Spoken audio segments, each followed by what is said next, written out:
Okay, good evening, everyone. Good evening. If we could all gather and grab our seats. I'm going to call tonight's Temecula City Council meeting to order at exactly 6 p.m.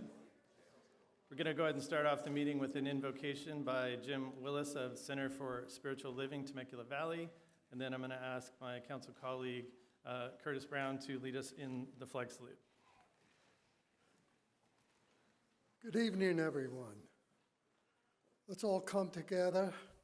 I ask you if you're comfortable, let's all close our eyes and go within to the center of our heart space.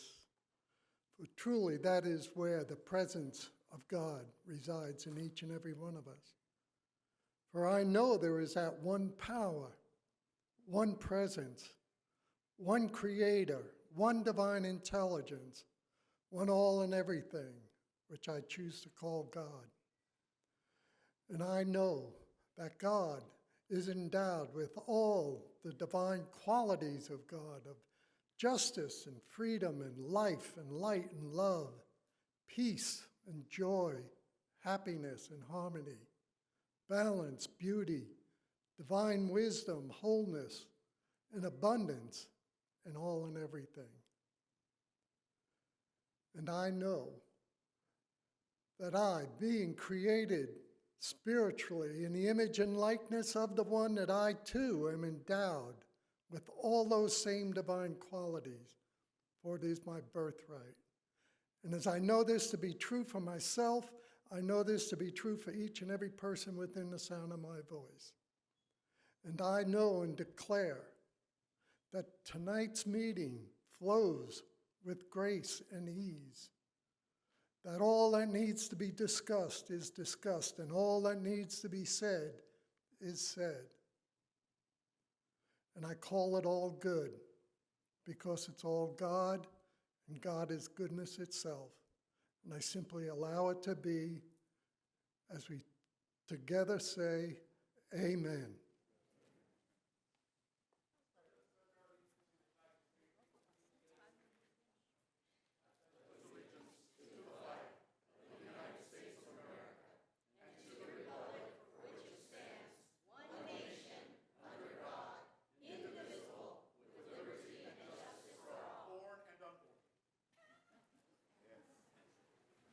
All right. Madam City Clerk, may we have the roll call, please? Yes, Mr. Mayor. Councilmember Alexander. I'm here. Councilmember Brown. Here. Councilmember Kalfas. Here. Mayor Schwank. I'm here. Mayor Pro Tem Stewart. Here. All right, thank you very much.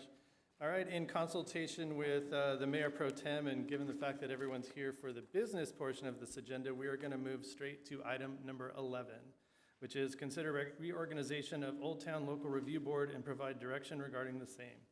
May we have a staff report, please? Yes, Mr. Mayor, members of the council, thank you very much. Before you tonight is a proposal to reorganize the Old Town Local Review Board. So in the presentation tonight, I want to go over a little bit of Old Town Local Review Board's background, talk a little bit about that body and Old Town's evolution and how it came into being and what it was its original purpose was for. And then move on into the actual reorganization proposal and talk about next steps. So the Old Town Local Review Board, it was established in 1994 with the original Old Town Specific Plan. It has two primary objectives currently and has since 1994, and that is historic preservation as well as development project review. So primarily architectural review of everything built within the Old Town downtown core area. It has it's a five-member body, each with 3-year terms. And currently, there's only 2 members. We had some folks step down, so we actually don't have a quorum right now, and they haven't met in quite some time. This map is essentially the boundary of the authority of the Old Town Local Review Board. On the left is Rancho Cal. You have the Pujol neighborhood on the bottom of the screen, over to First Street, and to the top of the screen, the 15 freeway. Everybody's fairly familiar with Old Town, and that's the boundary of their authority. So that's the current Old Town Local Review Board. Very limited in scope. just the architectural and historic preservation. So we want to talk a little bit about why we think there's a reason for a reorganization. So, Old Town has evolved. I don't need to speak too much about this because anybody who's been in Temecula for long knows that Old Town's come a long way. From, sleepy antique retail district with a few daytime restaurants and mostly closed by 5 p.m. We used to joke that they rolled up the sidewalks at 5 p.m. And a lot of people in the community and the city have worked many, many years to change that, and it's been very successful. So now, obviously, successful retail, restaurant, family-friendly events, and of course, an entertainment district. With all that success has come, a need for more active management, as the issues of that success have become slightly more complex. So, thinking about this need for more active management, the city has done a number of things recently, including the Metro team, which is a team made up of Riverside County deputy sheriffs, and they're dedicated to Old Town, as well as the Metro Plus team, which came on a little bit later, which includes building and safety code and fire. And they have done a lot to manage some of the issues that have come along with Old Town's evolution and success. The issue with that is those are enforcement-oriented responses. They're successful, they're necessary, but they're enforcement-oriented. They require a large amount of city resources, as you can imagine. And enforcement is, it's negative in its orientation by its nature, right? So the city is regulating, they're coming in, they're enforcing regulations. It's on the back end of an issue. So it's reactionary in its orientation as well. So we started to think about, well, how do we improve public safety, but not through an enforcement-oriented means? So then that led to so get to the front end of an issue, be proactive. How can we cut off some of these issues before they actually become an issue? And that led to the question of how do we incentivize and drive community involvement to redirect the focus on enforcement-oriented responses to more economic development-oriented responses. And that led to thinking about the Old Town Local Review Board, a body that is, at this point, not widely used and may present an opportunity, because it's already an existing body, to organize community involvement and to drive peer influence and economic development within Old Town. So asking ourselves these questions is really what led us to the idea for the reorganization. So what would a reorganization be trying to achieve? So from the city's narrow perspective, it would be to improve public safety and code compliance through community member-led coordination, communication, and economic development efforts. So we wanted to develop some very clear goals. If we're going to propose a reorganization, we have a broad idea of what we want to achieve, but how exactly will we do that? What would we need? And these are the things we think we would need. We need an organized, active, and ongoing stakeholder participation and buy-in in Old Town. We need a place for all the stakeholders who are involved, community, business interests, everyone, to have an organized, ongoing place to come and discuss all the issues. That is not in existence currently. And then backed by a funding source, which I'll get into a little bit later. Again, we talked about active management, and it's active management to address the needs Old Town has today. The Old Town Local Review Board, as it exists, does not have the authority to address the complex issues that Old Town faces. We need a group that has influence in the Old Town community, so it is made up of landowners, merchants, residents, visitors, investors, all of the different constituencies that have a say and have an interest in Old Town. We would need it to have an advisory role over a dedicated funding source for Old Town. So for improvements, that'd be infrastructure improvements, activities and planning, marketing, many different things. We would want this body to work towards a comprehensive approach to Old Town. So with everybody at the table, let's talk about a comprehensive vision, a look and feel of Old Town, parking issues, events, marketing, all of the above. We would want this body to work towards developing and implementing a long-term strategy for Old Town. Provide a place for stakeholder buy-in when the Riverside Sheriff's or code enforcement activity is necessary, which we have had recently. And then to continue to administer the Historic Preservation and Development Application Review, which is already the purview. So that authority would continue on with this proposal. So that leads to the actual proposal itself. So that's what we think we need. That leads to the proposal. Again, currently the Old Town Local Review Board is 5 members. It's just 5 members of the community, no specific affiliations, organizational affiliations or other technical requirements are required to be appointed. Members of the community put in an application and are selected by the City Council. This is where we want to change that. Our proposal goes from a 5-member board to a 7-member board. And they include the 7 groups or individuals that you see here.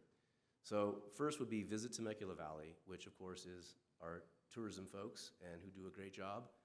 And obviously have a very vested interest in Old Town. And Old Town has really, it's arrived in terms of tourism. So we think Visit Temecula Valley should have a standing seat on this board, as well as the Chamber of Commerce to represent not only business interests in Old Town, but business interests within the city as well as the valley. And then Old Town Temecula Association, which is the actual businesses in Old Town and their association, to have a standing seat. And then the Historic Society, which we think is important because the Old Town Local Review Board already has the responsibility for historic preservation, and we think a seat for a member of their organization is also important. And then 5, 6, and 7 will be individuals that we think will still have to go through an application process and be selected by the City Council. And the first being either a Old Town multifamily residential property owner or a property owner in general, if we can't get a multifamily property owner to participate. An architect engineer to help us deal with the current responsibilities of dealing with applications and the architecture for those applications. And then in order to make sure that we have just the general resident voice at the table, a Temecula resident at large that could be appointed and provide that perspective. So that's like a long list of folks, and many of those organizations and people are obviously busy and have many things going on. So, how do we get the stakeholders to participate, and what's their incentive to help us out with this endeavor? And the first thing I think is that we need to expand the board's scope of responsibility, and I'll talk about that here in a second. And then the second thing was to provide a dedicated funding source. And before anybody jumps to conclusions on that, I'll go through that as well. So existing responsibilities, again, historic and cultural preservation, architectural development review, very limited. Our proposal is, so that doesn't meet today's Old Town needs. Our proposal is this, is to pretty drastically expand their role of responsibilities. Now, before I get into these, it's incredibly important for me to be very clear that the proposal doesn't change the status of the Old Town Local Review Board as an advisory body. They don't have it now, and we aren't proposing in the future for them to have, say, for like the Planning Commission, that they approve applications. That's not what this is. This is still an advisory body. So they would make everything that I go on to speak about, they would have an advisory role in it, an advisory role to the commissions, an advisory role to the City Council. Obviously, the City Council retains all authority over all of the items I'm going to talk about. So that being said, going into the expanded roles, first is a parking district management.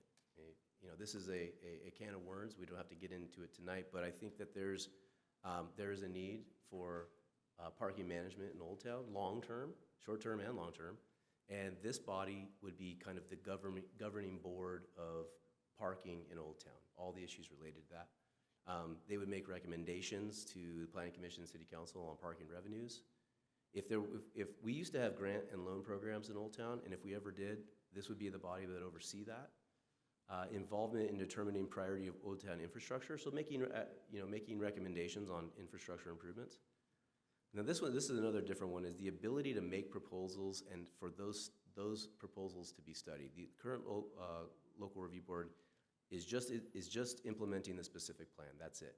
This would broaden that to allow for the body to come up with initiatives and have them studied, and then they would actually make the recommendation to City Council based on what they wanted to study. So ability to develop proposals, recommendations, City Council, direct marketing and advertising for Old Town, develop and manage comprehensive signage in Old Town, many other things. Get involved in special events, the planning. I know that the business community has recently had a lot of feedback on some of our events, and this would provide an ongoing ability for them to do that. Also, conflict resolution between businesses, between landowners and businesses, between the community and businesses. It would be the first stop for conflicts to be heard and dealt with, hopefully at that level, and with everyone at the table. I know that is something that I think could be very beneficial. Develop and implement long-term comprehensive strategy for Old Town, which is also a very important thing to do with everybody at the table. And then, of course, all of their existing responsibilities that that the board currently has. So the dedicated funding source, and so there's two things here. There's one is the expanded role and authorities, and the second is the dedicated funding source. I think that even if a dedicated funding source was never identified by the City Council, just the expanded roles and responsibilities of that we're proposing would still make this a worthy endeavor. So I say that knowing that there is a huge question mark around a dedicated funding source, but this is a proposal, so I'll go ahead. A dedicated funding source. So getting all these folks to be highly involved, getting them incentivized to come in and put the time in and really get down into the weeds and make things happen in Old Town. It certainly would be nice for them to have at least a partial funding source to make some of the things that they want to do happen, some of the directives that are already on the books from the City Council to kind of work to make those things happen and have a funding source to do it. So how do you do that? It would be to develop a parking district and then eventually, somehow, phased in implementation of charging for parking in Old Town. And then taking those revenues, the partial or, all, it depends on what the council wants to do, and allowing the local review board to make specific recommendations knowing that a certain amount of that money is dedicated to the things that they're working on. So the Old Town Local Review Board, as I mentioned before, would be the advisory governing body for the parking district. It would make annual recommendation of the parking revenues. Revenues allow the board to achieve their new expanded responsibilities. Revenues bring influence to the Old Town Local Review Board. I think that's very important in further of the city's reorganization goals. And Old Town community stakeholder buy-in for vision and programs. So these are not numbers to be taken to the bank. These are back of the napkin. I thought it was important to understand kind of just the kind of orders of magnitude we're talking about in terms of funding source for a parking district. And I believe that these are extremely conservative numbers. So if we took three scenarios just to see kind of what would a parking district produce. First is if you just used Front Street, right? Just parking, charging for parking on Front Street at 35% utilization based on the number of parking spaces that are on that street at $1 an hour.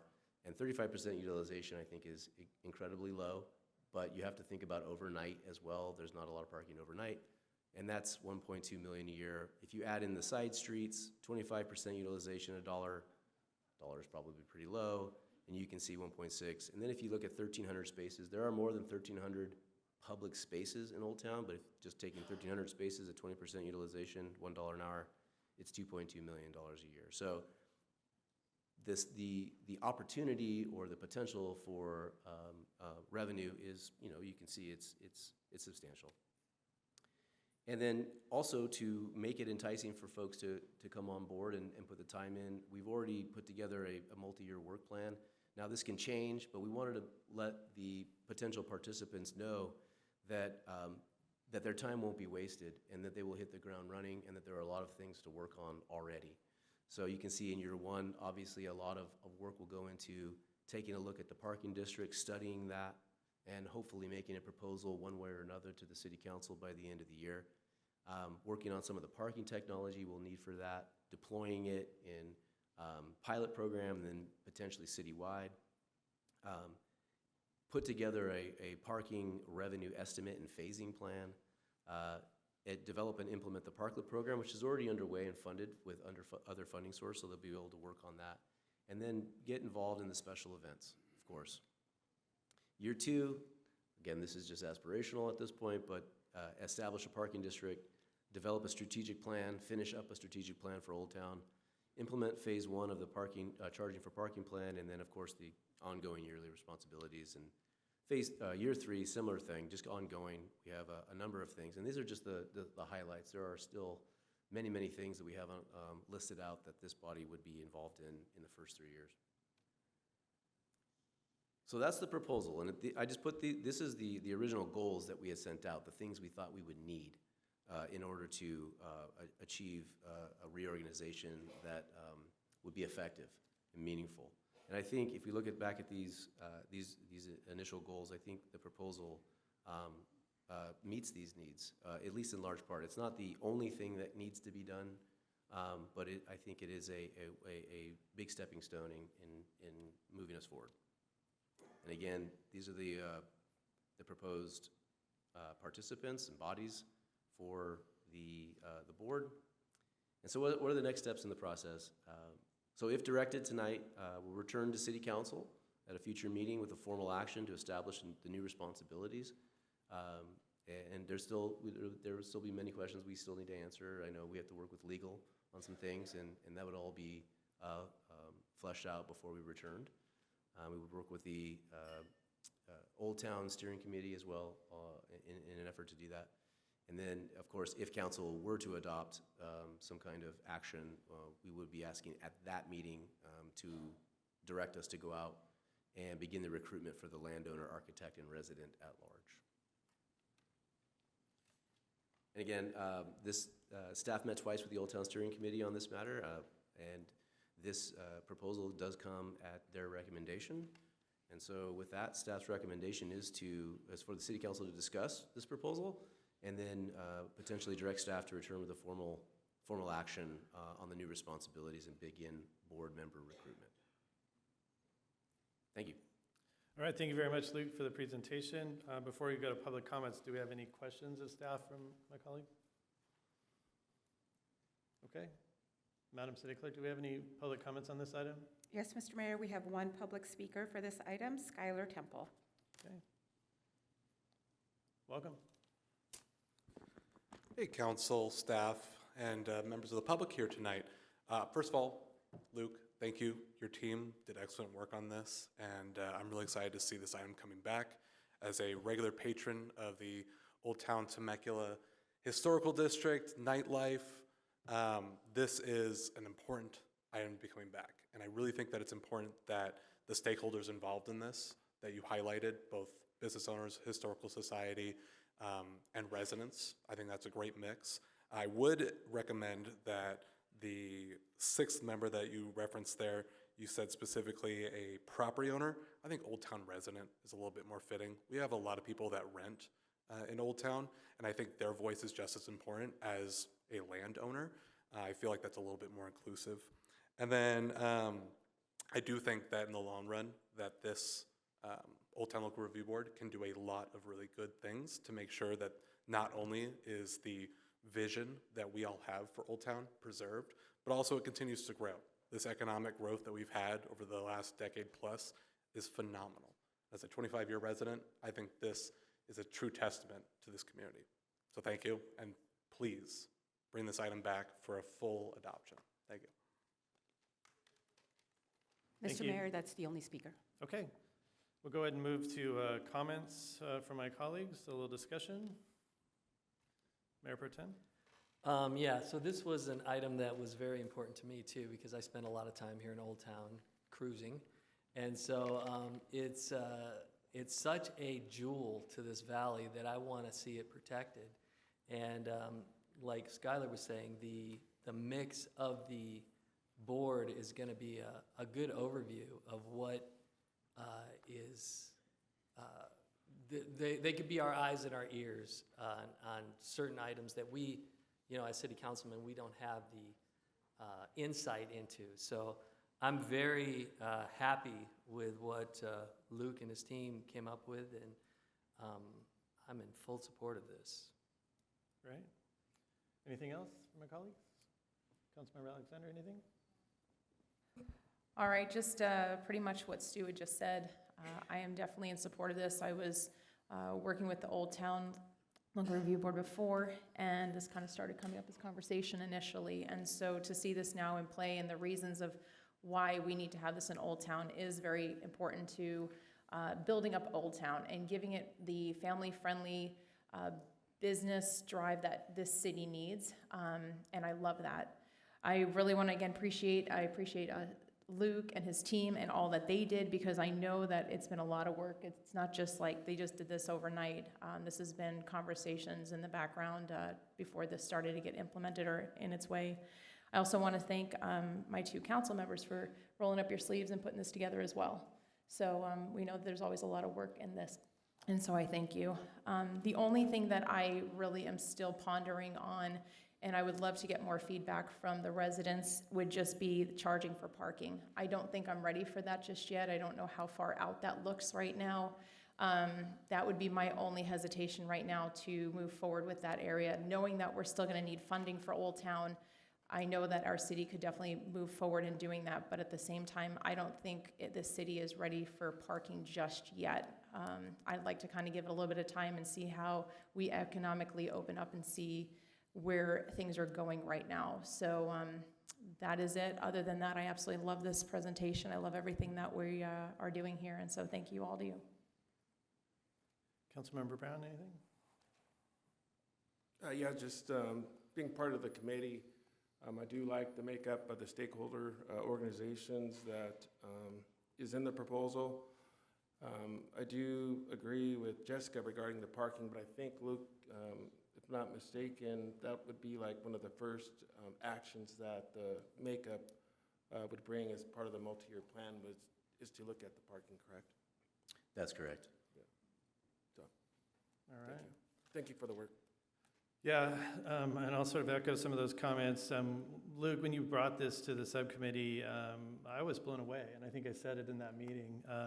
We kind of started with an idea of, what can the Old Town Local Review Board become, and you and your team did a great job of kind of going out to the community, to the stakeholders, and really kind of making it happen. So I thank you for that. Some of the things that I liked about it, I like that they can make proposals, because I think as a former commissioner, I think it's always nice that you are those eyes and ears, like you say, and I want them to be able to have some of that ability. Conflict resolution, that's huge, especially down here in Old Town.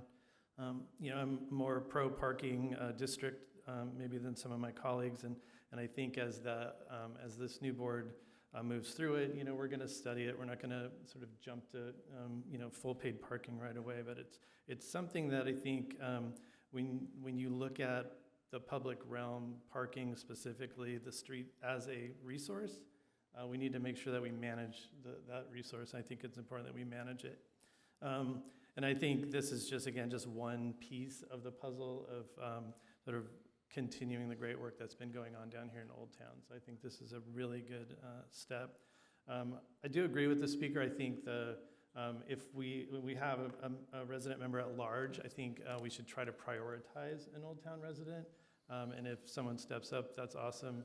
And if not, then we sort of open it up to the full city. But I think from a resident perspective, I'd like to see us prioritize the Old Town resident in this. And that's all I have. I'll certainly entertain a motion to bring this back for a formal establishment of the Old Town Local Review Board. If I can just say something, I want to agree with you on that, with what was brought up at the podium as well. I do like that aspect of having a resident, whether they're renting or owning, to be able to come and be a part of that as well. So I agree with you. Thank you for that. Yeah, absolutely. So, Mr. Mayor, for number 7, being the Temecula resident at large, we'll keep that there, but the priority is Old Town resident. Yeah, I think you keep it that, but you sort of you make that a priority. That's the tier 1. Old Town residents, I think, are important to the calculus for this. So I'll move approval. Okay. Second.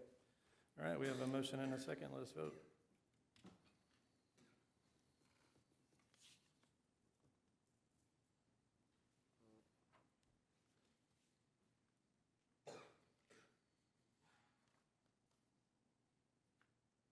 Okay, and that passes 5-0. All right, look forward to that coming back.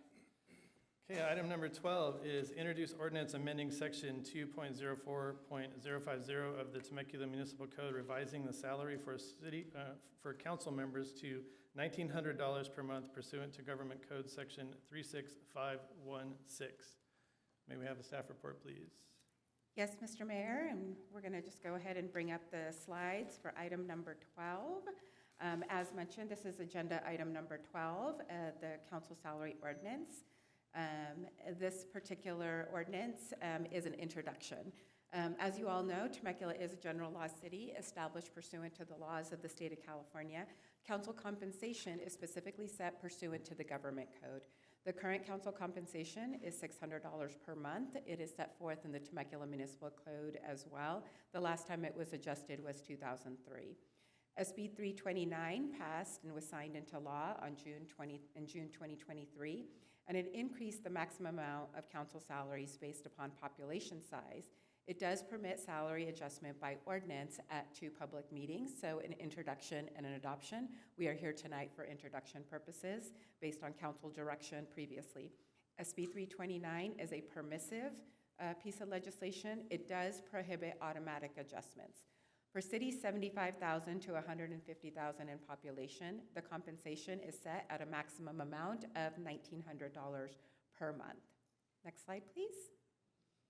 There is an alternative calculation on a maximum of 5% increase, which from the last date of adjustment, which basically equals $1,200. So regardless, the maximum the city council can go up to is $1,900. Pursuant to the government code, any compensation adjustment made either tonight or in the future will not be applicable until after the certification of the next general municipal election, which will happen in November 2024. On August 8th, 2023, the City Council provided direction to go ahead and approve the $1,900 amount and bring forth an ordinance amending the municipal code. As such, this item is on the agenda tonight. The recommendation is to go ahead and introduce the ordinance amending the relevant Temecula Municipal Code, revising the salary for council members to $1,900 per month, obviously effective after the certification of the November 2024 general municipal election. With that, staff is happy to answer any questions, and we do have a few speakers on this item. Okay, thank you. Before we move to the speakers, I'll ask my colleagues if we have any questions of staff on the staff report. Okay, Madam City Clerk, would you please call the first speaker? Yes, Mr. Mayor. The first speaker is Bob Cowell, to be followed by Laurel Lamont.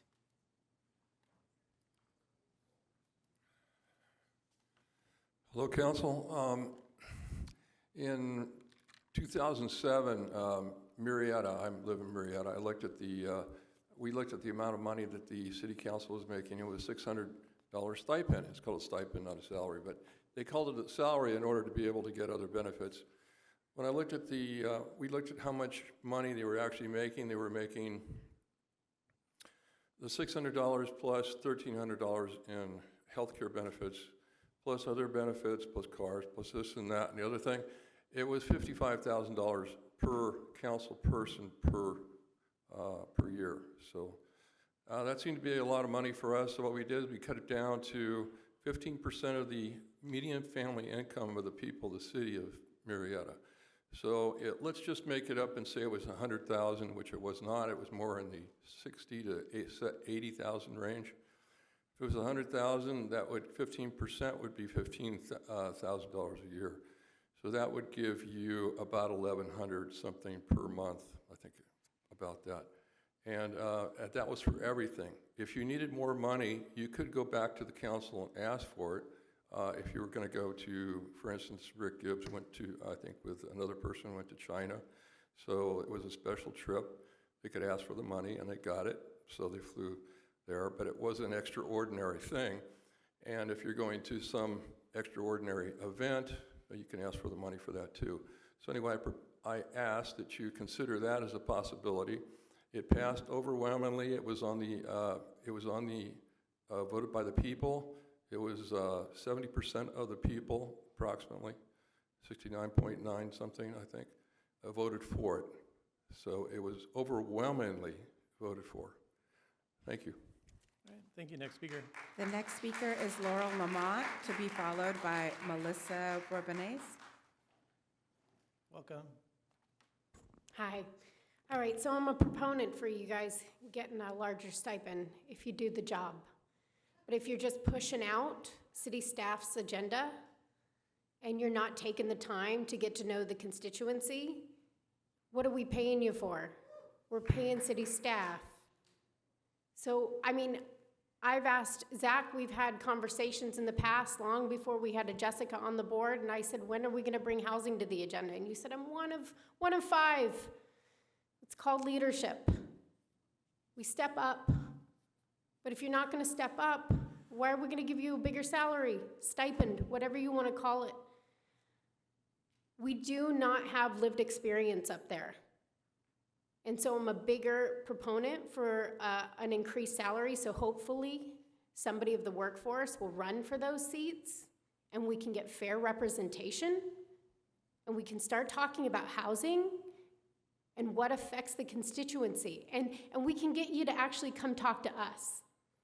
And you can spend time actually doing something outside of just pushing your city staff's message. Do some homework. Question their work. Because we have segregation in this town. There's an affordable housing overlay zone. We put most of the affordable housing on the other side of the freeway where there's no schools or parks. In an industrial complex. We don't vote against postponing SB 9 because you're really a supporter of city staff. Curtis Brown, it wasn't within the city council's purview to talk about housing, to address housing. Why do you think state takes the overreach? Because cities have not been holding up their end of the bargain. They have not been doing their job. City council should be doing a job and not just leaning on city staff, because city staff has its own agenda. And it's to make money on the front end so they don't have to deal with issues on the back end. But this city will eventually run at a deficit. Eventually, all cities will.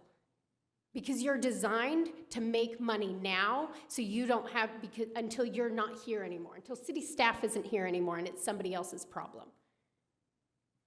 It's designed so the workforce isn't your constituency. How convenient is that? Design better.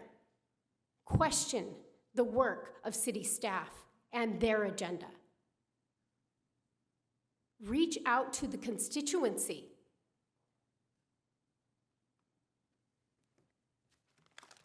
Thank you. The next speaker is Melissa Bourbonnais, to be followed by Rebecca Beard. Welcome. Hello? Okay. Can you hear me? I am Melissa Bourbonnais, and I would like to contribute to the discussion related to this item.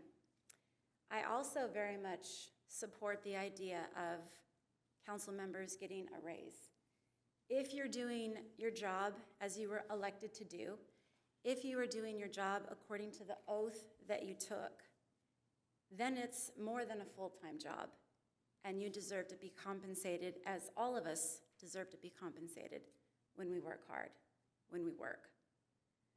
But it doesn't seem to me, and I've been showing up, or at least watching, I've been showing up for 3 years now. As you all know, Laurel has been showing up for 7. And we have been doing a lot of work behind the scenes that for some reason, as a whole, you don't seem interested in doing. I'm going to remind you of your oath. You took an oath along the lines of, I do solemnly swear that I will support the Constitution of the United States. Well, by the way, the Constitution of the United States has an equal protection clause in it. And it means that you need to treat us equally and not discriminate whether we have a different difference of opinion, different religion, different sexual orientation, different anything. The U.S. Constitution provides for equal protection under the law. So does the state constitution. And you took an oath to support the Constitution of the U.S. and the Constitution of the state of California, and that I will faithfully discharge the duties of the office to the best of my ability. Temecula is a city with roughly 112,000 people. I'm going to guess that that means every district you have roughly 22,000 people in your district. I want to know, if you're going to get a raise, what does your district think? What do your constituents think?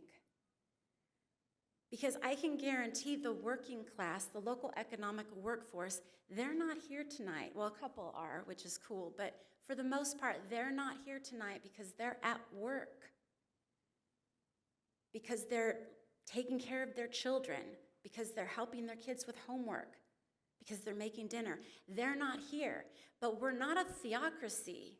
The U.S. Constitution that you pledge to uphold doesn't establish a theocracy, which a theocracy is when government is ran by God. But a democracy is government by the people. It's self-government. And in this case, you're a representative democracy. Those 22,000 people, give or take, whether they voted or not. And you should all vote, by the way. Tell your friends to vote. Those 22,000 people, whether they vote or not, whether they're here or not, because again, most people are at work. It's only the nerds that are here. And the masses are cool. Not, they're watching TikTok and stuff. They're not here. But they still deserve representation. And that is your job. That is the oath that you took. They can't be here, so you are to represent them. What do they think about the proclamation? What do they think about a pay raise? What do they think about housing? And the fact that most people that work full-time in those important essential jobs can't afford a home. And so because they can't afford a home and they can't afford to live in the city that they serve, they commute. Well, that affects traffic, that affects pollution. What do your constituents think about that? When have you asked them? Because you can't just listen to the people here, which the people here, good job for being here, but you can't just listen to them. 22,000 per district. What do they think? What do they want? What's important to them? Councilperson Alexander, what's important to them? Is it that you take the Stonewall Rebellion out of the proclamation? I don't know that that's important to them. Maybe it's mental health. Maybe it's their parents being home because they're not on the freeway traveling for an hour and a half or 2 hours to get home from work because they can't afford to live here. So they work here and then they commute elsewhere. What about $6 a gallon for gas? What about that? Do they care about those things? I can't speak for all 112,000 people in Temecula, but I would suspect they do. And I have a feeling you haven't checked, you haven't asked, and half of you don't even have social media that we can access because God forbid somebody hurts your feelings. Thank you. Next speaker. The next speaker is Rebecca Beard, to be followed by Bridget Green. So Rebecca.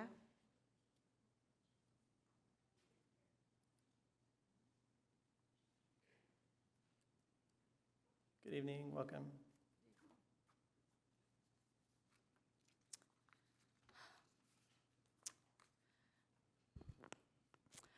I'd like to inform the public about your current salaries.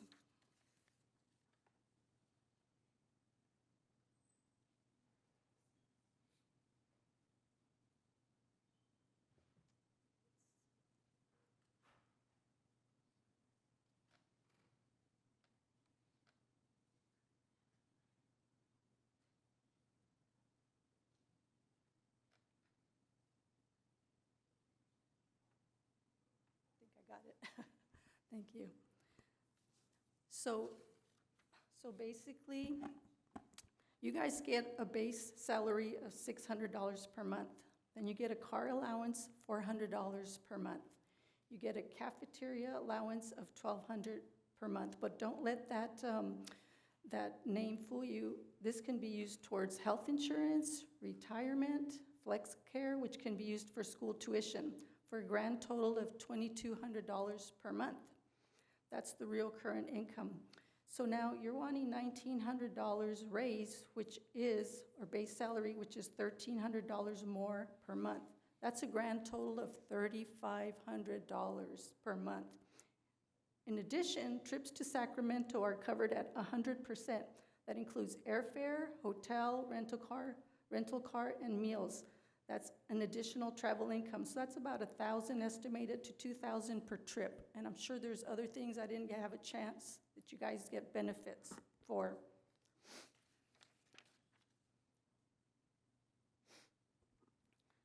So Government Code Section 3656 states that salaries shall be based according to the city's population. And I'll read it real quick. The salaries approved by ordinance under paragraph 1 shall be as follows. In cities over 75,000 up to and including 150,000 in population, up to and including $600 per month, your salary. So the population of Temecula is 110,846, which falls in that range. Therefore, your base salary should be $600 per month, and they are.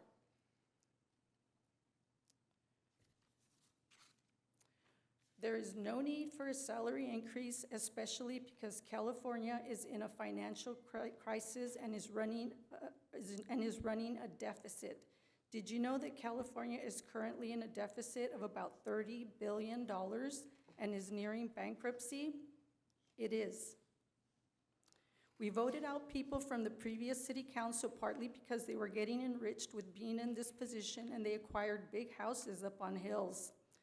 Please be ethical public servants and don't act like elites with greed.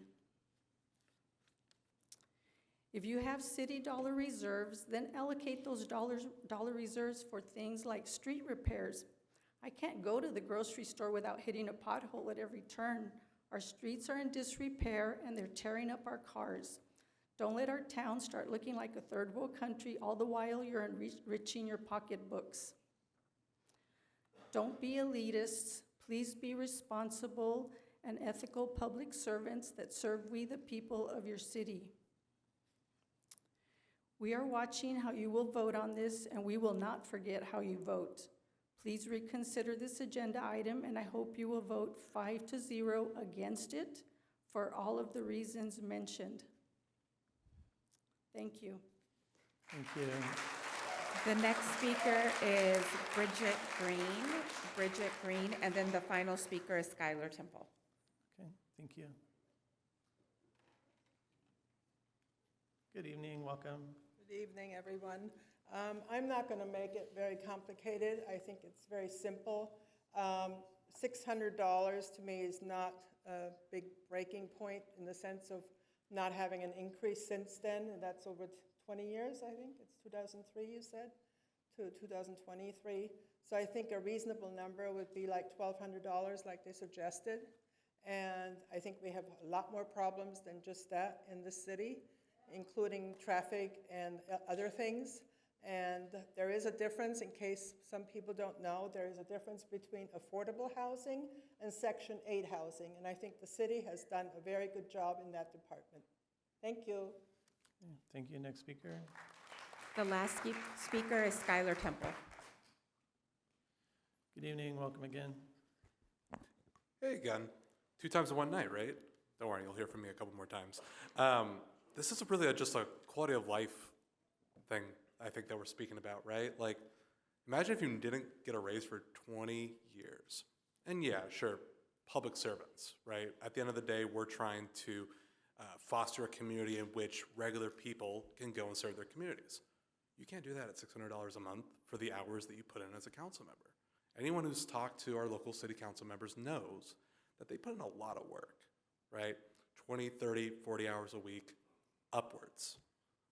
And imagine, you do some back-of-the-napkin math, you're looking at under $6, $7 an hour for that work. Are you gonna go and serve your community to really just offset the bills, right? Because when you're here doing this, you can't be doing your job, right? So you have to supplement your pay somehow because you all have families, you all have bills to pay. So I'm supportive of that. And I wanted to acknowledge a few things. First and foremost, that I think each and every one of you brings unique value to the table. I do. I 100% believe that. I believe that when you make an honest effort to have communication and dialogue, that we can have great solutions happen. It's when that communication breaks down that we get to the point where people feel frustrated and feel like $600 is all you should get. And I think what often happens, and I think we've all seen it, you know, the current discourse in our community, this isn't the Temecula that we all know and love, right? We're saying this should be a procedural item that should have just sailed through no problem. And yet here we are debating the merits of whether or not people who put in, you know, 80 to 100 hours a month minimum should get paid at least a little bit more. That's crazy to me, you know, because we put trust in our council members to do a good job, but are you going to put in 100% to a job when you don't know if you're going to be able to pay your bills at the end of the month? I know that's true if you're a working class individual. I'm a working class individual. It has been a major deferment for anyone to look at running for city council or being involved beyond just out of a hobby. So I really, really encourage you all to continue to be involved in the conversations, engage in meaningful dialogue, and importantly, and this really is the key, is recognizing when there's an impasse, that no impasse is too difficult to overcome. So I know each and every one of you, Jessica, you as well, we've had conversations where we've been able to work through some things. That's the beauty of democracy. That's the beauty of representative government. And I encourage you all to continue to do so, and I support you getting this raise. Thank you. All right, thank you. Mr. Mayor, that's the end of the public comments. Okay. I'll go ahead and open up comments to my colleagues. Anyone want to kick it off? Councilmember Alexander, go ahead. All right, before we show the slide, like I had mentioned several weeks ago when this first came to the council, and Stu, I believe, agreed with me on that, is we are public servants. I'm not here for the money. If I was, I definitely wouldn't be here, that's for sure.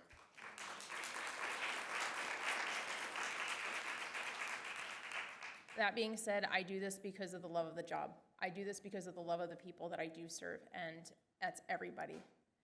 That being said, if you can please show the first slide. Okay, so I actually didn't know the other lady was going to be setting that up, but I actually got to do this morning with one of our staff members and do a bigger breakdown. I'm kind of Barney style with numbers, and so if there's any of you out there who are Barney style like me, I like to be able to see things very clearly, all put on one slide to make things very understanding. So I'm hoping that's what I did here today. So looking at this, so the first section is the current salary for city council members. We get a salary, like was said, of $600. We have a $400 car or gas allowance. We have $1,200 cafeteria allowance, and then we have a $210 for CalPERS contribution, which our total amount each month that I bring home, whether it goes into a retirement fund or whatnot, comes in as $2,410 per month. That's for all of us up here, mayor, everybody. The proposed salary coming from the city council tonight is going to increase our salary starting at $1,900 from $600, leaving the car allowance the same. The cafeteria allowance would be the same as well. The only difference would be, and Ms. Hennessy, if you can correct me if I'm wrong, the $654 from CalPERS contribution, that's going to increase because our salary increases. Is that correct? Correct. It's a percentage of the salary. Do you remember how, was it a 5% or so? I don't remember what we went over. It's like 34%. You're so wonderful, thank you. 34%. So now we're gonna be almost doubling our salary at $4,154 a month. The difference being $1,744 per month times 5 council members is an equivalent to $6,500 per month for city council member salary. The big one that I'm looking out here is at the bottom. Is the increase for our city and for you, our residents, is going to be per year, is going to increase to $105,000 per year for our salaries to sit here as city servants. The proposed increase, that's what we have right now as I was, the proposed increase would actually take us to $250,000 as an entire body. I can't stand here and say I'm for this. Right now, as we sit here, I am so appreciative of the people that came up and spoke, because the fact of the matter is how many people drove by a gas station tonight and ended up seeing almost $7 per gallon? How many people went and got milk or eggs and you're paying almost $8 or $10 for eggs? How many of you right now, your insurance bills are going up, your cars are going up to buy a car? How many of you are having to deal with your electricity, your gas? Get ready, because it's coming and we know it, and we are the tipping point right now as to when this economy might fall, and I do not find that it is currently the right time to push this through. If we need to, I would say come back to it.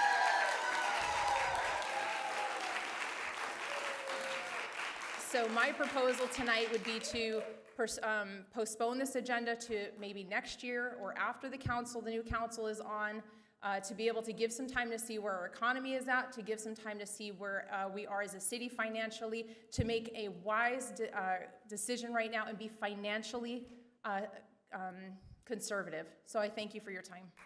All right. Councilmember Brown? Yeah, so I initially brought forward a Senate Bill 329 because I believed in why it was passed by the legislator to begin with. And so I'll read it to you. It says, SB 329 declares that the compensation schedule for general law cities has not been adjusted since 1984, indicating compensation has not kept up with inflation, number one. What caught me, the legislator also declared that compensation adjustments for inflation may help city councils become more diverse, allowing individuals from across different income levels to serve the public and support their families. So that's what it's about. It's not about me. It's not about Zach. It's about getting more diverse and working class. I mean, someone made a comment about, families being at work right now. But if we increase the salaries to $1,900, which isn't much, maybe that will entice more diverse, more lower income folks to take this seat. It's not about me. And so with that said, I'm still, and I will continue to support SB 329 for that reason. Thank you, Councilmember Brown. Councilmember Kalfas, anything this evening? Yeah, a lot to say here. First off, I'll be the first one to say that it's an awkward situation being in a position to give ourselves and future councils a raise. It's not a normal situation to do this. With all that being said, there's a few things. The first one I'll bring up is the CalPERS numbers, the 654. I just want to say for anyone that in the future wants to run, if you are a firefighter or a police officer or you pay into CalPERS in your full-time job, you will not be getting that $654. So the numbers that you gave up there, Councilwoman Alexander, would be, I think my retirement contribution through the city is about $80 a month, so much less than the $654. Another thing is that absolutely we are public servants. But being public servants doesn't necessarily mean that you do this job for free and that it's a volunteer position. I would argue that being a police officer or a firefighter is also a public servant position. But those jobs where you're servicing your community deserve to be compensated for. And when people think about politicians enriching themselves through politics, it is not through this $1,900. We are talking something about something completely different. We're not getting rich going from the $600 to $1,900. When we talk about an increase in eggs and gas and all that, this salary increase just covers that, the basics. We haven't had a raise in 20 years.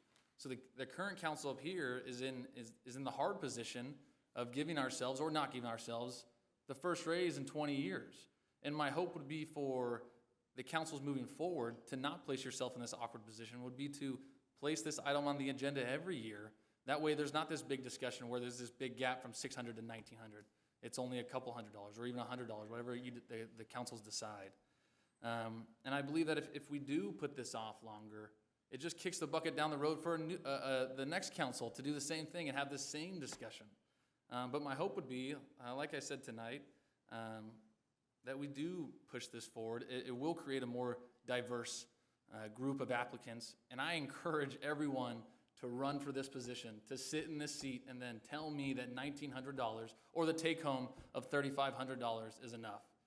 Because I can tell you these last 2 weeks, the $3,500 is absolutely not enough. And that's where I stand. Thank you very much, Councilmember Kalfas. Mayor Pro Tem? I can go if you want. Well, I really don't have a lot to say because I said it the last time I was here. I don't do this for the money, so that's why I didn't support it. So, but anyways, that's it. All right, fair enough.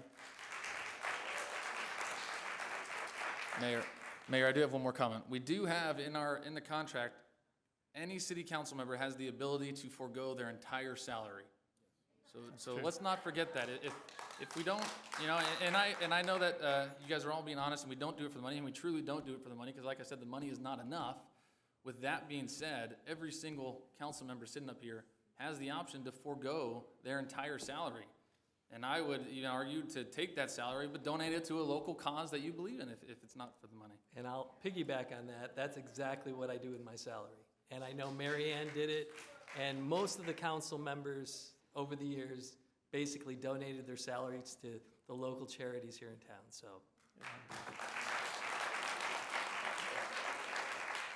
All right, the caveat is if you're privileged and fortunate enough to do that, that's the caveat, right? And that's the whole thing with SB 329, is to open it up to a more diverse population of people that can actually afford it. Everything that is said is making the case. Councilmember Alexander, you're making the case. $4,154 is not enough. Eggs and gas and everything, like we all have families. We're doing this because we love it. We spent time, energy, and heart and soul to get here, and we genuinely aren't here for the money.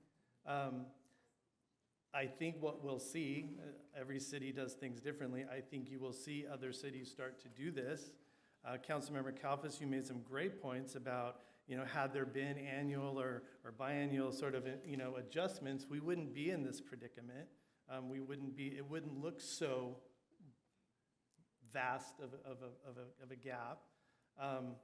So for me, it's providing opportunities for new and previously excluded individuals to run for city council. I think that's highly important. Provides council members with realistic value for the time, energy, and work related to the council work. We all work a different amount of hours, but I can say from my experience, it's a full-time job. Between, not just the meetings, we're gonna be here for several hours tonight, it's the individual meetings, it's even just reading through the agenda, the 6 business items we had tonight is a significant amount of time. I had it in my notes, and I'm glad you brought it up. Council members can refuse their pay if they want to stand on principle and you say, hey, I'm not here for the money, so be it. So those are my points. We don't have to go too much longer. We had this discussion. This is the first reading, and so I would entertain a motion to introduce this ordinance. Absolutely. Just one quick thing. My biggest thing also is I had a constituent come up to me and ask me about, also starting at $1,200 and increasing it. And can I agree that over time we should increase this? Absolutely. I just, again, going on the record, I cannot see us pursuing this right now when we are in financial situations about to tip over in the economy. I don't understand it. We have a lot going on. We just, gave staff a great raise for the work that they're doing. And so I just would say it'd be very conservative and very wise right now to just put a pause on it and just say, let's take a look and see where our city is going. Because if, God forbid, our city needs food or something like that, I would rather be able to use that money to give money to, out to people who are needing it, depending upon where they're financially insecure or needing help. So Thank you for your time. Gentlemen, thank you for your work, and I appreciate all you're doing. Yeah, and I would just sort of follow up. I just want to follow up on that. I forget, we just went through the budget workshop, and our budget's, $112 million budget, I think, is somewhere in that range. 5-year forecast, Director Hennessy does an amazing job forecasting. So let's not confuse that fact that we are not on uncertain financial ground here in the city. We are doing very well, and we just had a budget workshop, and all that information's online, so you can look that up. We are on solid financial footing, and an increase to $112 million budget of $100,000 is a very small percentage. So. And Mayor, I want to add one more thing. I would also argue that, say that in the future we do hit financial hardships, I would be willing to to bet that this council would be willing to reduce their salaries if it meant the betterment of the city and the community. So that as we have the option to increase our salary, we also have the option to decrease our salary. And if Correct. hard times do come, which are hard to predict, and whenever a city goes into negotiations with any sort of public agency, we always have to think conservatively. So we always have the option to decrease it as well, which we can revisit. Okay, there's a motion on the table to approve item 12. I'll entertain a second. Okay, we have a second. Let us vote. I made the motion, and Councilmember Brown made the second. Okay.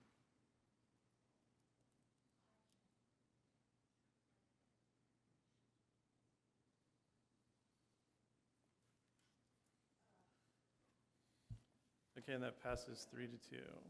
All right, we'll move on to item 13, which is consider compensation for city's boards and commissions at the request of myself and Mayor Pro Tem Stewart. May we have a staff report, please? Yes, Mr. Mayor, we also have a slide presentation for this one. So this is the item of the board and commission compensation at the request of Mayor Schwank and Mayor Pro Tem Stewart. Next slide, please. So again, Temecula is general law city under the laws of the state of California. Council compensation is set pursuant to the government code. We just discussed that. Council then turns around, subsequently sets compensation for boards and commissions via ordinance. The current compensation for boards and commissions is set at $100 per meeting. That is provided for in the Temecula Municipal Code as well. On August 8th, the council directed staff to conduct some research and return to council with that research. So on this slide, what staff did was, and I apologize for it showing up a little bit blurry, but staff went ahead and did research for all of the cities in Riverside County. So here you see Banning through Jurupa Valley.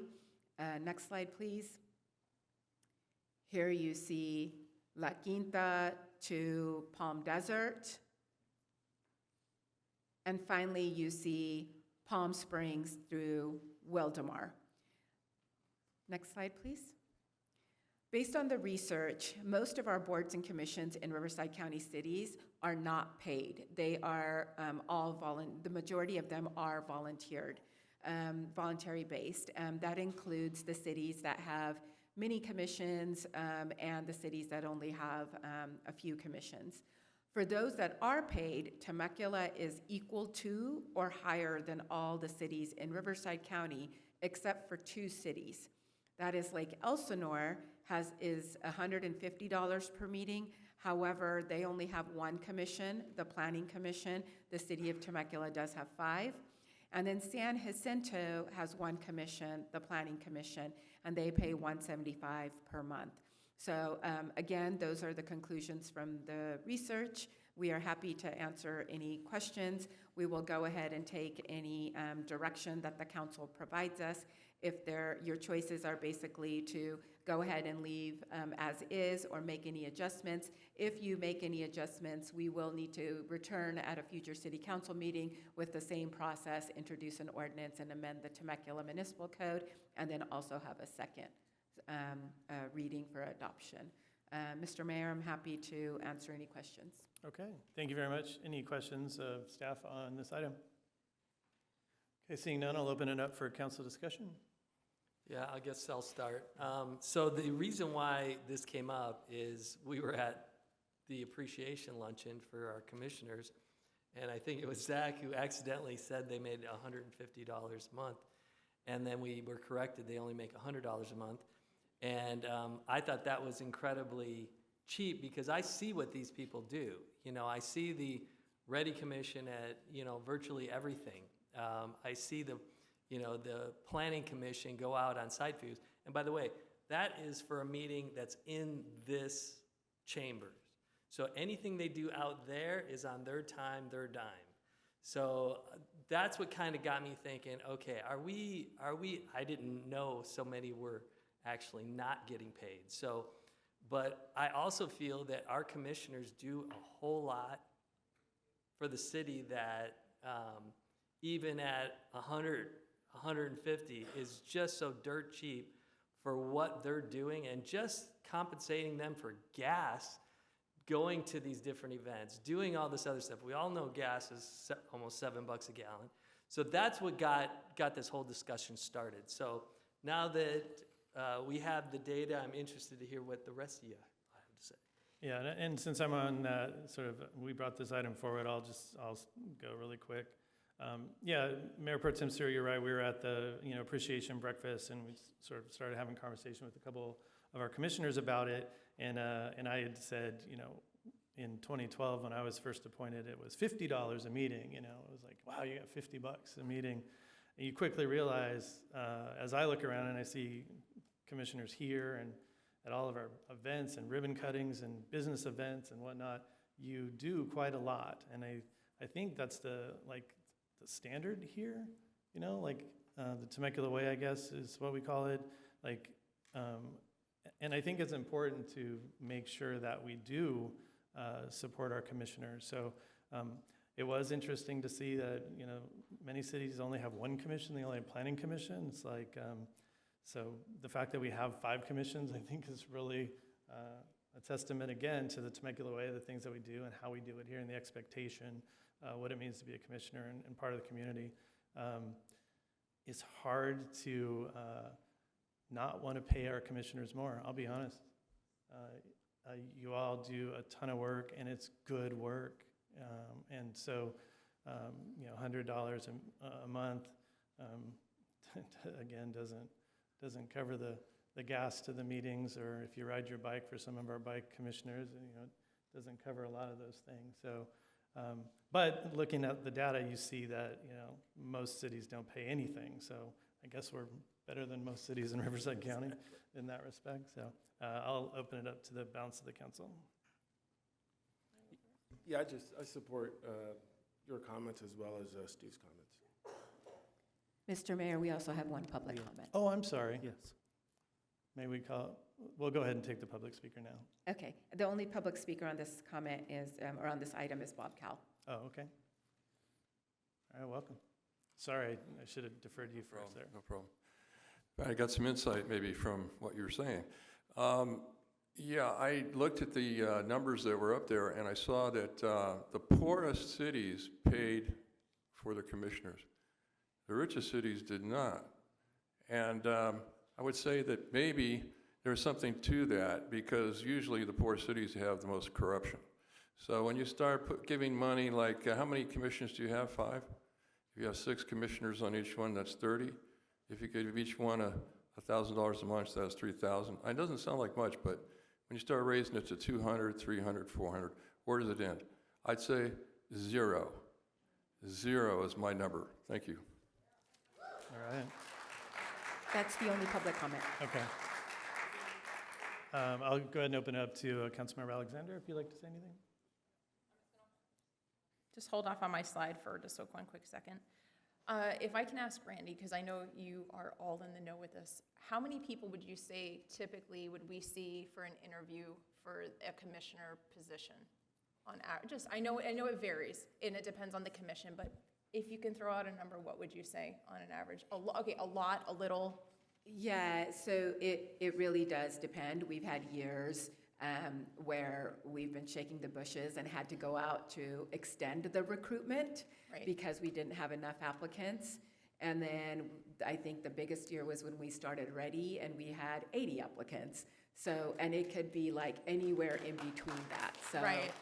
No, thank you. And that brings me to my point, because having been on here now for almost 3 years and gone through a couple interviews, I've been able to see the majority, a lot of people coming to the podium and are excited to serve the city, are excited to bring up their experiences and maybe a different position than somebody else would have. So it helps me and us as a council members to be able to have that diverse outlook. And so I love when more and more people are coming to that podium to want to interview for the positions.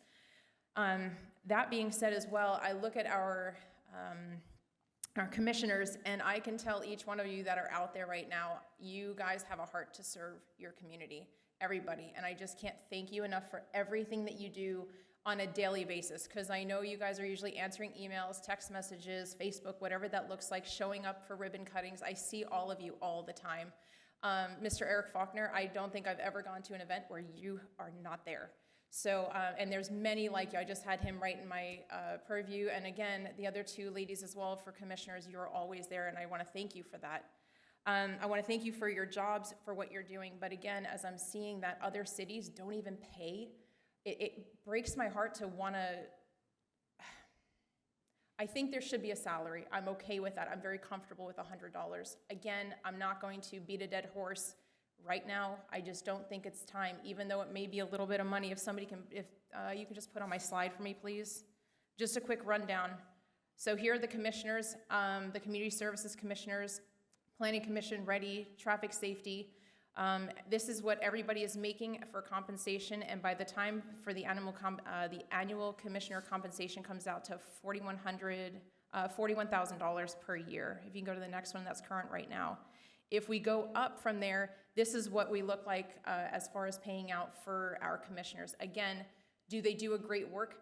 100%, absolutely. I just don't feel that it is right, especially right now in this economic times. Not that our city may be struggling, but the people who we serve are struggling to right now make this move. And I just think that, again, a pause on this would be wonderful, because I know people that keep coming to serve because they want to, and they will be provided every time because of where they're heading. So I just thank you for what you're doing. And so for right now, I can't agree with this moving forward. All right, Councilmember Kalford? I just want to say that, let us not forget that all these numbers being shown here today are pre-tax, right? California is one of the highest tax states in the nation, so all those numbers you have to put at the California rated tax. So they're going to be a little lower here in California. And I keep hearing that the corruption, the political corruption, I think we're misconstruing national politics with local politics. I understand the insider trading, the massive corruption that goes on with lifetime senators and assembly members and all that. When their salaries are $190,000 but they're worth $112 million, that is something different than the $100 we're paying a local commission. And if we up it to say even 200, we haven't come up with a number, but say we up it to 200, there's no more corruption from 100 than there is 200. We're misconstruing these ideas of national lifetime politician corruption to what is going on here in our city. And I encourage anyone that thinks these numbers are too much for city council, too much for our commissioners, to run for these positions. Run for these positions, sit in these seats, and then tell us or tell your constituents at that time, I make too much money, I'm lowering my own salary. I encourage you all to do that. Thank you. Is it inappropriate if I clap for you? Yeah. Mayor Pro Tem, I don't know if you had something in mind, if you wanted to throw out a motion or. Well, the slide that Jessica put up about the $41,000, what we pay them right now, the amount of work that they save staff is way more than that. I mean, they really do a lot of hard work when it comes to our community service directors or commissioners and our ready commissioners. And, you know, there's a lot of footwork that goes into what they do that our staff doesn't have to do. And so I see that as an incredible value, not a deficit to the city. So, if we're going to get a raise, I think they deserve something. What that is, we haven't determined yet. But I really think we should really look at that seriously, because the amount of work that these people do for our city is, and like Brendan was saying, run for a commission and see how much work it really is. And you'll definitely change your mind on compensation, because, and we all do it for community service, don't get me wrong, but it would be nice to be compensated for even gas money when you're going to all these things. And, you go to an event, and quite often it's a charity event, and, it costs you money to go to that. And so, again, they're not making this a month, it's per meeting they attend. So there's at least one that's like quarterly commission. Isn't there one that's like every 2 or 3 months? Old Town Local Review Board has met sporadically, but Planning Commission meets twice a month. Everybody else meets once a month. Once a month, okay, all right. Yeah, and often meetings are canceled. I mean, you do Yeah. see, I'll get the cancellation notices and whatnot. One thing I do want to do is clarify with the Old Town Local Review Board, because I wouldn't necessarily be comfortable paying Visit Temecula Valley or the Chamber of Commerce or those that are sitting on that a stipend, if we increase it or even really at all. There's one seat a resident should be paid on that board. So just to clarify that, and I'm sure when we actually form that, that'll be, we'll make sure that that's in there. You know, a lot of this is just covering costs, like you said. But it's also valuing the work. And if you go to a planning commission meeting, planning commission did a CUP revocation hearing. That's a big deal, right? A public traffic safety, or the traffic commission, is like the first line of defense. And if you've ever been to one of those, everybody's mad about traffic, and they'll come and tell them, right? So they are taking a lot of heat. I would be comfortable with a pay increase of at least up to 150. I would probably be okay, even going to 200, just because, like I said, when I got on, it was 50, and that was in 2012. So 10 years later, you know, we're just still only, you know, a little bit more than that. So, you know, those are my thoughts. If we want to, you know, if someone else wants to throw out a number or something, you know, I'm okay with that too. Well, I would support the 150 idea. Okay. No more than that, but All just right. based on the fact that once I saw the data of all the other cities that don't pay, Yeah. I think that's a fair amount, so. I would agree with you. I think that's a good incremental, but let's not compare ourselves to those other cities No, on that sure. list. And just because they don't pay doesn't mean we shouldn't pay. They're not Right. valuing their residents like we do. So, okay, if you want to make that motion. Yeah, I'll make the motion that we increase it to 150. Okay, and I'll second that.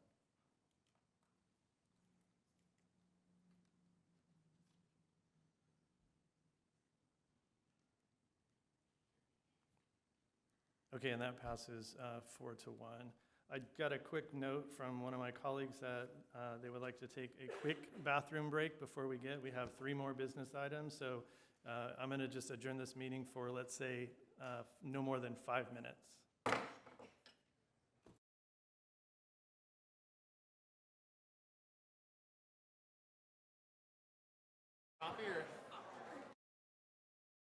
Okay, everybody, we're going to try to call this meeting back to order. All right. Okay, I'm going to go ahead and call our Temecula City Council meeting back to order. If you guys could all please take your seats, that would be wonderful.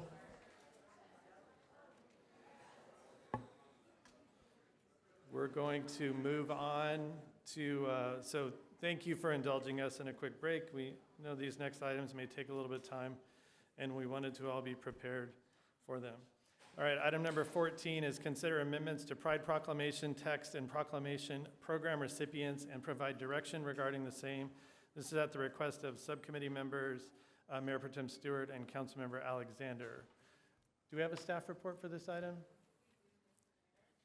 We have a staff report, and then I have several, 13 public comments as well.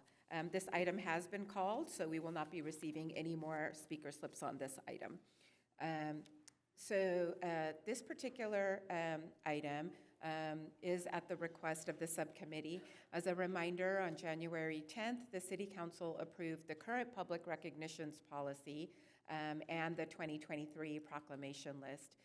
At that meeting, the City Council also directed several proclamations, including the Black History, Women's History, Arab American Heritage Month, API, a Native Hawaiian, Pacific Islander Month, Jewish American Heritage Month, Pride Month, and Hispanic Heritage Month, and Native American Heritage Month be directed to for presentation at the Ready Commission. On July 11th, Councilmember Alexander requested that the matter of proclamations, including the Pride Proclamation, be sent back to the Public Recognition Subcommittee. Next slide, please. So staff met with the subcommittee on August 22nd and then again on August 29th, And the committee had provided consensus at that time on 3 items. First, the committee had suggested that that we remove the student clubs from TVUSD from all the proclamation recipient lists and proceed instead with the clubs from MSJC and others. They suggested that the plus reference from LGBTQ references in the Pride Proclamation and related messaging, including social media, be removed. And then lastly, they had suggested amending the current language of the Pride Proclamation. If we can have the next slide, please. That is a little small. The red line version was in the agenda packet, also available online.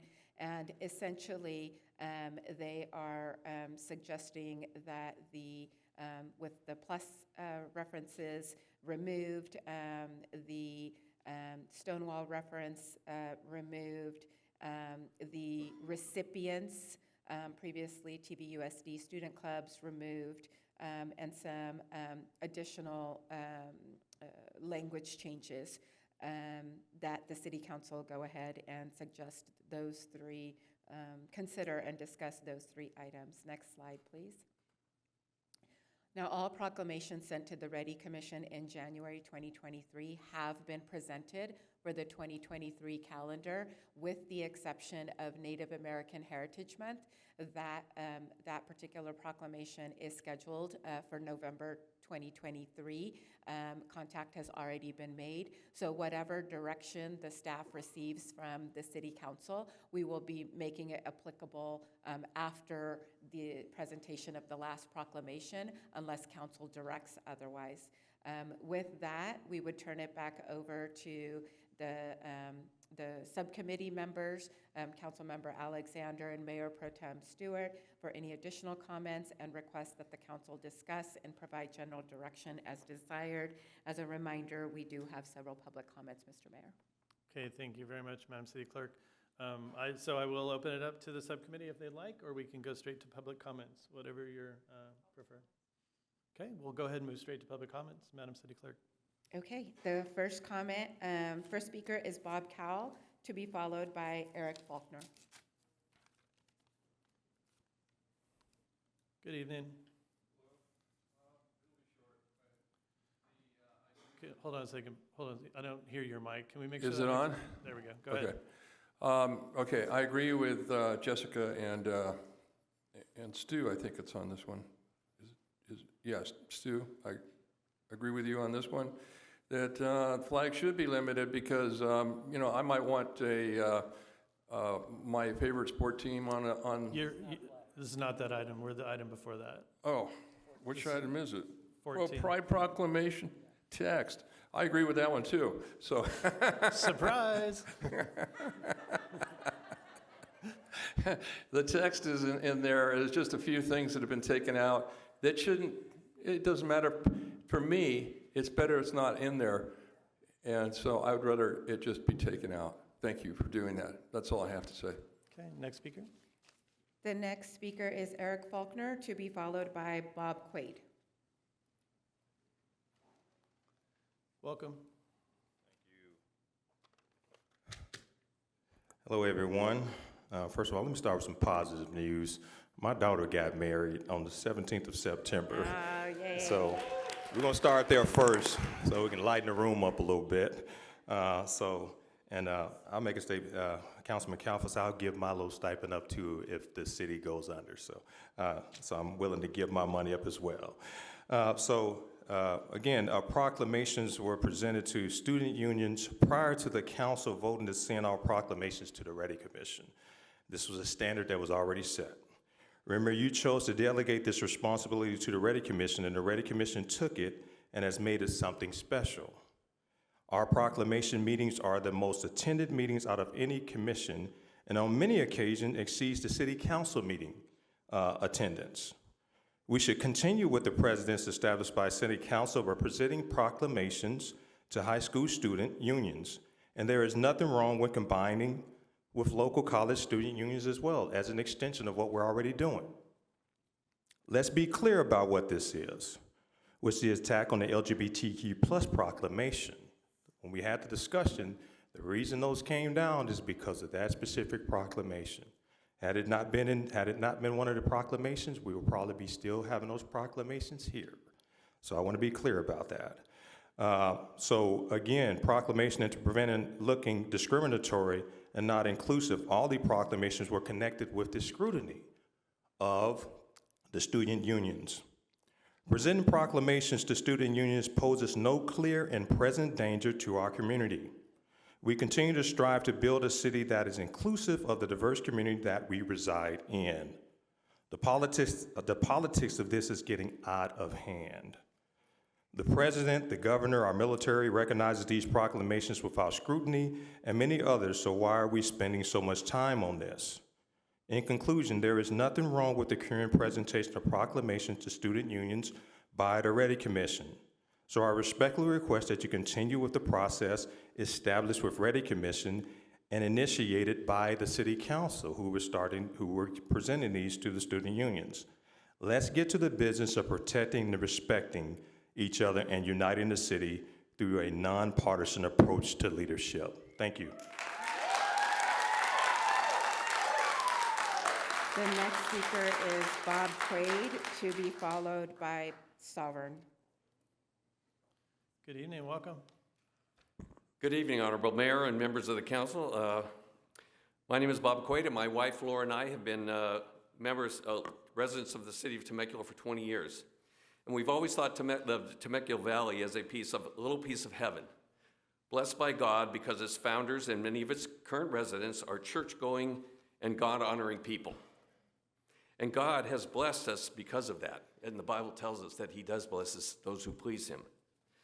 However, we face a grave threat to God's blessing on our city and the valley by dishonoring him with this pride proclamation affirming all forms of degenerate sexual behavior, especially with the plus sign in the original text.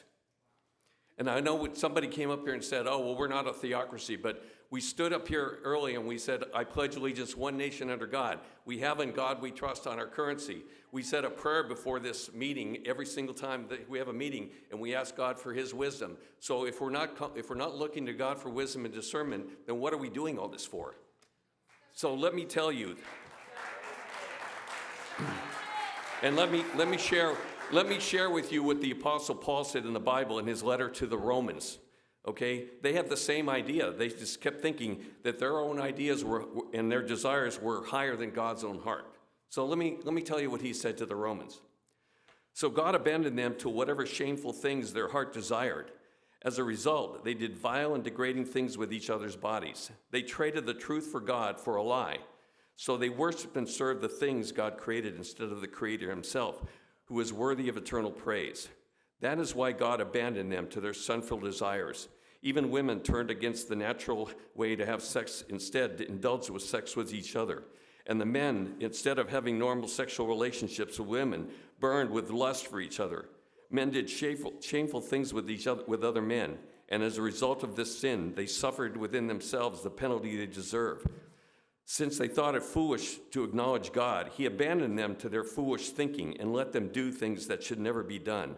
Their lives became full of all kinds of wickedness, sin, greed, hate, envy, murder, quarreling, deception, malicious behavior, and gossip. They are backstabbers, haters of God, insolent, proud, and boastful. Does that sound like our federal government and our state government? They invent new ways of sinning, and they disobey their parents. They refuse to understand, and they break their promises, are heartless and have no mercy. They know God's justice requires that those who do such things deserve condemnation, yet they do them anyways. And worse yet, they encourage others to do them too. So all I have to say to you as council, even though you're going to pass this pride proclamation, you're bringing condemnation on this city with these kinds of proclamations. This is a sinful behavior. It should not be acclaimed. It should not be affirmed. It should not be promoted. Thank you. And next speaker is Sovereign, to be followed by Crystal Pastorian. Welcome. I and over 100,000 heterosexual families did not approve the Pride Proclamation, the Pride Month, the tutti frutti flags. It's on and on and on and on. And this is why I don't approve of even the language that you're going to change, because you give an inch and you take a mile. And why do I say that? Well, across my social media, I get this title, "You're Not Dreaming, Kid, You're in Temecula." A film approved by Mayor Zach to flood the social media. Well, what was that about? Oh, how does a film about a lesbian married to a woman who has an upside-down crucifix tattooed behind her ear display the dream of living in Temecula? How does that do that? That film doesn't describe the 100,000 heterosexual couples and families of this community. Are you, Zach, you who approved this film, are you living your homosexual fantasy out loud? Is that what you're doing? Because, you know, your oath to office was to uphold the Constitution, to protect us from domestic and foreign terrorists. And that's what we have. It's a domestic terrorism. The families are not wanting to be invaded by the flag. Why didn't you do a proclamation for our military men, who have served this country to protect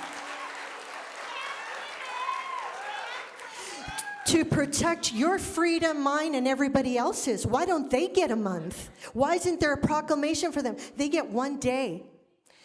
So now here's the thing. You know, either you're going to hold up your oath to office or you'll be removed like Marianne Edwards and Matt Ron. We don't need people like you serving the public, asking for a raise when you've been like a full-time student at San Marcos. Have you really ever worked aside from being on the city seat? Look, Zach, either you're going to walk away from the dark order, because that's who you serve. The order of Hasatan. That's who you serve.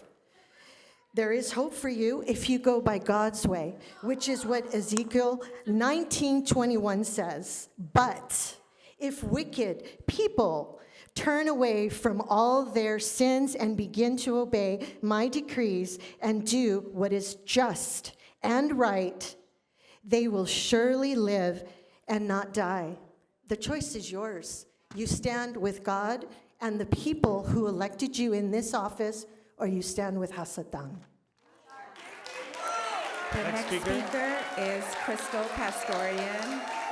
Crystal Pastorian to be followed by Skylar Temple. Okay, so Crystal Pastorian and then Skylar Temple.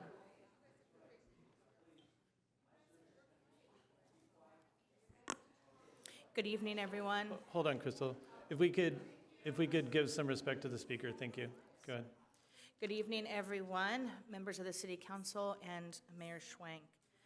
First of all, this is not how I had anticipated speaking to you, but I want to apologize to you on what you're hearing, because as a model of this community, I don't think that that was a reflection of everyone, so I am sorry.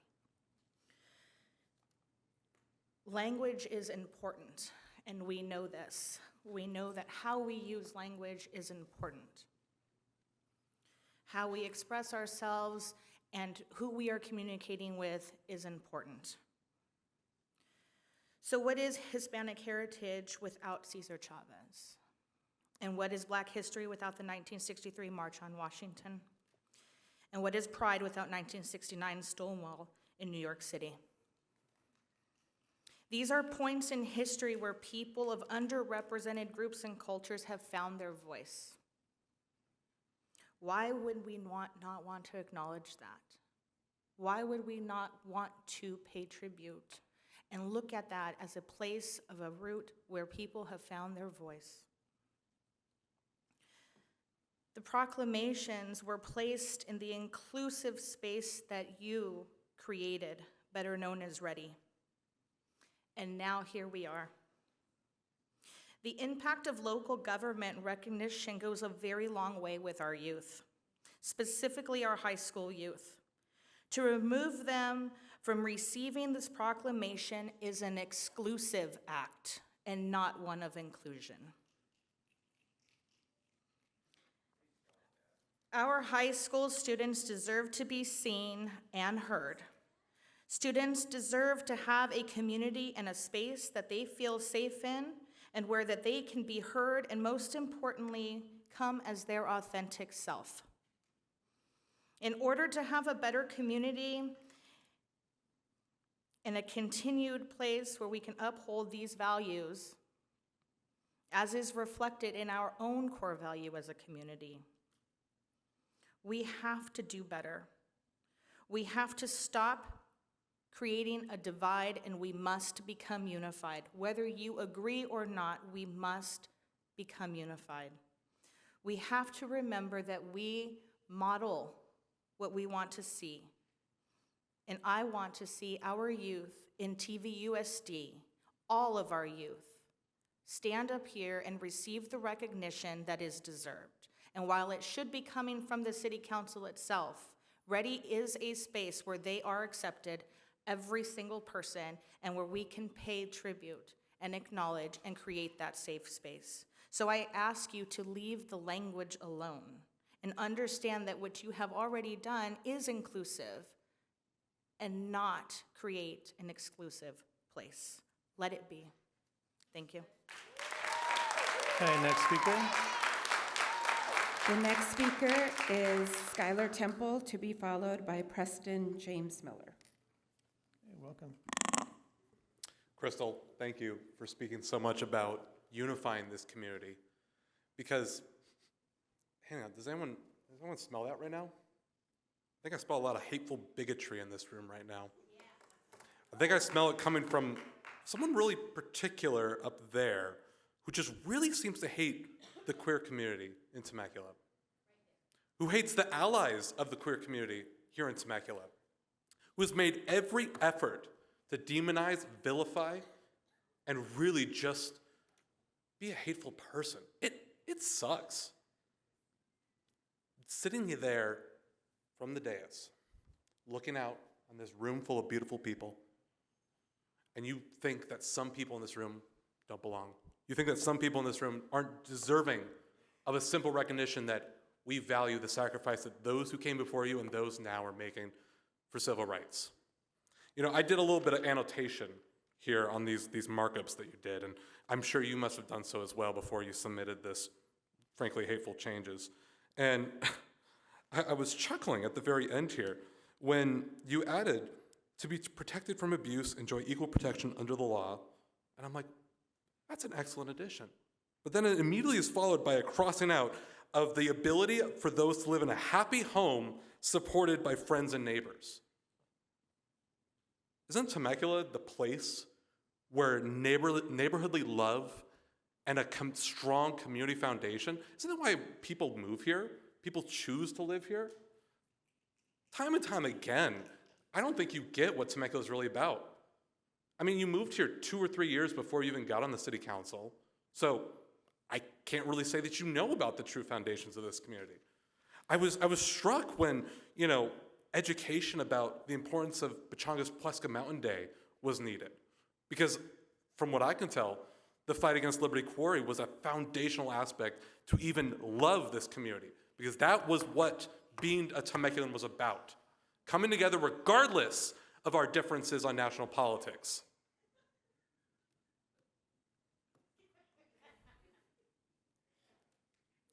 It's just funny to me because we could be spending our time so much better.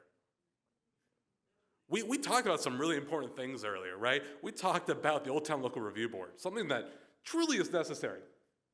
Oh, Jessica Hearts, love that. Cute. But you know what? I have to spend my time now, and so many in this room have to spend their time to fight off this bigoted, hateful crap. Shame. Do the right thing.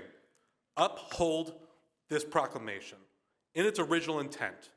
Let the Ready Commission do what you tasked it to do by creating an inclusive space for all, and that includes the queer community. Thank you. Next speaker. The next speaker is Preston James Miller, to be followed by Love Bailey. It's Preston James Miller, to be followed by Love Bailey. Okay, welcome.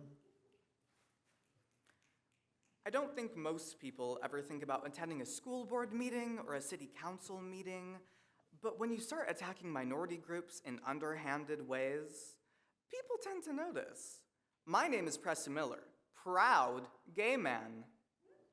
Jessica Alexander and city councilwoman, though hopefully not for long, you think yourself a prophet of God. You think you speak for God. That's why you thought you had the power to turn this city into an anti-abortion sanctuary, whatever that means. But thankfully, more responsible and competent leaders put a stop to that. You're delusional and dangerous. You don't belong on the city council, you belong in a psych ward.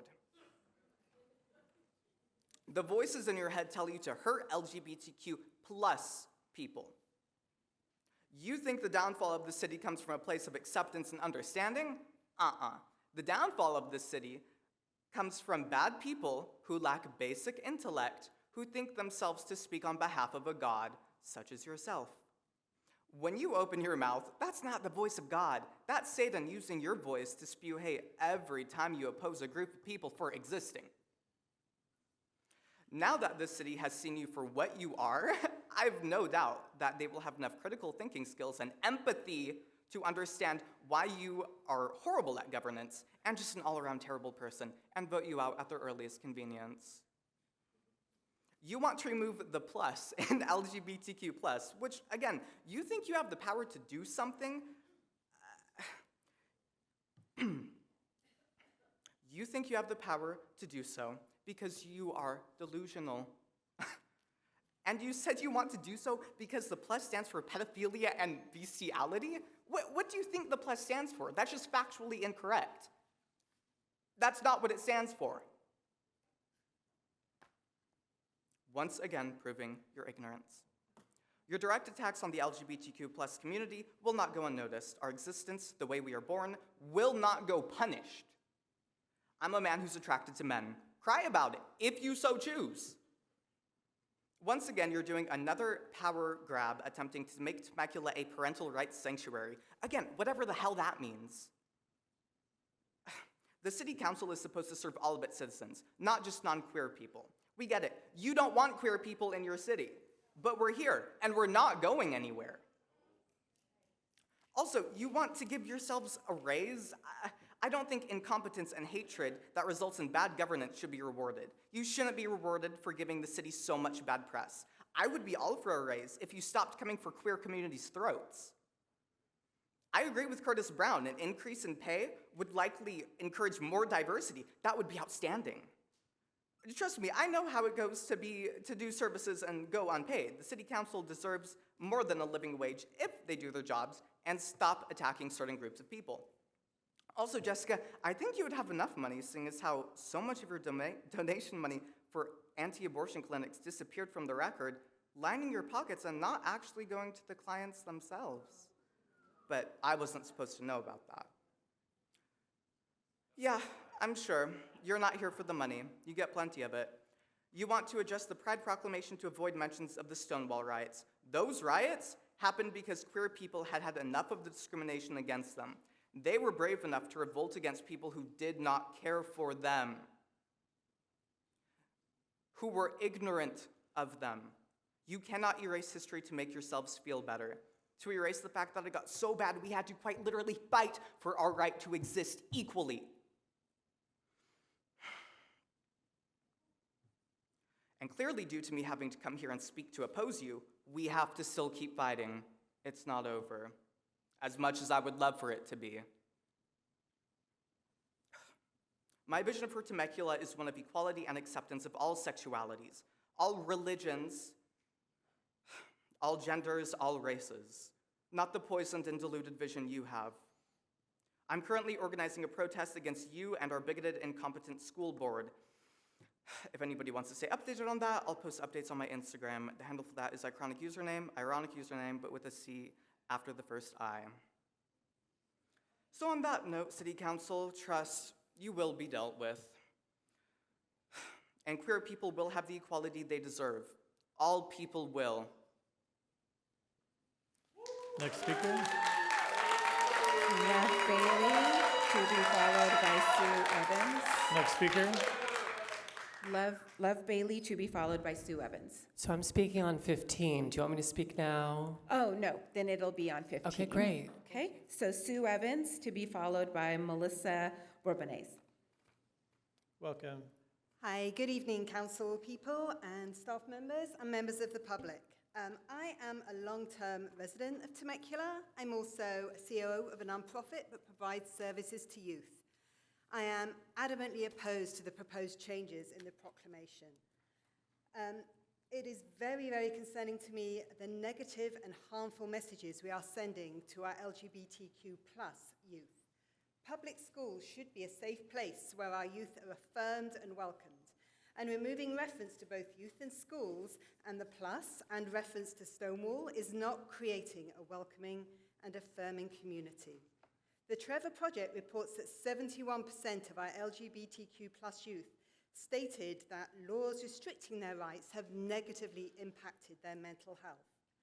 I would seriously ask you to consider, do you want our community to be known as a community that is not supporting our LGBTQ+ youth and is encouraging and increasing the number of mental health crises we already have? I really, really hope that as a Temecula community that we can be seen to be open and supportive and not in the news because of our bigotry, which is what is happening, and it is very, very sad. So I do hope that you will oppose the changes. Thank you.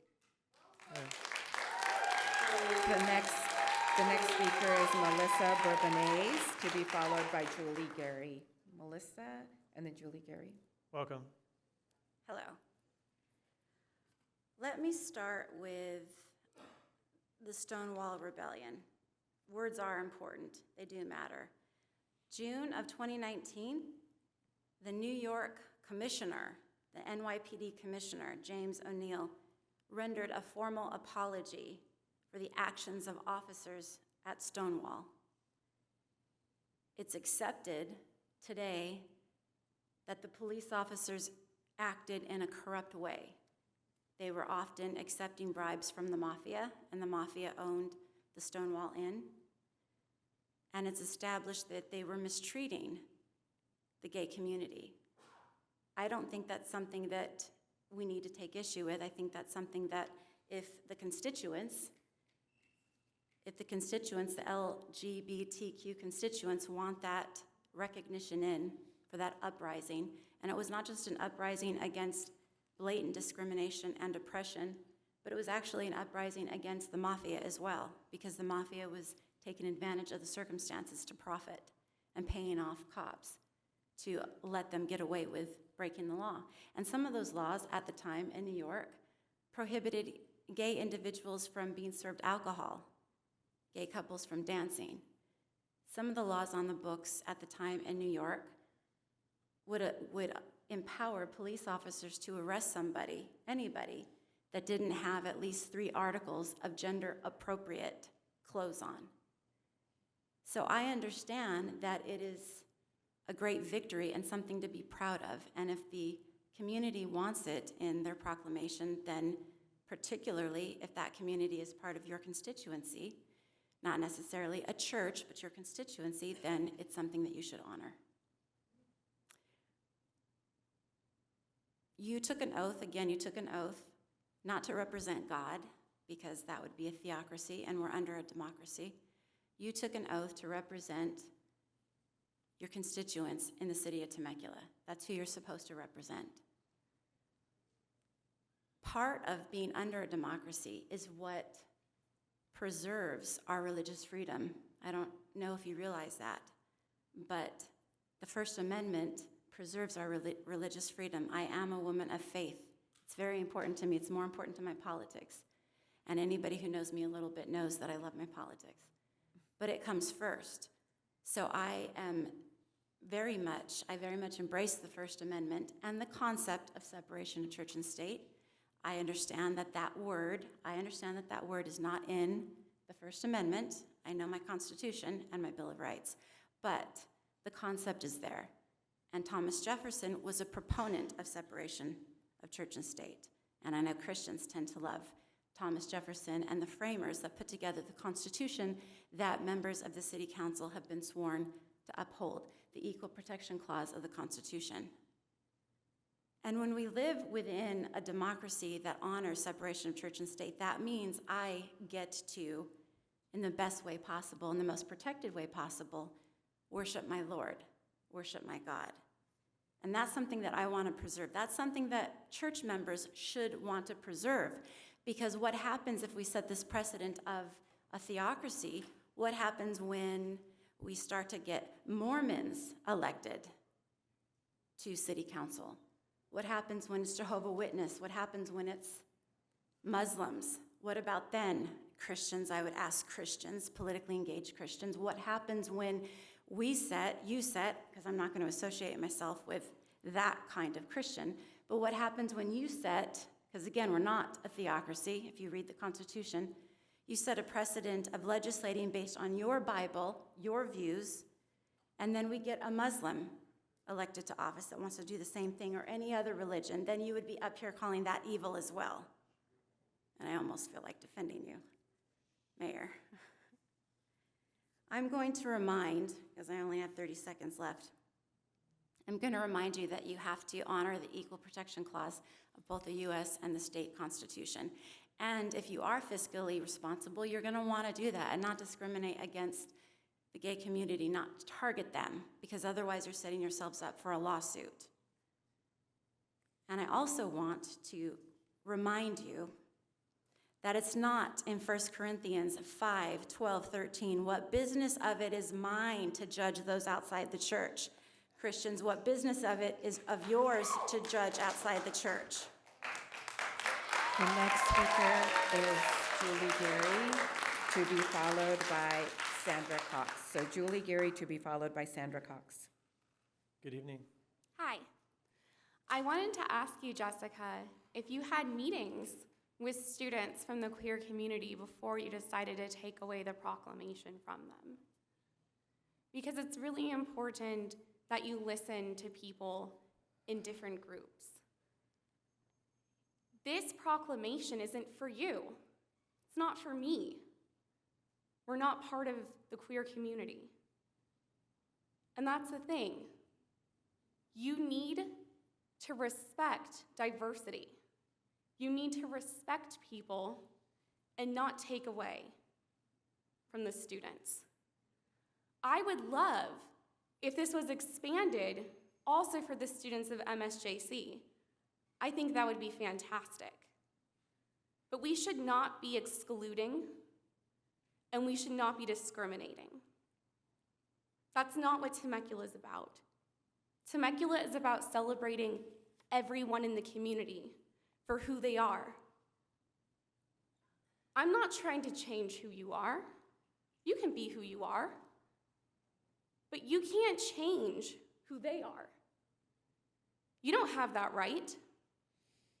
In fact, it's against the law. As Melissa said, you swore an oath to uphold and defend both the U.S. and the California Constitution. You swore an oath to not discriminate based on race, based on gender ideology, sexual orientation, or religion. You put your hand on the Bible, but you've sworn an oath to the Constitution. You did not put your hand on the Constitution and swear an oath to your Bible. So if you cannot uphold and defend all of the parts of the California Constitution, you need to step down because you can't do your job. Thank you. The next speaker is Sandra Cox, to be followed by our last speaker, Stacia Deutsch. Good evening. Good evening. My name is Sandra Cox. I'm a physician, board-certified psychiatrist in this community. I've been in practice for 30 years. And if there's anything that I do know, it's mental health. And I understand that the mental health of our students, of our youth, are negatively impacted when their communities do not accept them for who they are. But that doesn't seem to matter to you, does it, Jessica?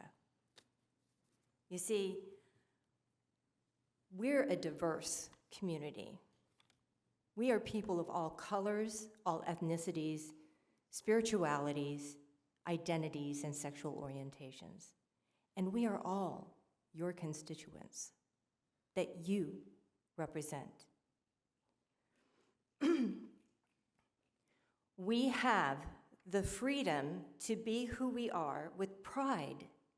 Pride, that's what that's about.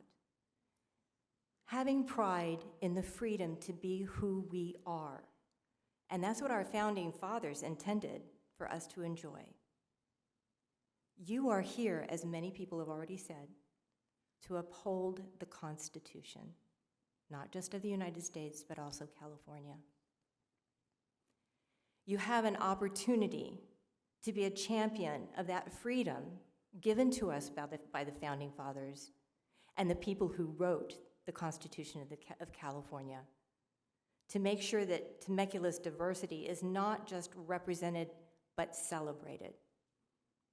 You can choose to be a champion of that and not a champion of oppression like you seem to want to.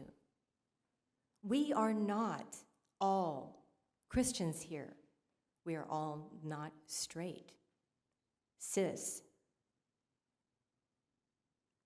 You need to understand that when you marginalize one community, you open up the doors for marginalizing many other communities. And we're all watching that, and we're all concerned about that. It is a slippery slope. Right now, you're targeting the LGBTQ community. And we all know that it's not about protecting the children. That's a smokescreen. We know it's about fomenting fear based on a wholly false narrative designed to stir up anger in a select number of gullible and easily influenced people who call themselves Christian. But no matter how many times you repeat a lie by saying that the LGBTQ community are groomers and pedophiles, repetition does not make it true. When you want to withhold this presentation from the students of this community, you are telling them, those members of that student body who are members of the LGBT community, that they're not only not welcome, but you would like to erase them. Is that how you want those kids to feel, Jessica? Do you feel proud of that? Does that make your God happy? Because what it does is it causes those kids to feel bad about themselves and to feel unsafe in their own community.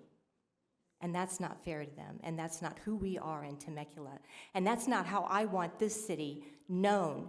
And we are under the national spotlight now because of you, people like you.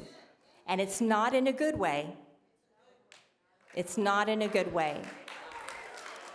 So let's make sure this community is diverse and that we are welcoming of all people, that we don't exclude, especially our youth. Don't be a bully. Next speaker. The last speaker is Stacia Deutsch. Mr. Mayor, Welcome. Stacia Deutsch is our last speaker on this item. Okay, thank you, Madam City Clerk. Hi, thank you.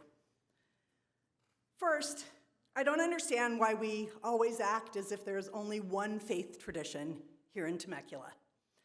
I was appointed to the Race, Equity, Diversity, and Inclusion Commission in no small part because I am a rabbi and a member of our small Jewish community. The Jewish American Month proclamation is not under dispute. There is only one. As a member of READY, you appointed us because you trust us. Our responsibility is to look at city programs to make sure that they are accessible to all through a ready lens. But now, you're proposing to take away that trust. You gave us the proclamation for Pride and the other inclusion days because you didn't want to do them here, when this is really where they should be done. It is the city's responsibility to make certain that our community is welcoming to all, especially those who have been historically disenfranchised. This proclamation is a standard text used all over America. And you cannot erase LGBTQ+ history through edits. Stonewall stands whether you want it as a part of the proclamation or not. It's important. The LGBTQ+ community is an essential part of the fabric of Temecula, and this proclamation is important. I came on the commission at the same time as the proclamations came to ready. I'm always asking, what would we be doing if we weren't doing the proclamations? What did we do before that? But the truth is, celebrating with our diverse communities is my favorite part of the job. You created our commission.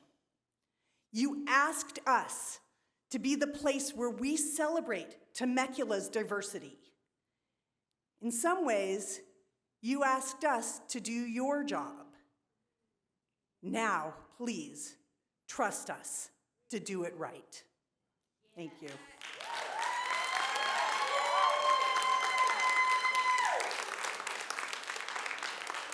All right. Thank you, everyone. Thanks to all our speakers. At this time, I'm going to open up the discussion and turn it over to Mayor Pro Tem Stewart.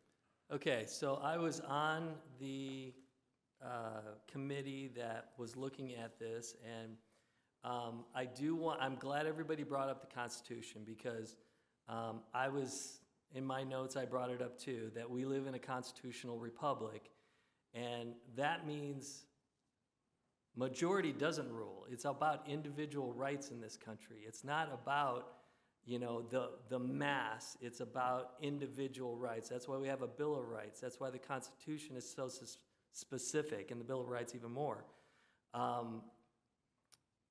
We all have rights that are guaranteed by that. And I have the right to my opinion, and I have the ability to voice it just like you guys all did too. In my understanding of this job that I'm doing today is I'm at local government. This is a strictly utilitarian position, nonpartisan. I don't believe sexual identity politics should be at this level of government. We should not be here. We should not be talking about this. That being said, I have personal beliefs, and I keep them personal. I'm not here to shove anything on anybody. I do also, though, have a issue where I have an issue with the Pride Proclamation is the plus, and for only one reason. I don't know what that means. And the fact that I don't know what that means makes me uncomfortable as a leader of the city, saying the city supports that or wants to proclaim that or is proud of that. The rest of the letters I don't have a problem with, and I do have a problem with, I believe that in every family, the parents are the ultimate responsibility of those children. Till the age of 18. Once you guys turn 18, whatever you want to do, whatever you want to be, that's on you. I don't have a problem with that, but I do have a problem with us as a city, which I don't believe we should even be in the position of sexual identity politics. I don't believe it's our authority to present it to a child under the age of 18. So but like I said, I don't have a problem with you guys. Whatever you want to do, that's you. I'm not here to be a judge and jury on anybody. So that's where I stand, just like I have a constitutional right to my beliefs. And as far as the Stonewall is concerned, okay. Let's just all be respectful. This is our time to speak. Yeah. And it's really important that we didn't chirp at you when you were speaking. So it's really important for us to be able to have this space to do this. Yes. And it's disrespectful to shout out and to yell at a mayor or mayor pro tem or a council member while they're speaking. So let's just listen, have dialogue. That's what we're here for. Thank you. And in reference to the Stonewall, the one lady said it perfectly. I did some research on Stonewall, came up with the exact same information she did. Stonewall is an important part of the history of this proclamation and the gay community. So I am okay with leaving the Stonewall reference in there because I'm all about not creating revisionist history. History is history. So for us to change even this history is wrong. So that's where I stand. I personally don't feel comfortable with the plus category only because I don't understand it. And I have never gotten a clear answer. So, and everybody has a different answer. And so that, and then presenting it to someone under the age of 18, to me, it's wrong as a city leader to represent to a minor this. So that's why I wanted to bring in the college kids because they're of age, they're completely able to make their own decisions. But until the age of 18, I believe you belong to your parents. So, but anyways. Okay, I'll go ahead and give Councilmember Alexander an opportunity. All right. Well, first, I just want to thank everyone for coming out and talking because this is where we have the dialogue. This is where we can have the conversation. This is where we can bring information such as what is the plus? What does Stonewall actually stand for? This is the conversation, and then this is the opportunity for the five of us to take what we just heard from our constituents and then dissect it and see if that is what works for Temecula. Just because, and I'm just going to be real, just because a few people come in, I need to hear the majority of what Temecula wants. I love you guys, everyone, and I'm talking everyone. I'm not just talking one group. I am literally talking this entire crowd and beyond within our entire city. If I didn't, I wouldn't be here. I have 5 children. I have more things to do, trust me. But it is my heart to be here, to be a representative of the people. So that being said, why I'm doing this, why I'm bringing this forward is because a year ago, I had a resident, and I'm gonna go through this again, so everybody who didn't get to hear me through my last couple sessions up here can understand. I had a resident come to me and ask me to look into the plus. It is my responsibility as a council member that if a resident has a question, to dive in. Am I wrong or right? If somebody wants to know about a pothole, if somebody wants to know about anything within the city, it's my job. That's why I'm here. I'm the sounding board, and I'm also a representative along with 5 other people. So I decided to dig in because we've given away 2 proclamations before, and I've never said anything about all this information. But as I dug in for months and I did my homework, questions started popping up. As we say, and you've heard me say before, every word has a meaning and every word means something. So I dug in. So I wanted to find out, what is the plus? Is anybody even really questioning? And I'm going to tell you, nobody really was. So I dug in for hours and days and months to really get an understanding. Somebody had asked me, am I listening to the other side? I believe it was you. And I will tell you, I've watched, the P-flag videos? I've watched them, I've listened to them, I've talked to people. Don't think that I just sit behind my computer and have nothing to do with individuals. I have other individuals who have homosexual lifestyles. That's their life. I'm not to answer for that. I'm not to answer for you, all of you who are here who maybe live in another different lifestyle. That's not my job. But my job here is to create a safe environment for our Temecula residents. So that being said, when I'm looking at a plus, let's put away right now, let's even just put away maps, okay, because that was brought up. But my question is are we okay with condoning subcultures such as BDSM. Does everybody know what that is? Bondage, sadism, masochism. Are we okay with that? Hold on, I'm not asking you to answer. I just want you to listen. But what I'm saying is, as a city, I'm asking you to just, as a pause, to think about what I'm saying. Are we okay with promoting that to children? I'm not asking. Mayor, please. I think it's important that we respect the speaker. It's also probably important to not ask a rhetorical question. It's like when you ask kindergartners a question, like, ah, you know, like, so maybe phrase it in a statement versus a question. So that's where my dig started. I started trying to find out exactly what this proclamation was about now, because I honestly, I had heard from our staff that it is basically a copy of what the federal government uses, what the state government uses, but nobody really dug into the proclamation and understanding even the history, as we've had city council members on this board vote for this proclamation and clear it and say it's okay. So I started digging. I started doing more homework. The next question that I had, well, what is Stonewall? I lived in New York. I've been to Greenwich Village before when I was 18. I understand the area over there very well. I was a police officer out in New York City. I know the area. But as I found out and looked into the history of Stonewall as a former police officer, and especially having police officers in this city council room and protecting our entire city, I cannot sit here and promote activism against police officers while they try to burn 8 police officers in a building while trying to smash down the doors. Who the heck does that? I'm not promoting it as a city council member, and I would hope and pray that my city staff and everybody else on this board does not either.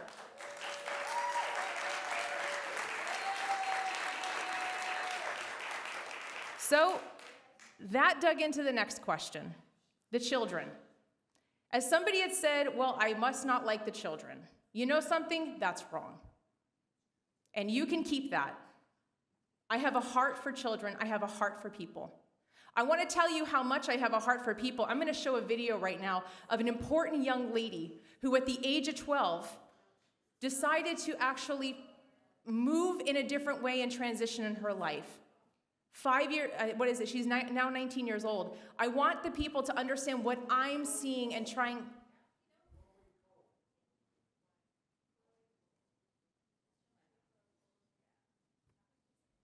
I'm trying to let the people see exactly what I'm seeing. My question is are people also on the opposite side of where I'm sitting? Are they sitting down with detransitioners? Are they sitting down with young men and women, or men even in their 60s, 70s, 80s, who have transitioned back to where their original biological sex came from or started as? How are they feeling? If you could please run the video, thank you. My name is Chloe Cole, and I am a detransitioner. Another way to put that would be, I used to believe that I was born in the wrong body, and the adults in my life whom I trusted affirmed my belief, and this caused me lifelong, irreversible harm. I speak to you today as a victim of one of the biggest medical scandals in the history of the United States of America. I speak to you in the hope that you will have the courage to bring the scandal to an end and ensure that other vulnerable teenagers, children, and young adults don't go through what I went through. At the age of 12, I began to experience what my medical team would later diagnose as gender dysphoria. I was well into an early puberty, and I was very uncomfortable with the changes that were happening to my body. I was intimidated by male attention, and when I told my parents that I felt like a boy, in retrospect, all I meant was that I hated puberty, that I wanted this newfound sexual attention to go away, that I looked up to my brothers a little bit more than I did to my sisters. I came out as transgender in a letter I sent on the dining room table. My parents were immediately concerned. They felt like they needed to get outside help from medical professionals, but this proved to be a mistake. It immediately set our entire family down a path of ideologically motivated deceit and coercion. The gender specialist I was taken to see told my parents that I needed to be put on puberty-blocking drugs right away. They asked my parents a simple question: would you rather have a dead daughter or a living transgender son? The choice was enough for my parents to let their guard down, and in retrospect, I can't blame them. This was the moment that we all became victims of so-called gender-affirming care. I was fast-tracked onto puberty blockers and then testosterone. The resulting menopausal-like hot flashes made focusing on school impossible. I still get joint pains and weird pops in my back, but they were far worse when I was on the blockers. A month later, when I was 13, I had my first testosterone injection. It's caused permanent changes to my body. My voice will forever be deeper, my jawline sharper, my nose longer, my bone structure permanently masculinized, my Adam's apple more prominent, my fertility unknown. I look in the mirror sometimes and I feel like a monster. I had a double mastectomy at 15. They tested my amputated breast for cancer. And I was cancer-free, of course. I was perfectly healthy. There was nothing wrong with my still developing body or my breasts, other than that, as an insecure teenage girl, I felt awkward about it. After my breasts were taken away from me, the tissue was incinerated. Before I was able to legally drive, I had a huge part of my future womanhood taken from me. I will never be able to breastfeed. I struggle to look at myself in the mirror at times. I still struggle to this day with sexual dysfunction. And I have massive scars across my chest. And the skin grafts that they took of my nipples are weeping fluid today. And they were grafted into a more masculine positioning, they said. After surgery, my grades in school plummeted. Everything that I went through did nothing to address my underlying mental health issues that I had. And my doctors, with their theories on gender, thought that all my problems would go away as soon as I was surgically transformed into something that vaguely resembled a boy. Their theories were wrong. The drugs and surgeries changed my body, but they did not and could not change the basic reality that I am and forever will be a female. When my specialist first told my parents that they could have a dead daughter or a live transgender son, I wasn't suicidal. I was a happy child who struggled because she was different. However, at 16, after my surgery, I did become suicidal. I'm doing better now, but my parents almost got the dead daughter promised to them by my doctors. My doctors had almost created the very nightmare they said they were trying to avoid. So what message do I want to bring to American teenagers and their families? I didn't need to be lied to. I needed compassion. I needed to be loved. I needed to be given therapy to help me work through my issues, not affirm to my delusion that by transforming into a boy, it would solve all my problems. We need to stop telling 12-year-olds that they were born wrong, that they are right to reject their own bodies and feel uncomfortable with their own skin. We need to stop telling children that puberty is an option, that they can choose what kind of puberty they will go through, just so they can choose what clothes to wear or what music to listen to. Puberty is a rite of passage to adulthood, not a disease to be mitigated. Today, I should be at home with my family celebrating my 19th birthday, and instead I'm making a desperate plea to my elected representatives. Learn the lessons from other medical scandals like the opioid crisis, to recognize that doctors are human too, and sometimes they are wrong. My childhood was ruined along with thousands of detransitioners that I know through our networks. This needs to stop. You alone can stop it. Enough children have already been victimized by this barbaric pseudoscience. Please let me be your final warning. Thank you.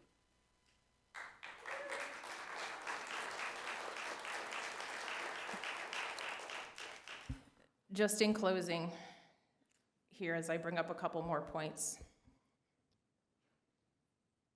Hearing that story from her, and I've heard it several times. She's actually been in our city area, speaking out to the public for thousands and thousands of children. As we see, if you do your homework, I urge you to go and look at the UK, as they have all these, they started about 10 years before us with the transitioners and transitioning surgically the bodies of these men and women. They have now closed down some of their biggest hospitals or centers that actually do this because they're finding this isn't working. So I can't sit here and support this, especially with children, just like Councilmember Stu said, or Mayor Pro Tem Stu had said. How do we support this with children? Children, my kids can't even make up their mind, and they change their mind within a 5-minute period of time. So how can I give this such a big change for a child's life over to them? As a parent, I should be having to have that conversation. Somebody brought up mental health. Yes, mental health is a part of it. There's needs. My question to everybody, what are the root causes of why this is happening? Those are the questions we need to be asking us. We're looking at the surface, but what are the root causes as to why we're dealing with all of this in our cities, in our towns, everything? Why kids want to change the style of what they look like physically. You know, I want to bring up my last point for this today. I really dug, and one morning I woke up at about 3 o'clock in the morning, and this was put on my heart. And I found this, and I didn't find much of other people talking about it. In 2012, the United Nations General Assembly passed a resolution urging countries to ban the practice of what's called FGM, female genitalia mutilation, calling it irreparable and irreversible abuse. The resolution was considered a major step forward in protecting women and girls. My question is moving, fast forwarding this, and it would appear, as they said in here, it would appear that the new wave of transgenderism among with youth is a reminiscent of FGM practices. While establishments are rightly condemning female genitalia mutilation, which I think most of you know, which is basically cutting off the clitoris, cutting off the vulva, and all the parts of the woman's body. Let's just call it what it is, because that's what's happening. We're cutting off breasts, we're cutting off man's penises. Let's just have the conversation as to what's going on. But yet we're okay with not affirming that, but we're okay with affirming a transgender, affirming care and coverage. I'd like to know what the difference really is. Thank you. All right. Councilmember Kalfas, the floor is yours. I would like to start with a quote that my friend sent me earlier today for all of us to ponder on. Victory creates hatred. Defeat creates suffering. Those who are wise strive for neither victory nor defeat. I think we can all agree that as a community, we are divided.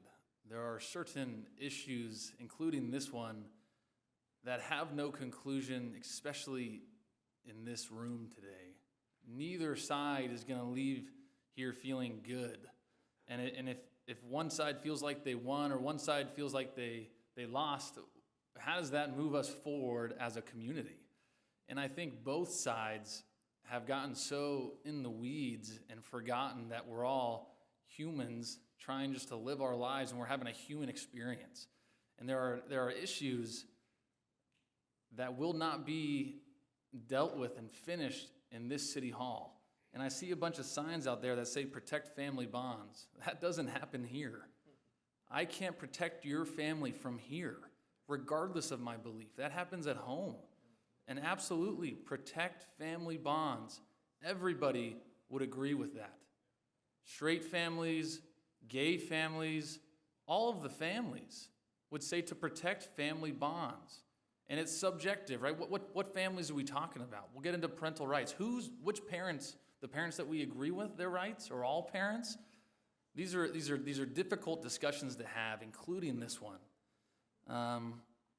As far as taking out the Stonewall event, I understand where you're coming from, Councilwoman Alexander, and I understand the attack on police. But with 2020 hindsight, we can see now that what those police officers were doing was unjust. And while we can at that time, they were doing their jobs, but now with looking at it, we're in the future now, we can understand that they were in the wrong. And I don't think any of us, and anyone in this room would say that we condone police attacks. We all stand for public safety. We all stand for the rule of law. But that doesn't mean that we can't look back on historical events and view them from that lens at that time. It's hard to do. But we also have to realize that we have to find common ground. We have to look at issues from a common sense lens. These people in our community exist, whether you want them to, whether you agree with it, whether you don't. Conservative, liberal, it doesn't matter. We have to live together. We have to be a community. And the thing about Temecula is that it's always been a community, regardless of your race, regardless of your sexual orientation. And at the end of the day, it doesn't matter because we are all humans trying just to live our life the best we can. But we also have to realize that there are solutions to be had. We can agree that we're not all going to agree on this proclamation. We can agree that some believe it should be done at City Council, some believe it should be done at Ready Commission, some believe it shouldn't be handed out at all. Everyone has different views, and we have to respect those views. And I think up here today, we have to realize that some council members have reservations, and we have to acknowledge those reservations because that's how they feel, and they have the right to feel that way.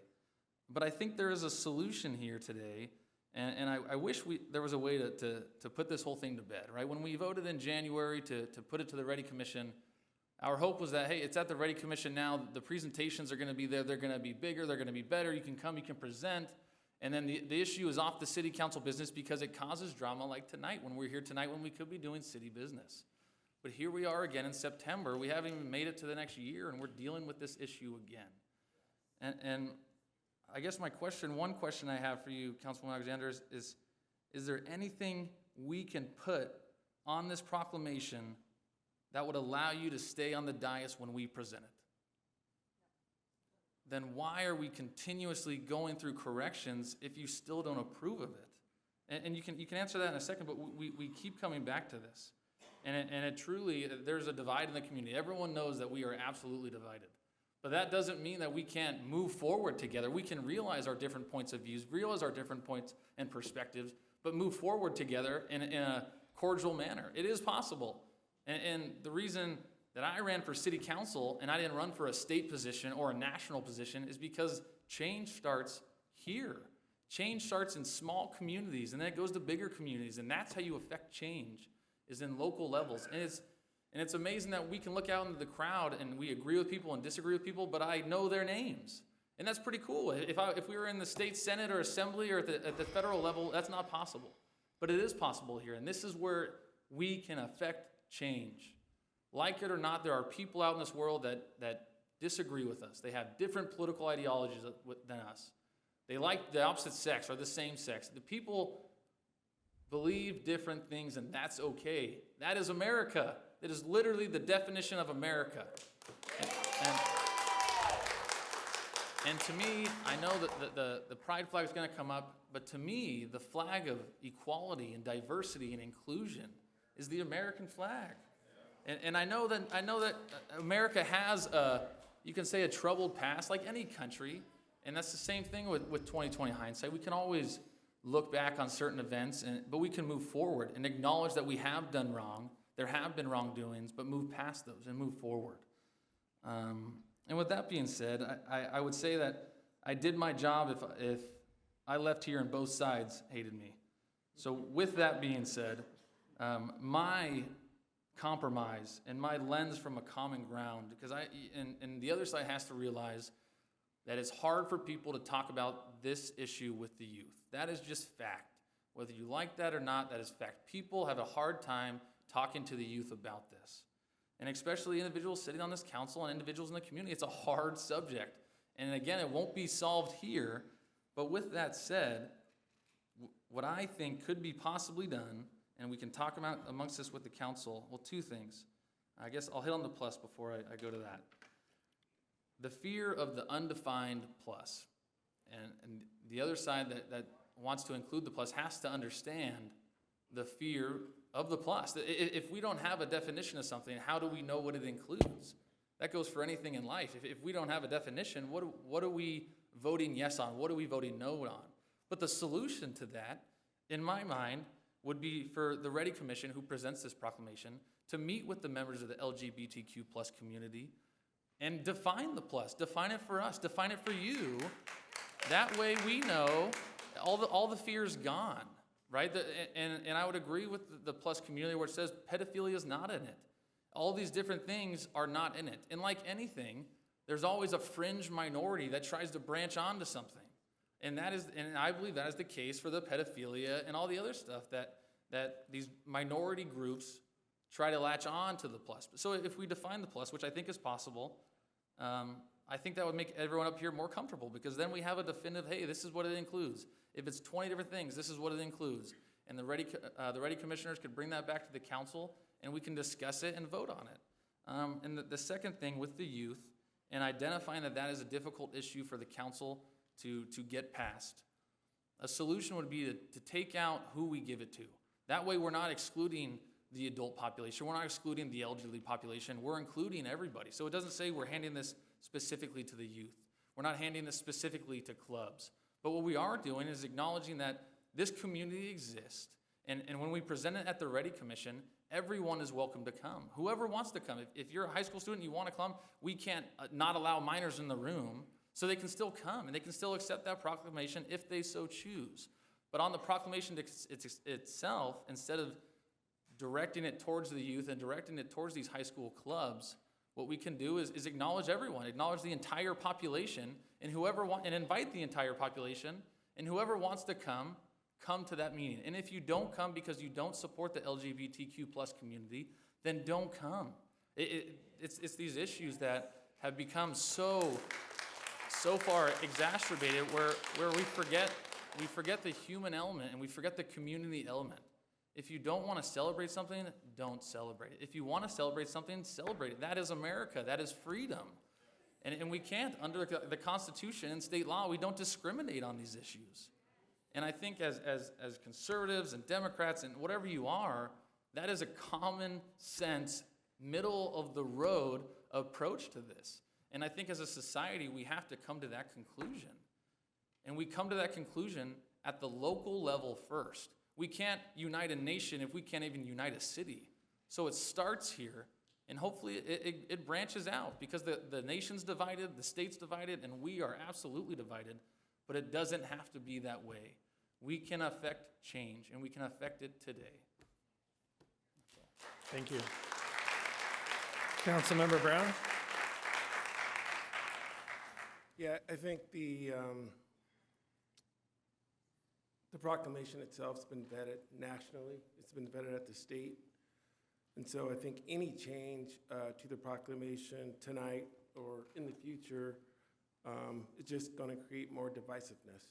I think bringing up tonight, after we've already addressed this earlier in the year, we've heard it from a commissioner mention that the Ready Commission have received more visits having the proclamation read there than it ever has at a council meeting. And so there's nothing broken, right? I think what we have broken is bringing this up tonight again and creating more divisiveness. And so I stand to support the proclamation as it's written. All right, thank you. All right, thank you, Councilmember Brown.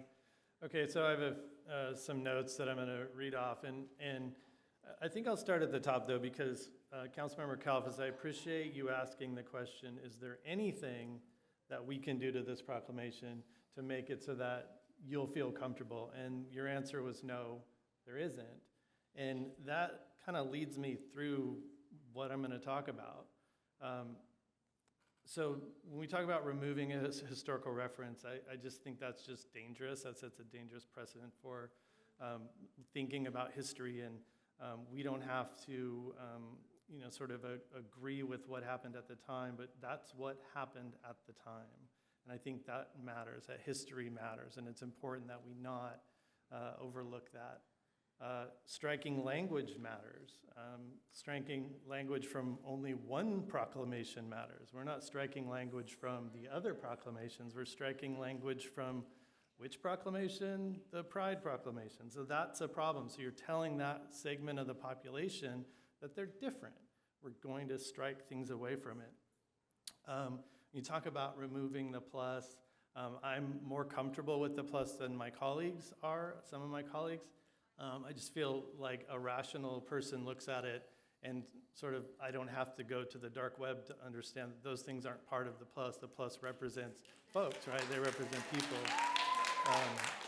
So it's important that, we not sort of, conflate every conspiracy theory with the plus. When we talk about removing students, the language in this is actually not just removing students from the Pride Proclamation, but from every proclamation presentation. So it says, Temecula Valley Unified School District student clubs from all proclamation recipient lists.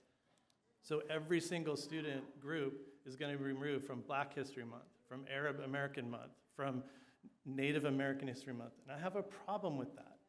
I have a problem with removing it from Pride as well, but I have a problem with the idea that we're going to try to exclude some groups. And I know Councilmember Kalfas, you proposed something which may have some merit, but I think what we're talking about is it's problematic when we try to remove things. So removing history, removing the plus, removing students, and removing things is not adding to our community. When I thought about running for office, I was thinking, like, how can I add to my community? Not what can I take from my community. So I have a problem with that. I have a problem with the process. We had a process in January that we would revisit this every year, and we're here again in September revisiting this. And so I have a problem with the process. And it started, back with the debate over Ready. Does the Ready Commission belong? And then that wasn't good enough. It's like, okay, well, what about race? Let's remove race from the Ready Commission. Okay, well, now let's take the proclamations from City Council and put them to Ready. That's not enough. So, now we're going to make changes to Pride, and that's not going to be enough. You've said it, that's not going to be enough. So the next step is the removal of Pride. That attack will continue on the LGBTQ plus community. It will not go away with anything that we decide tonight with Councilmember Alexander. Collectively, we may move forward, right? Collectively, we may. But I suspect that in January and maybe June and maybe September next year, we might be dealing with these things at the same issues. The actions that we take as a local government, they matter. They contribute to the rise in hate that we're seeing, and we're seeing people murdered just for being an ally to the LGBTQ plus community. So the things that we do here contributes to that narrative. So I want to make sure we don't contribute to that narrative, and that we make sure that we are wrapping our arms around everyone in our community, because at the end of the day, that's what we're here for, making sure that everyone in our community feels safe. I've been around in our city for a long time, and I've been a part of a lot of our master plans, community charrettes, community meetings, whether it's the Quality of Life Master Plan years ago, Uptown Jefferson, Youth Master Plan, Community Services Master Plan. And if you read those documents, everything in them, it talks about empowering everyone in our community, right? That's the foundation. I have every copy in my office, and if there's something I want to look at, I'll pull it and I'll read through it. That's the foundation, whether it's seniors, whether it's special needs, whether it's our veterans, whatever the population is, whatever the segment of the population, it's important that those founding documents, those foundational documents, align with what we're doing here. So we need to make sure that those words don't ring hollow on the community. They need to matter, and they are backed up by our actions. So if we have words in a document that say one thing and we're doing other things, it doesn't really make sense. I want to focus on identities, because I think we get caught up in sexuality and sex, right? We're talking about penises and things for the second time, because someone talked about it at the dais one time. It's like, what are we talking about? We're talking about identities, how people identify. I identify as a heterosexual. Now, you automatically don't go in your head to what I do in my private bedroom, right? You go to my family. You go to my family, my children, what I do for a living, maybe if I go to school or whatever it is. You don't associate that with some of the things, especially the deviant things that are proposed on or pushed on the LGBTQ plus community. So I struggle with that. We need to strive to empower and represent, empathize, and connect with all families in our city, all families in Temecula, regardless of how they identify. Like, I think that is just foundational to who we are, right? Outside of this space, I live on a street with neighbors, and we're all different, and we get along, and we barbecue together, and sometimes we have drinks together, and we chat, and when they're not home, I check on their home, and that's what it is to be a neighbor. Up here, we have that obligation to do the same thing, to look after one another, to look after marginalized communities, to look after people that have less than us. So it's important. If this place isn't a safe space in our city, what are we doing? If this place right here, if this building isn't safe for any part of our community, then what are we doing? What does it look like out there then? I've attended most of the Ready meetings this year, and the ones I didn't attend, I watched online. And I can say that through line for me is how much this means to the youth in our community. Being able to listen to how they're impacting their school sites, how they're impacting their student groups, their community, is deeply important. I do think we should, and let's not forget, we do invite other people. It's not like we only invite students. We send invites out to a lot of people, and many adults show up to these. In fact, I gave out a Pride proclamation to a local business owner who is part of the LGBTQ community. I handed a proclamation myself to that person because it means so much to them as a business owner in our city. Those are some of the things that I think are deeply important.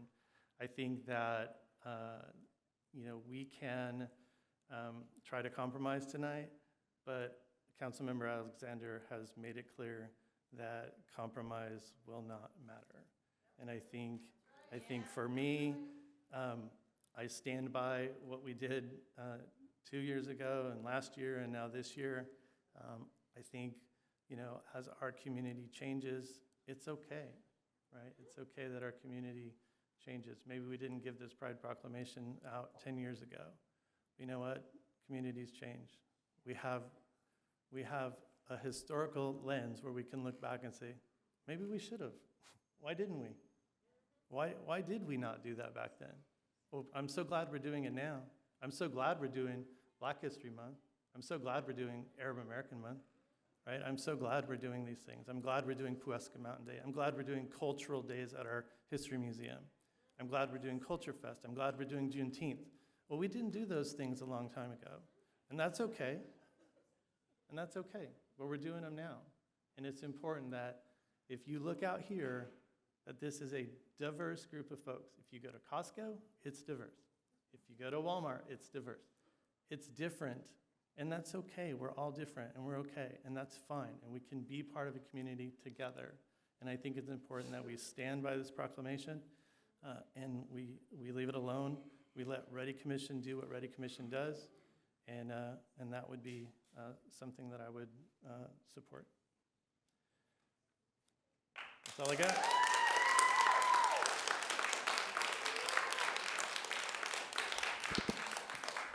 So we're not here all night. Did you have something else, Mayor Pro Tem? My opinion hasn't changed. I really still believe that a child is under the authority of their parents, but it does not preclude them from coming.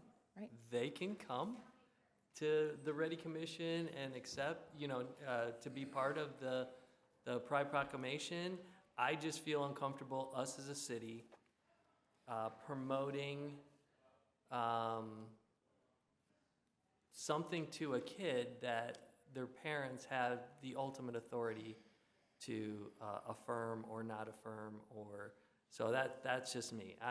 And again, the plus thing, still very confusing. I like Brendan's idea. Give it to the Ready Commission to figure out what that is. Give us a definition of, and then I feel a whole lot more comfortable. But right now, I'm definitely not, as it's set up right now, that comfortable. But let me ask you a quick question, just so we can kind of talk this through. If a student group was to show up, they're invited, a high school student group was to show up, they're invited, would you be okay giving them an individual proclamation? Or are they only allowed to sort of be there? We're only allowed to give a proclamation to, like if they came with like a parent note, would that be okay? Well, here, No. to me it goes back to, I feel at this dais, we represent the citizens of this city. And the children of the city are under the authority of their parents. Their parents are the ultimate authority when it comes to their children. So I have no problem giving a pride proclamation to a college kid. If that's who they are and that's, and they come, absolutely, you're part of our community. I agree with Brendan. I mean, we're all trying to live our life the way, we feel we need to live it. And so I don't have a problem with that. If they're, if the youth show up, they show up. We're not going to kick anybody out of here. So, but that's kind of like, I can't get past that. And the only reason I ask is because we're asking to exclude the youth from every proclamation. And so that's where kind of the rub is, right? So you have a lot of student groups that have put a ton of time and energy to come and speak to the community.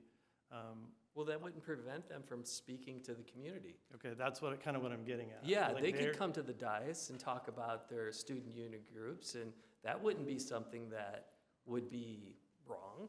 I mean, I'm just trying to find where the balance is.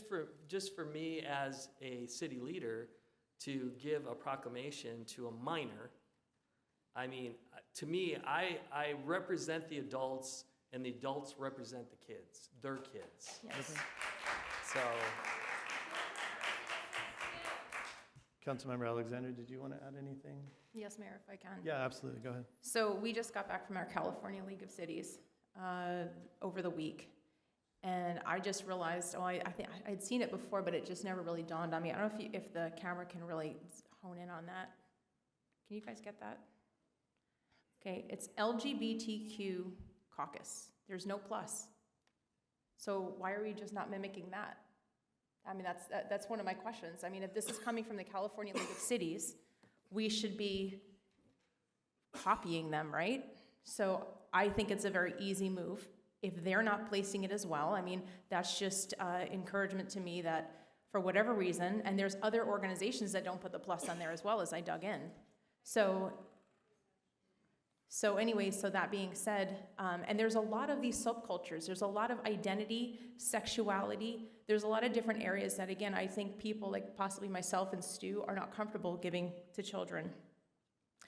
As of right now, to finish up, there's over, as what I saw a couple months ago, there's right now, council members, there's over 90 different subcultures. And I've listened to sexual therapists over and over where they're sitting, and I believe council members Stu and Zach, I don't know if Zach, if you heard the one that I had presented, but they're ever changing, and that's what they flourish on, that these things are ever changing. The identity is never the same. It's always changing and different. So how can we define that? Because I'll be honest with you, that was one of my first questions. Can we define the plus? Could we even take the plus off of LGBTQ? That was kind of one of my other questions that I was thinking, right? As she's shaking her head, I agree. In some ways, do we take that off? But we still wouldn't want to respect the people that first started this movement, and that we can get behind. And so that being said, I still encourage that we remove the plus to protect our just like Sue said, I think we need to remove the plus to, in general because we don't know how to define it. And the question is also, are we okay with celebrating history that was wrong? Listen, hold on, I'm talking about Stonewall, I'm sorry. Stonewall. What occurred at Stonewall, the history, excuse me, I am speaking, this is not your meeting right now. What I'm saying is there's a history about Stonewall. All I'm asking is are we okay as a city, as a whole, supporting this type of behavior? The last thing that the mayor had asked, and he kind of read in, and I actually brought it as a definition, We talked about safe environment, so I actually brought the definition of what is safe.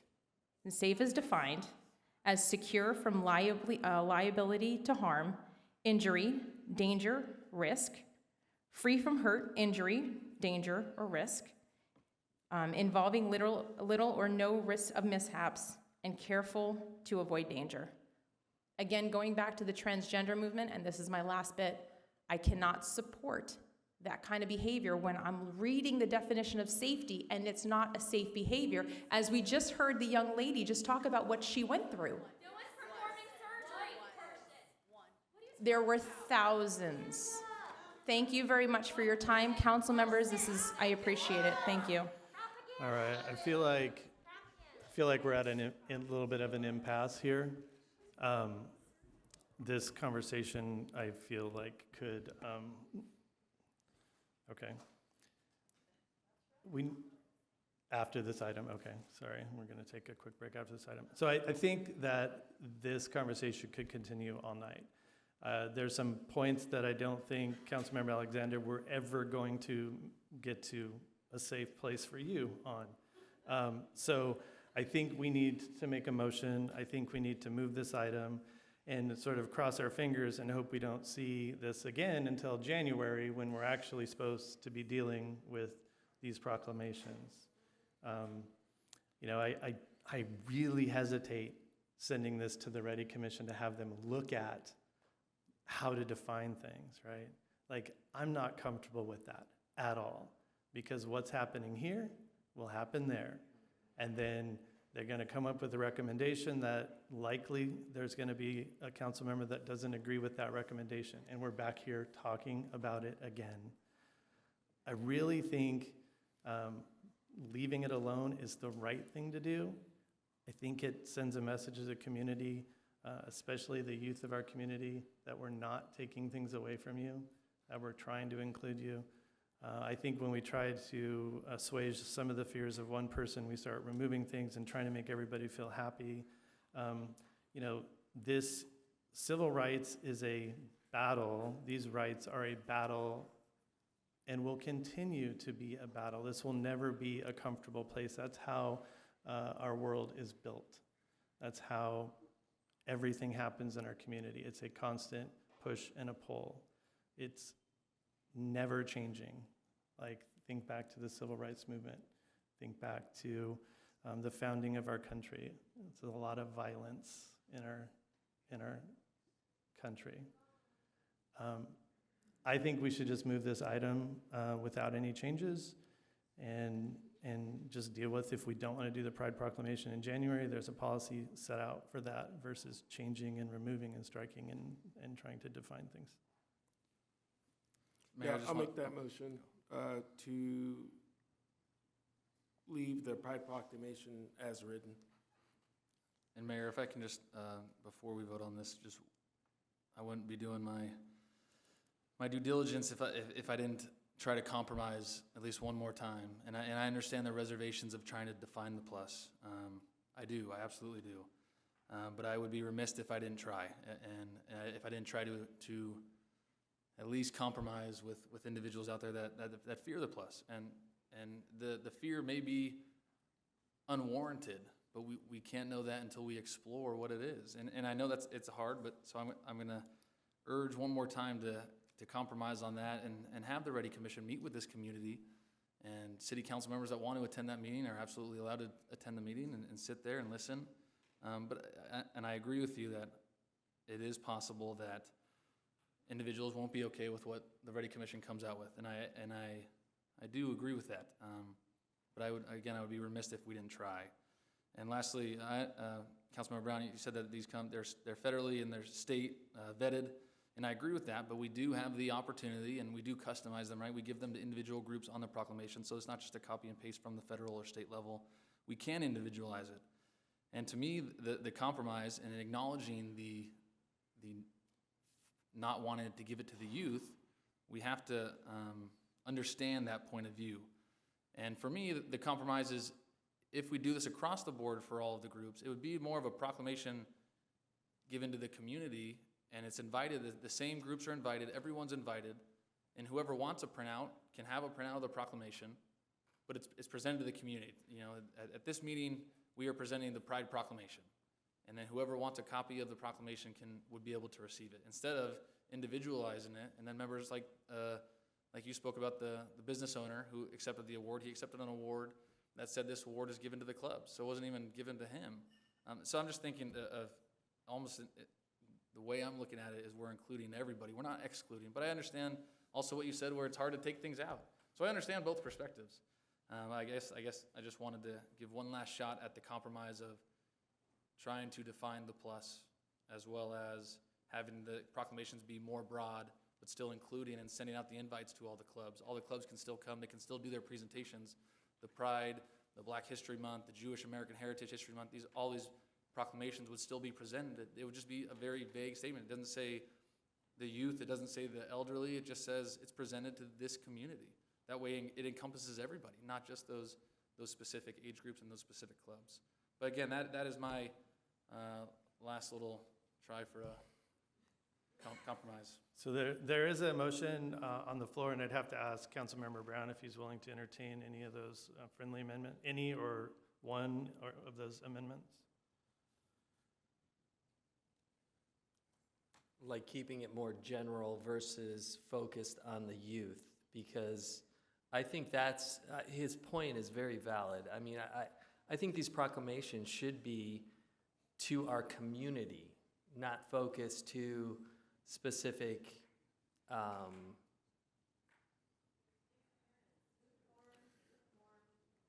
guess I'll consider it, but I mean, these kids that we're talking about represent the group that we're presenting the proclamations to, and so it's not like we're just randomly handing these proclamations to kids. They're student union for that individual effort, right? It's a Black History Student Union, and so what's wrong with giving the kid the proclamation? So it's like, why not just let it remain and revisit it in January if we need to? And I agree with you, Councilmember Brown. I mean, because we're about to wipe, like we did before, with wiping it from the city council down to the Ready Commission, right? And so we're about to do the same thing again by wiping it from all the kids and whitewashing it. It's why? Well, my rebuttal to that would be that the presentations are now bigger. The commissioners have stated more people come to the Ready Commission meetings than ever before. They have. And now, and they're longer. Now these individual clubs can do their entire presentation, and the meetings last longer than they've ever lasted before. So I know we've disagreed on this and moving them to Ready Commission, but for me, looking back at that decision, I still see it as a very positive decision, because each individual community and each individual proclamation has gotten bigger and better, and more of the community that is being presented with that proclamation goes to those meetings now. But I understand what you're saying. I understand your point of view, and I understand everyone's points of view. I'm just trying to find a way for all of us to, we present it, and again, one last time, we present it to the community. The Black Student Union can still come up on Black History Month.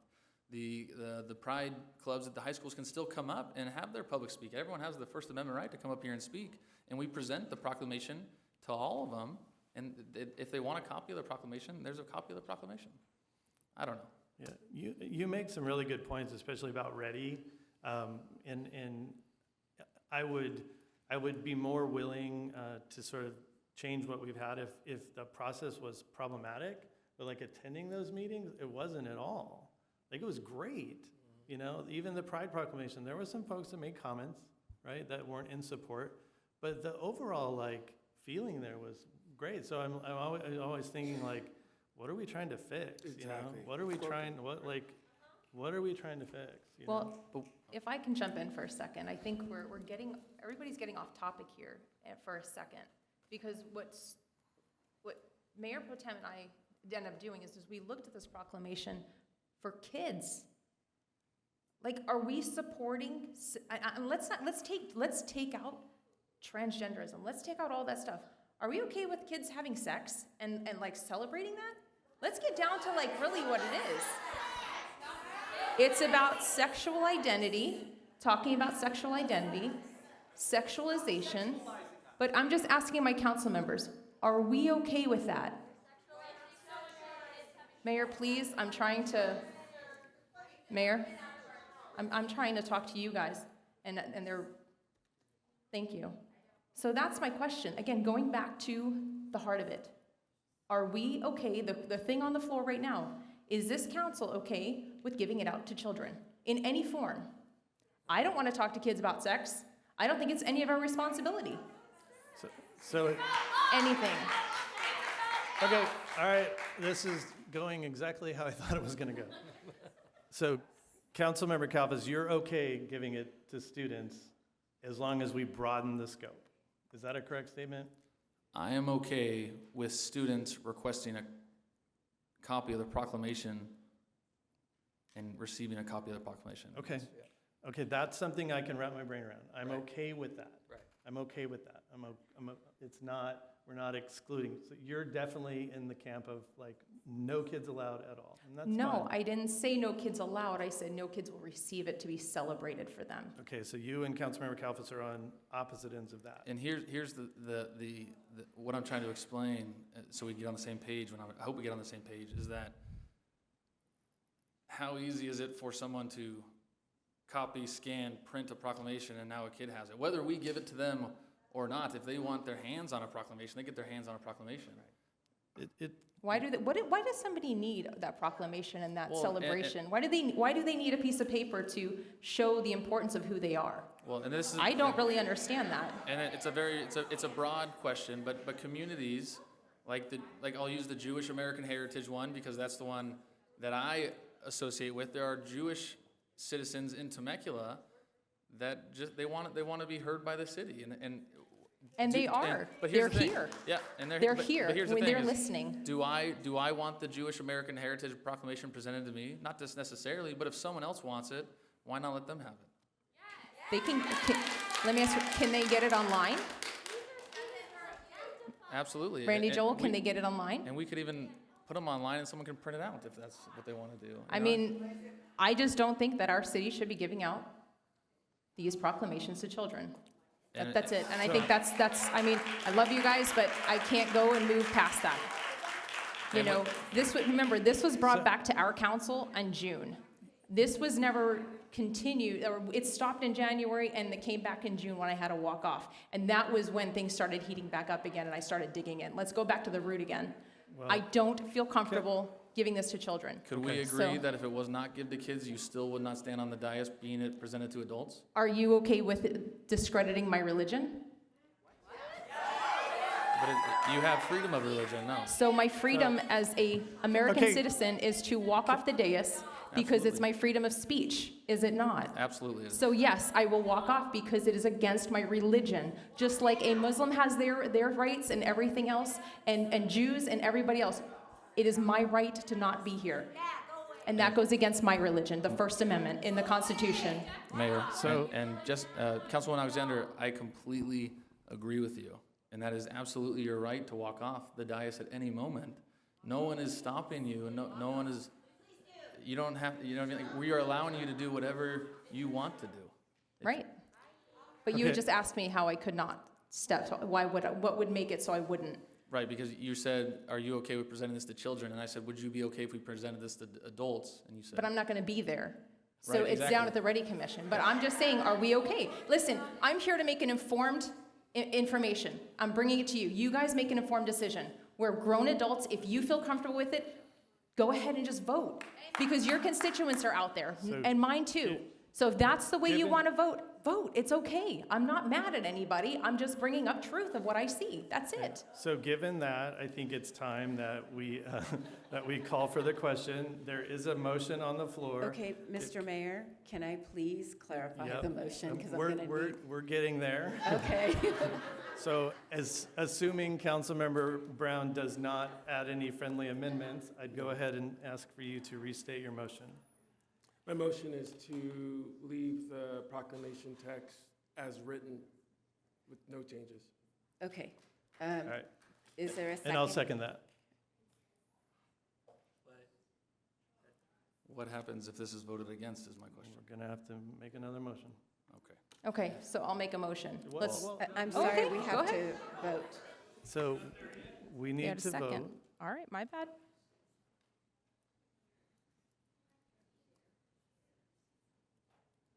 Councilmember Alexander, would you like to? Okay, we're going to try that motion again. Okay.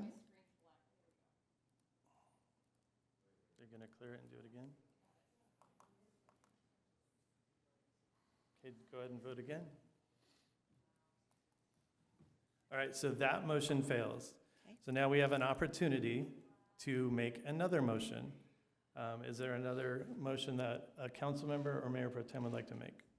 So I'd like to make a motion that we make a change in the plus. All the other letters we can keep, and the proclamation to be given to the citizens at large and not focused at a minor level.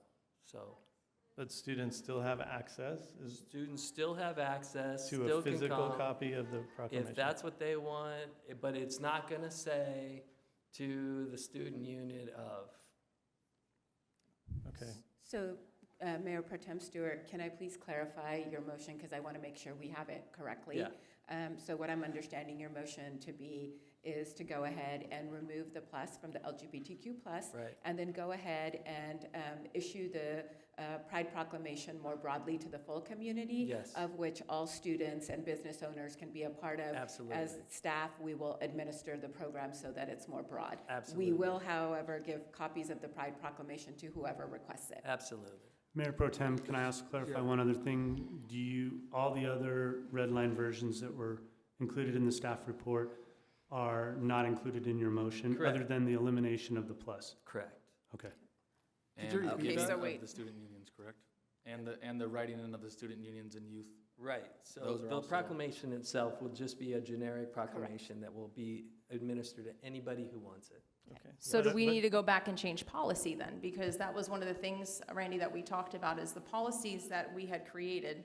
I'm sorry, Councilmember Brown, I know you're tired, but I know you're tired. Everybody's tired of hearing this, but the thing is, listen, when we went and write policy, right? We have certain policy that you showed me that we have to give it to clubs. The policy is written for the city council. Do we have to go through and change that as well?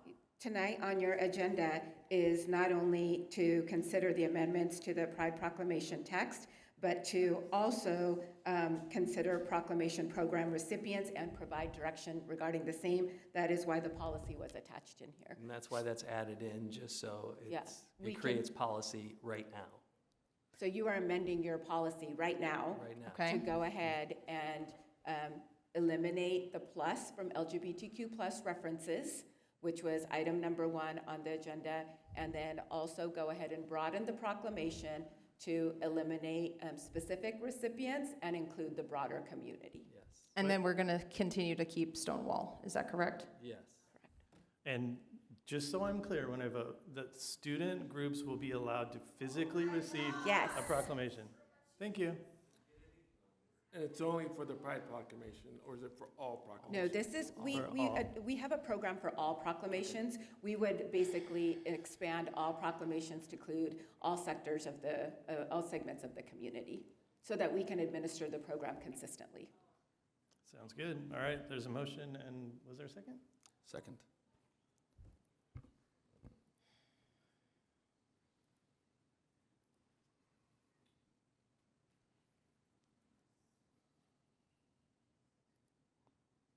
All right, and that passes 3-2. All right.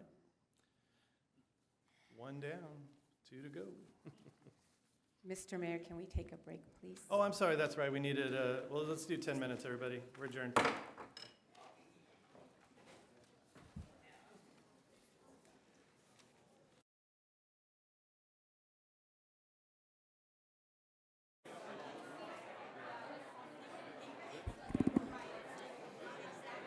All right, everybody, we're going to try to get back to our seats.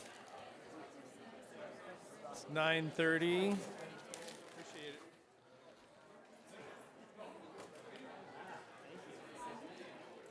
Just got an update on my son's baseball game I'm missing. It's doing well. Okay, I'm going to call this meeting back to order at 9:26. All right, we're going to move to item 15, which is consider flag policy for city-owned property and facilities at the request of Council Member Alexander. Madam City Clerk, is there a staff report on this, or is it just deferred to the council member? No, there's a staff report. Okay. Okay, so we'll go ahead and bring up the slides. All right, so this is agenda item number 15, the flag policy at the request of Councilmember Alexander. Next slide, please.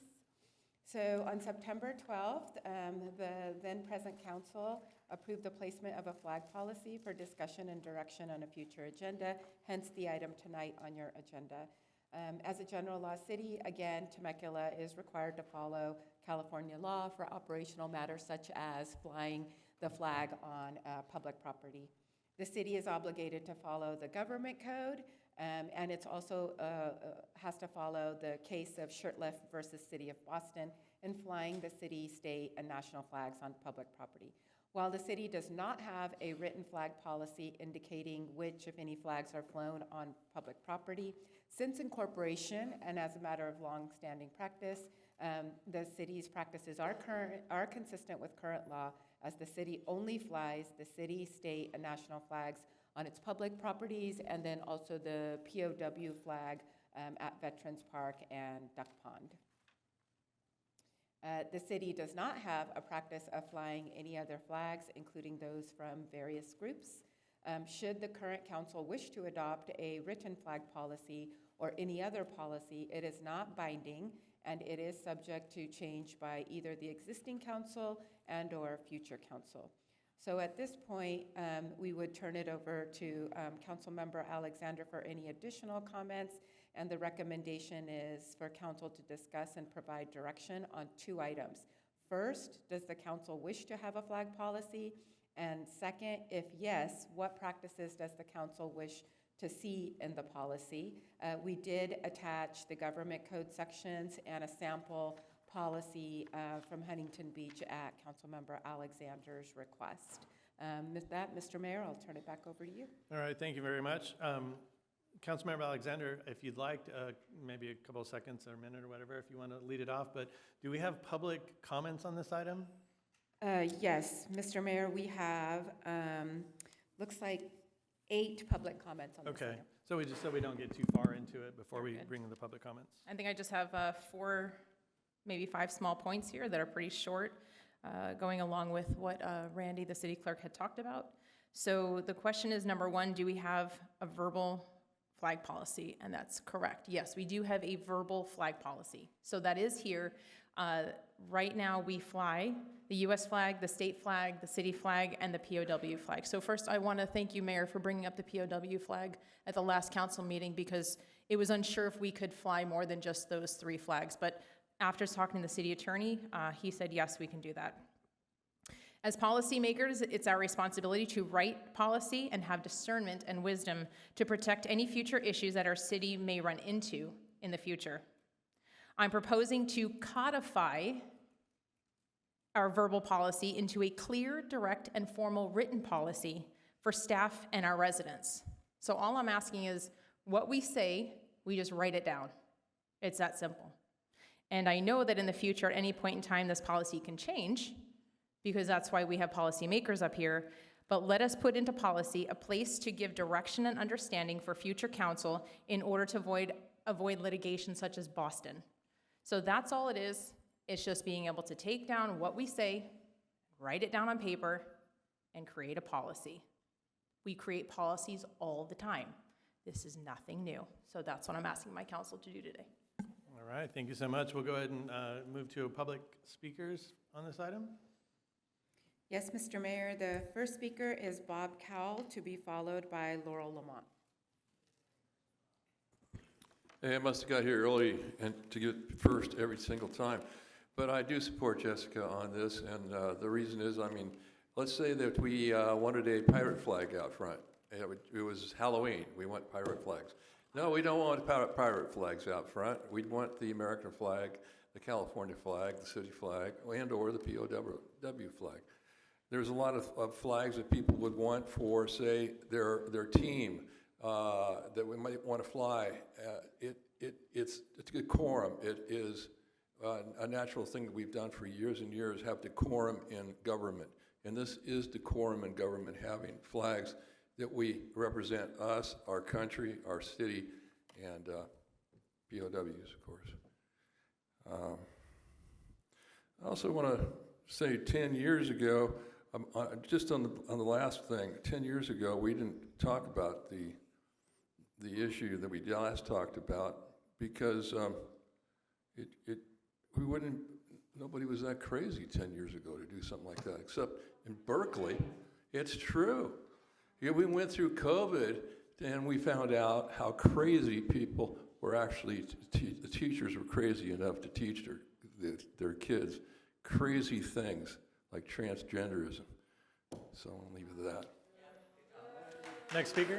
The next speaker is Laurel Lamont, to be followed by Bob Quaid. Good evening. Okay, I'm going to circle back to, remember you're one of 5? We have spent a lot of time in this room talking about something when one person is pushing an agenda from a pastor. I've been here for 7 years trying to talk about housing, but nobody can bring that to an agenda?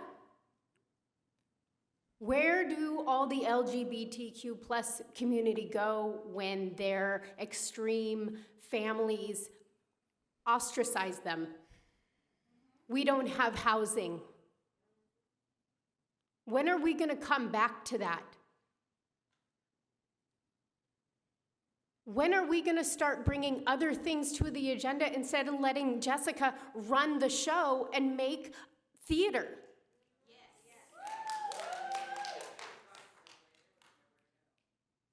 Quality of life matters. Housing affects every constituent. Why can't we talk about that? It's an inclusive discussion, but we don't talk about it, but she can keep spewing her agenda. Why? When? I know we don't get along because you want to tout traffic and safety and all these things when you're running for your council position. But nobody talks about how we got traffic problems in the first place. Zoning and city planning created housing for commuters. Homeowners commute out and workforce commutes in. That's a convenient setup so you don't have to represent the workforce. Housing matters. This theater does not and shouldn't have a place here, but we keep catering to it. We keep allowing it. Are we going to counterbalance it with some city work? Is that going to happen at some point? Or are we just going to keep platforming her and making a mockery of this?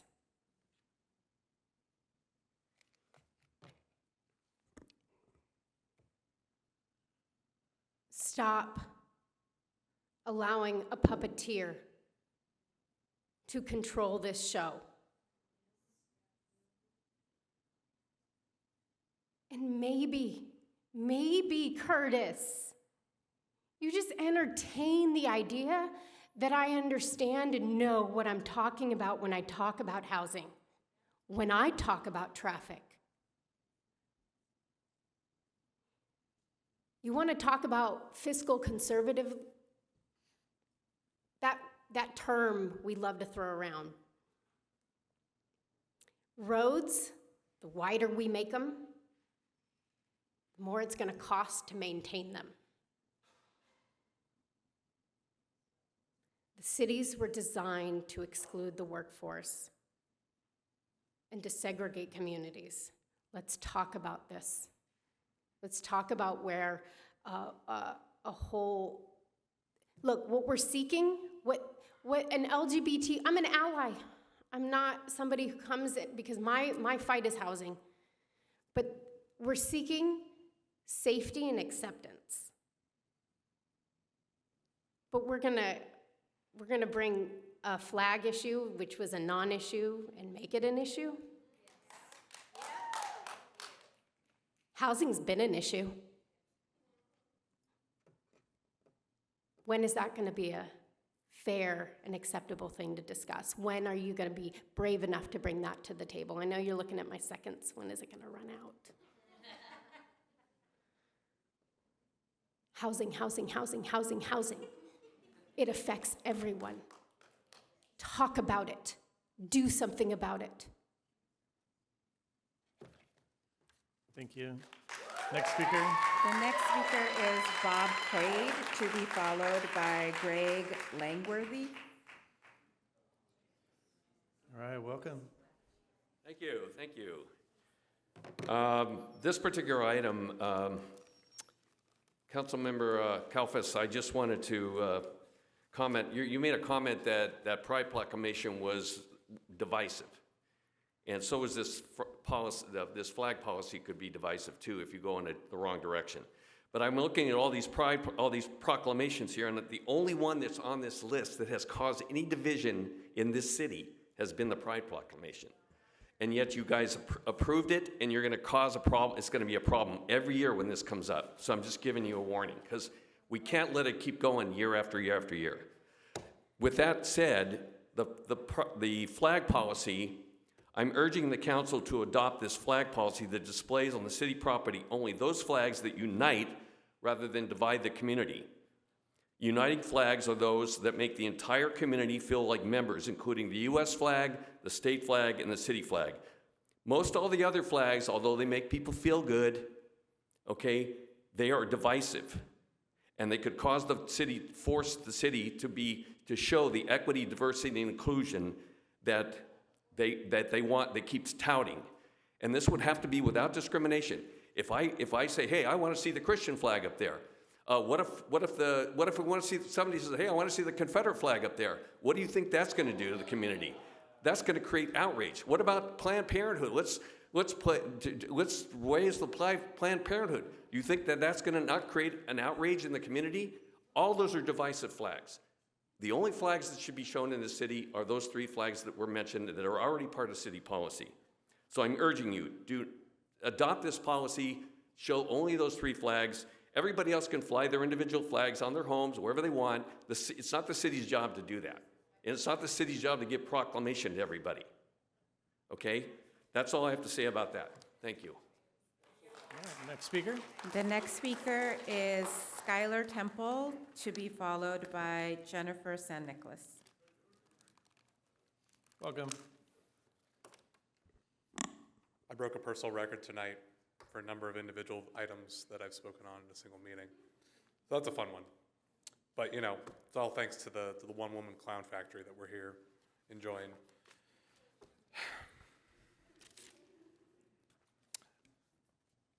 You know, there was a good point that was just brought up about actually cementing a flag policy, because you're right. Any deviation from the norm does open you up for litigation. That's what he's threatening. He's threatening what folks like him have done in other cities to say, well, if you fly the pride flag, we should be able to fly the Christian flag, and doing this Pandora's box ritual that they like to throw around. So maybe there is some reason to have a flag policy. And then yet, I sit here and I listen to Laurel talk about why we should be talking about housing instead of a flag policy. And I can't help but think, yeah, that's a lot more important than a flag policy deciding these three flags are the three flags that we fly. I honest to God, really just sit here and think we could just be doing so much better with our time. So instead now it's 9:42 on a Tuesday. No end in sight still. So my only recommendation for you is this. After we are done with public comments, the first thing out of anyone's mouth should be a motion to reject this item and move on so we can actually do some good business so that everyone in this community can live in a happy, safe community. Thank you. Okay, next speaker. The next speaker is Greg Langworthy, to be followed by Jennifer San Nicolas.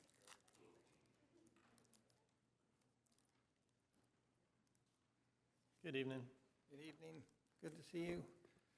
I'm in agreement with this policy, and I just want to talk a little bit about the importance of the American flag and how you guys are, every meeting we take a pledge of allegiance to that flag. The United States is a nation that was established on a belief in God, made clear in the Pledge of Allegiance, also in the Declaration of Independence, also even in the preamble to our California Constitution. John Quincy Adams, the founding father of he was our fourth president, said, "The highest glory of the American Revolution was this: it connected in one indissoluble bond the principles of civil government with the principles of Christianity." That was our fourth president. The acknowledgement of God is also in our Pledge of Allegiance when we say that we are one nation under God.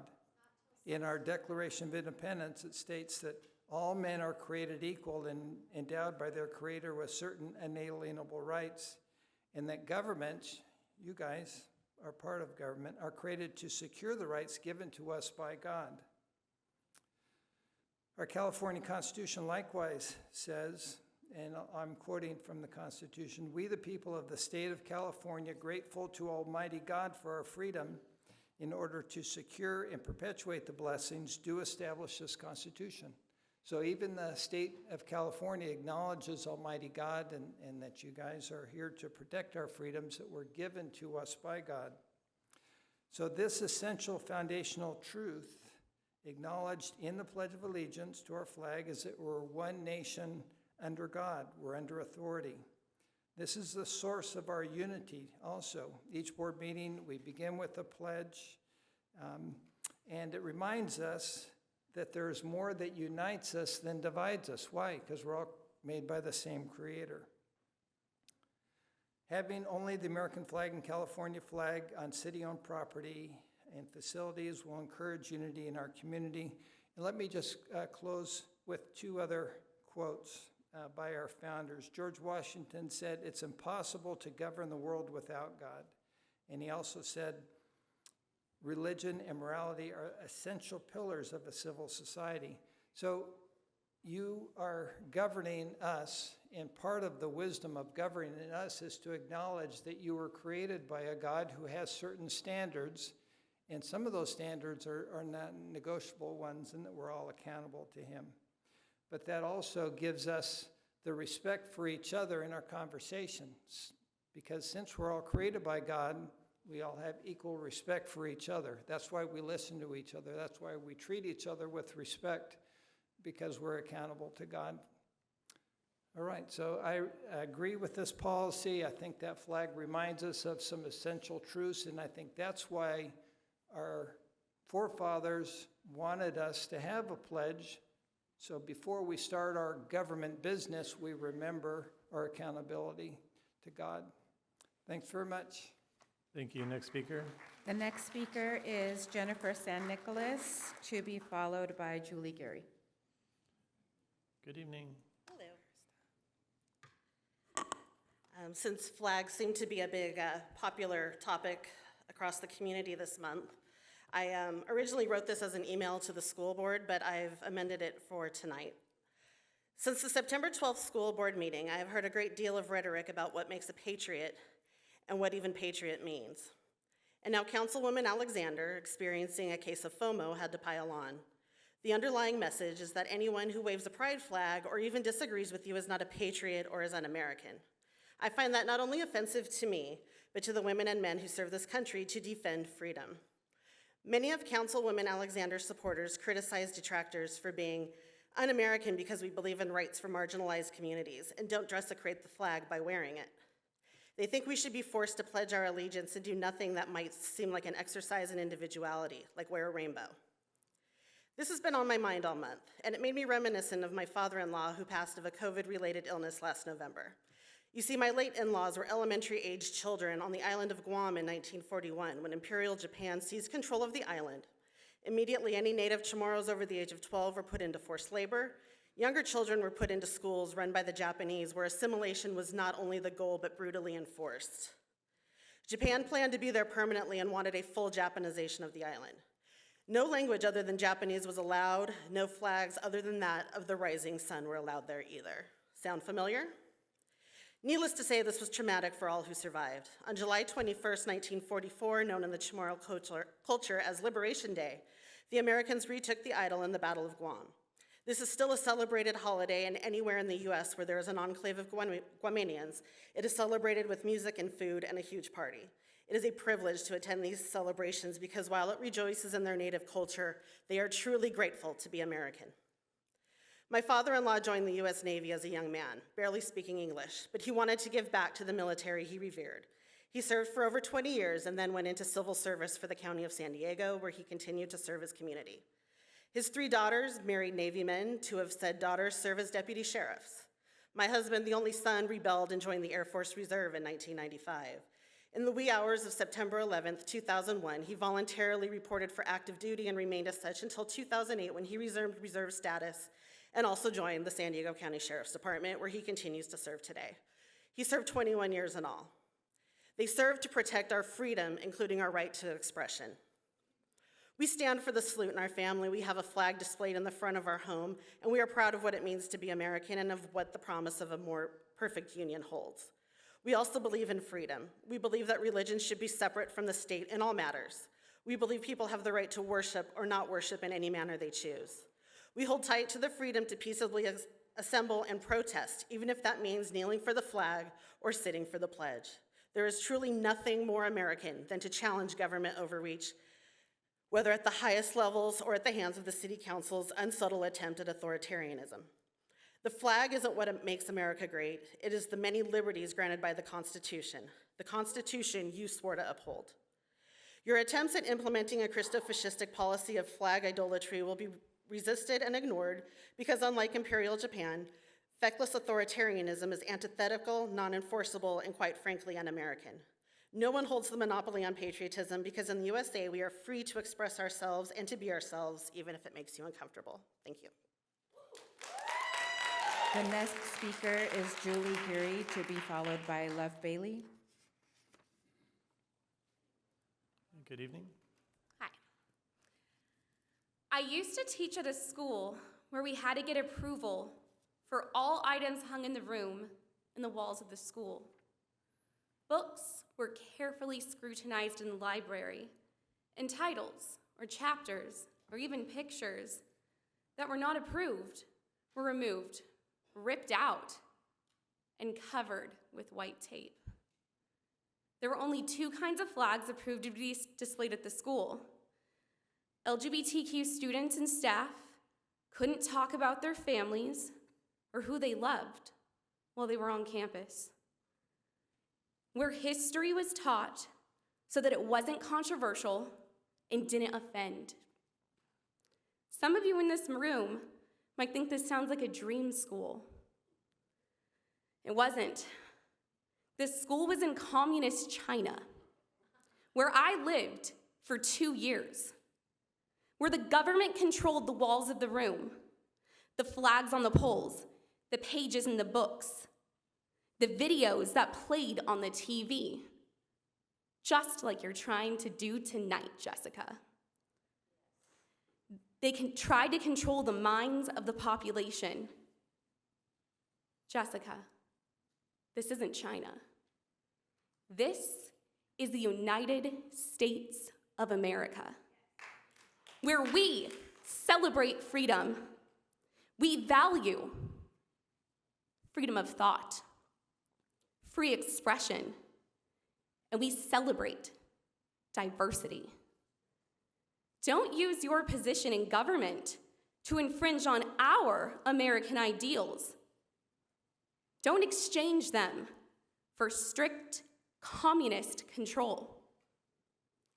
Stop infringing upon our First Amendment rights as constituents and members of this community. Stop acting like an authoritarian ruler. You swore an oath to uphold the United States in the California Constitution. if you cannot protect and defend our rights, and if you continue to take away from students, from people, to erase them, who they love, because of your religion, then you are not upholding, you're not defending, and you're not valuing the sacred document of our Constitution. And you need to step down. The next speaker is Love Bailey, to be followed by the last speaker, Gia Rita. City Council, my name is Love Bailey. I'm a proud owner of several acres of land out past wineries. I'm also a proud trans woman. No one groomed me to transition, and because of freedom, I chose who I wanted to be, and I turned out damn fucking amazing. And Jessica, you guys don't get to vote on what I do with my body tonight. That actually wasn't on the agenda. What I get to do with my genitalia is my business, you kinky little bitch. If you want to look into BDSM, you should look into ball gags. So allow me to go back into the agenda tonight of flags. These tooty little fruity flags. Go back to my speech. Citizens of Temecula, congratulations, y'all are making waves across the nation. Headlines that read, LGBTQ plus proposals in Temecula could put council on the wrong side of history. Perhaps this wasn't the press you were looking for. You see, Temecula once was a place where people from all walks of life could come enjoy wine and feel safe. But now these evangelical extremists have infiltrated school boards with their hateful propaganda. Temecula isn't that safe after all. It's bad enough this is happening in the school boards, but here we are at the city council meeting discussing the banning of the rainbow flag. The rainbow flag, a symbol of peace, love, community, created by Gilbert Baker, a gay artist who wanted to make a proud statement showing diversity. He believed the rainbow flag was ideal because it is found in nature, a magnificent frequency of light created by God. Accepting this flag and other flags from different cultures says you belong here. We accept you. Banning these flags will not only have severe consequences, but is simply bad for business.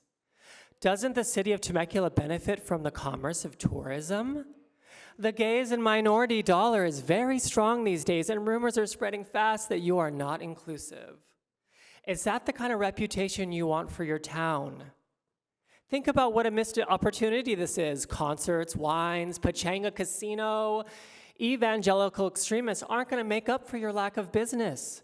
Most Christians don't even drink and surely don't gamble. I thought y'all wanted to be the next Napa Valley.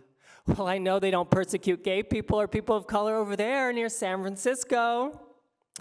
Listen, I know you all are very educated and will make the best decision for your community possible. So that being said, let us capitalize on this opportunity today and end homophobia and racism and transphobia, Jessica. The choice is yours. Choose gay for pay, or your businesses won't slay. The last speaker, Mr. Mayor, is Gia Rita. Okay. That's the last speaker.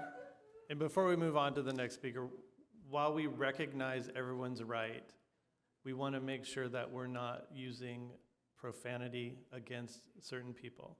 So we can keep it civil. Look, I'll take the attacks all day long from folks that are scowling and not happy with things, but we don't want to be calling people horrible, profane things. Next speaker. The last speaker is Gia Rita. Gia Rita. Thank you. Okay. Before I start on what I was planning on saying, I just want to make it clear that under God was added to the pledge in 1954 in response to the Cold War. So from 1776 to 1954, our pledge did not say under God. And this actually, for 178 years, we had our pledge without God.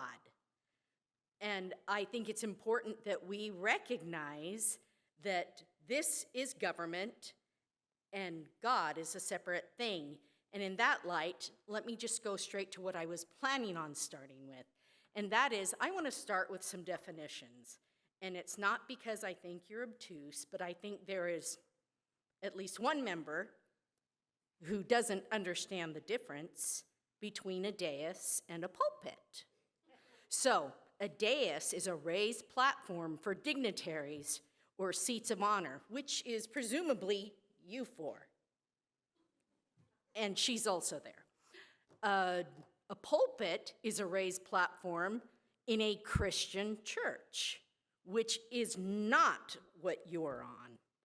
And I just don't understand why this has been conflated and brought together and muddled continuously by one particular member of this board. Your intolerance is thinly veiled discrimination.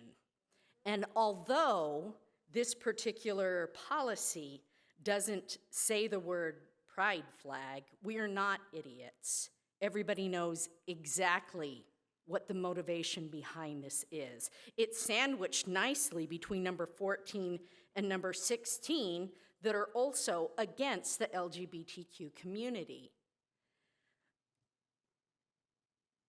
You're making such an error because history's not going to look well upon you. Throughout history, there have been policies that have targeted just one group of people. Slavery used to be legal against black people, or Jim Crow laws. We had internment camps against just the Japanese.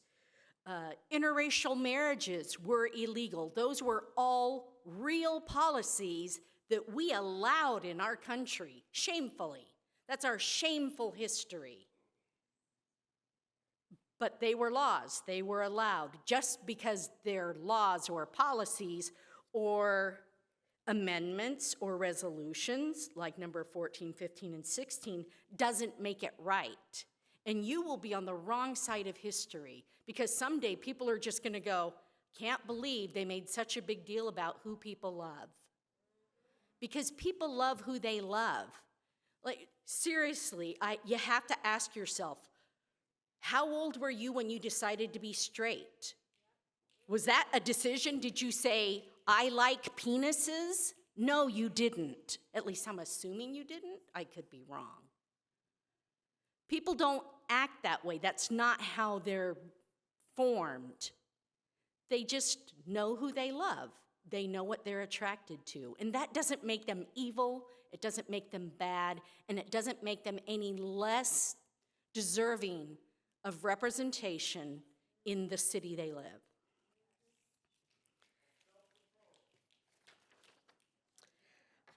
I am a patriot. I am a Desert Storm veteran. I am a retired police sergeant. I fight for people, for all people, not just people who look like me, act like me, think like me. And I happen to be cis. I'm straight, but I fight for the people who are different and who are targeted. And in this scenario, it is 3 agenda items in a row that show you clearly don't value the LGBTQ community, much less the plus, clearly. This is a matter of church and state. Like, you don't seem to understand that we're supposed to have a separation of church and state. We're not a theocracy. So stop bullying the LGBTQ members. Thank you. Mr. Mayor, that is the last speaker on that particular item. Okay. All right, so I'll turn it back over to Councilmember Alexander if you have anything else to add. If not, I'll open up to the balance of the council. Mayor, thank you very much. Okay.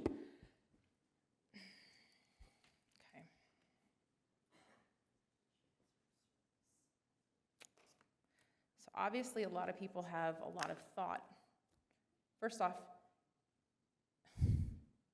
who's the lady right there? I forgot your name because you've contacted me through emails. I never brought this for the LGBTQ. This all started because of the Christian flag.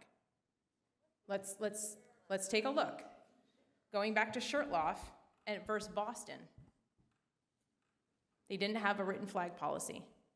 Again, we're going back, let's take all of the flags out of it right now. Can we just for 1 minute take the flag out? All flags, just for a second, okay? My job is to write policy. My job is to protect the city from lawsuit. We can all agree with that. I believe my colleagues can as well. The flag policy that was not written, because it wasn't, raised approximately 50 unique flags in that city of Boston for 284 different ceremonies. Most of these other ceremonies were flags, they were associated with groups and causes, a banner honoring emergency medical service workers and others. But when a Christian, because of his freedom of speech, asked to raise his flag, the Boston city said no. After all of those were raised, the city said no.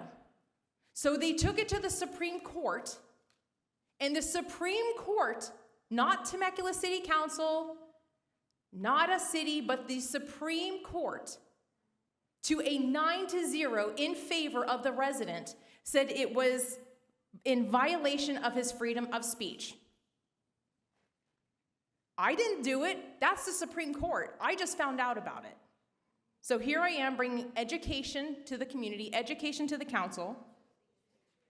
Now, did we know as well that it cost the city over $2.1 million because they didn't have a flag policy? Not that they can't change the flag policy, but that they didn't have a flag policy written down. And it was 5 years in litigation. Peter, you're very expensive. But, I'm just joking, but you're worth it. So I want to be able to have good attorneys here to be able to back us up on these things. But it is our obligation, I think Luke had said it earlier, that it's our to get in front of any issue and to be proactive. That came out of my staff. That's my job. That's our job here on the city council. We're supposed to be proactive in everything we do. If I see a roadblock or something happening or somewhere where we can end up getting a lawsuit, why would I send the city down in that way? So I'm right now asking that the city just creates the policy that's already verbally written or verbally said into a written policy. If a council would want to change it next year, that's fine. But I believe with what the residents said, the state or the U.S. flag represents all of us. It doesn't divide us. Where the state flag, that's what we believe, I hope, as a council, that we all fly that flag because of what it represents. We have the state flag, the city flag, and the POW flag for my brothers and sisters who did not come home. I hope and pray that those 4 flags are not divisive. I hope and pray for my fellow colleagues up here that those aren't divisive. This should be an easy said and done. So if we want to create it, we can create it. If we don't, that's it. So I just wanted to bring that forward. Thank you. All right, thank you. Mayor Pro Tem Stewart, you're up. So the reason why that city got sued is because it allowed all the other flags to be flown first. The city of Temecula has only allowed those 3 flags that you see right there. And so therefore, there is no policy that really needs to be generated because according to our city attorney, our non-use of any other flags is our policy, and any judicial system would support that. So to me, this is a moot point. It doesn't really do anything. It doesn't go anywhere. So that's my opinion. We don't need a flag policy because we fly no other flags. Those are the only 3 we do. So All right, Councilmember Kalfas, anything this evening on this item? I think you can put up the screenshots I had. Let's see, here they are. So just to give you a perspective on my stance on this, I'll read it aloud and we'll go through from there. Hey, Brendan, have you proposed this? Yes, this is in regards to Huntington Beach's flag policy they put in. We discussed a similar topic a few months back that the only flags that should be raised on city buildings will be our state and American flag. I have not proposed it, but we only fly the American, California, and Temecula flag at our city buildings. So unless that were to change or a council member to bring it up, there's no purpose in proposing it since it's already in place. Hopefully that makes sense. Next slide. Is there a way to make it permanent city policy is more what I'm wondering, as in if a council majority leans a different way in the future, it'll be more difficult to add flags other than American, state, and city flag to city buildings. Nope, any and all city policies are essentially best practice and can be changed with a majority vote in either direction at any time. I didn't know that, now I do. I appreciate you sharing the process. So with that said, like Mayor Pro Tem Stewart has said, we've only flown these 3 flags. Every council before us has only flown those 3 flags. And I agree with past precedent, and people need to realize whether this gets passed or not, it's not a ban on any particular flag. I mean, perception is your reality, so if that's your perception of it, then that's what it is. But in my mind, we are a government agency. We're not a marketing agency. We don't endorse any other flags than government flags, and these are the 3 flags that government stands for. This is common sense to me. And again, whether a policy is created tonight, it genuinely makes no difference, because the only 3 flags that will be flown outside of City Hall are the 3 flags that are out there right now. And we need to realize as a community that these flags are the inclusive flags. The American flag, we are all Americans. The California flag, we are all in California. And the Temecula flag, we are all Temeculans. That is just fact. Now, we will all differ on our religious point of views. We will all differ on our sexual point of views. These things are all differences that we have, but we can all agree that these are the 3 flags that unite us. And again, we're a government agency flying government flags. To open the door to any other flags is out of our purview. Now, would I have brought this flag policy forward? I didn't necessarily think it was necessary because we fly the flags that I believe should be flown. But now that it is brought forward, I can't vote against something that I believe should be in policy. But even if it's not in policy, it is best practice. It is what every city council has done before us. And if at any time the council wants to vote to change that, even if this policy is in place, it can be changed.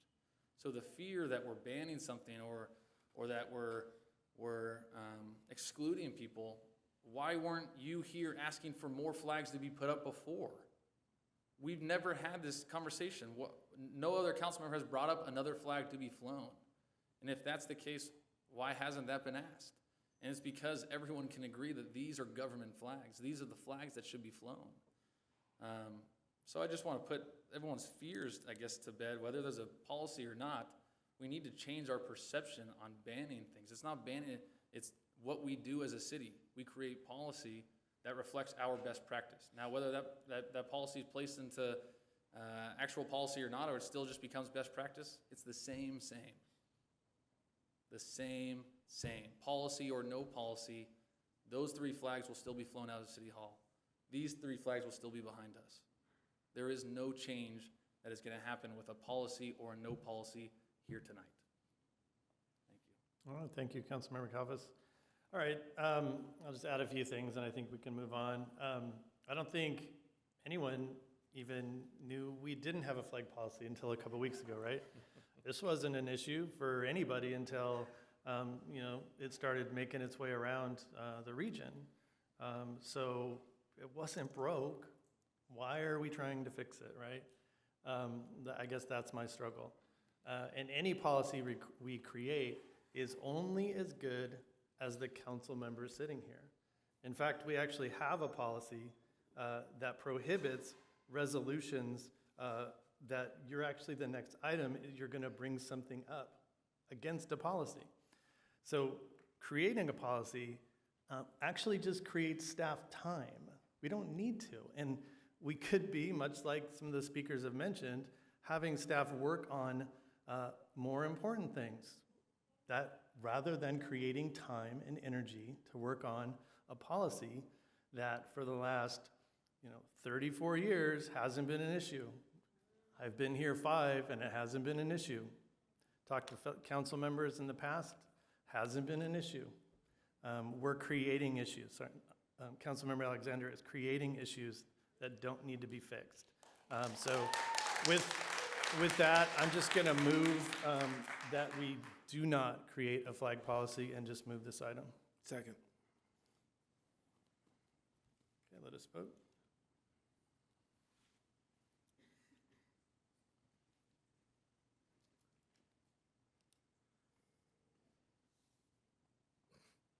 Get it? Mine won't work. Want to do a voice vote or do it again? Mayor Pro Tems isn't recording. No. I think if you hit it harder.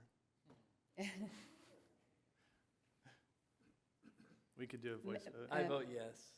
Okay. So it's 3-2. There's the. Okay, all right. And we will still have our verbal policy, and the 3 flags here will be flown on our city buildings. All right, moving on. Okay, item 16 is consider resolution of principle regarding parental rights at the request of Councilmember Alexander. Do we have a staff report, please? Yes, Mr. Mayor.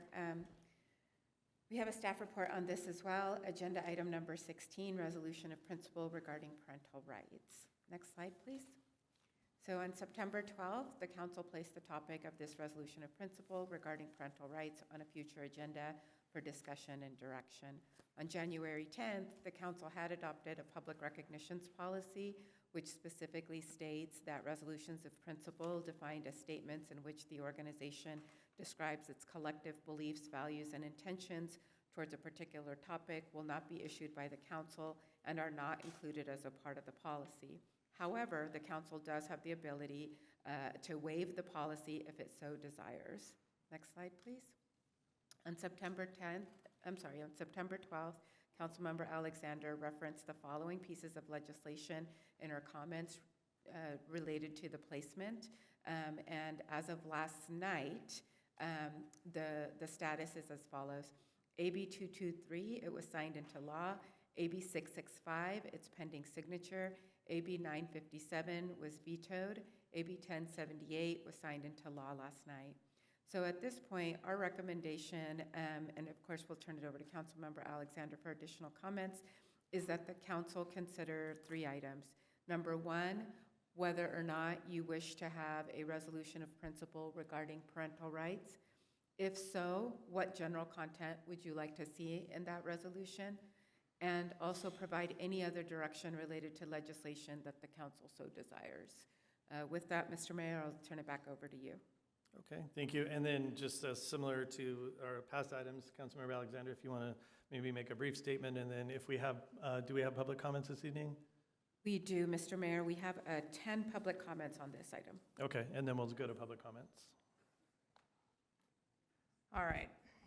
Just quick thing right here, and then we'll just kick it off. This is where I stand again, coming from a Supreme Court ruling, and we'll hear from an attorney for 1.5 minutes on a video later, because I'm not an attorney.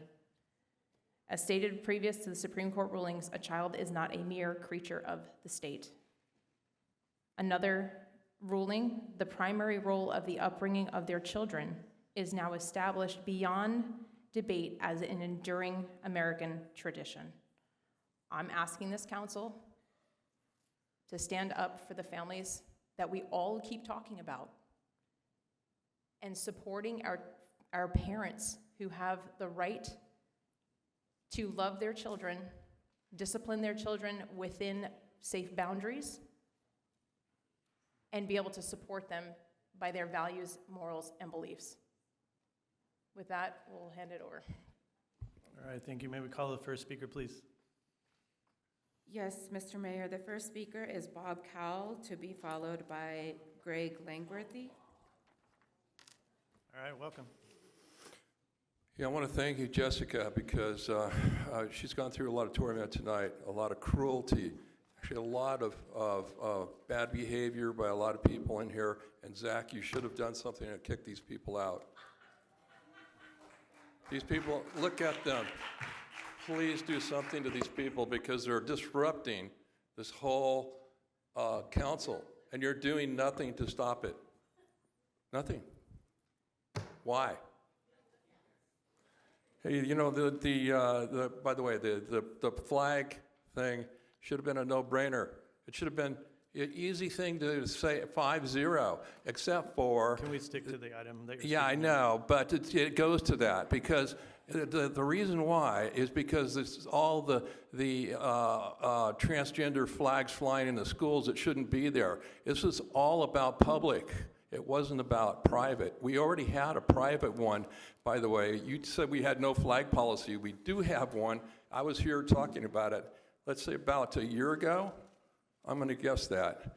Well, anyway, we didn't know anything about all this stuff that was going on, all these children being indoctrinated in the schools, and parental notification needs to be there because they were and are being indoctrinated in the schools without the parents' knowledge.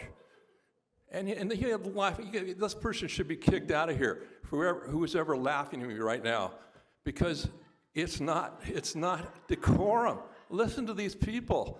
They're not normal. They're crazy. Anyway, you don't have crazy people talking in back of you and allow that to happen in a city council. If you do that, you should not be mayor. You should step down from being mayor. I'm not kidding. And Jessica should be the mayor. She's a better person than you are. Can you stick to the item we're speaking to? It's an item of resolution or principle, and you can speak to that. You have 2 Okay, minutes the and parental 45 notification has to do with allowing parents to know what's going on with their children, and they should, because the parents should have complete control of their children. And I'm only saying the other things because of all the nonsense that's going on behind me. Okay, next speaker. The next speaker is Greg Langworthy, to be followed by Skylar Temple. Welcome back. All right, good to be back.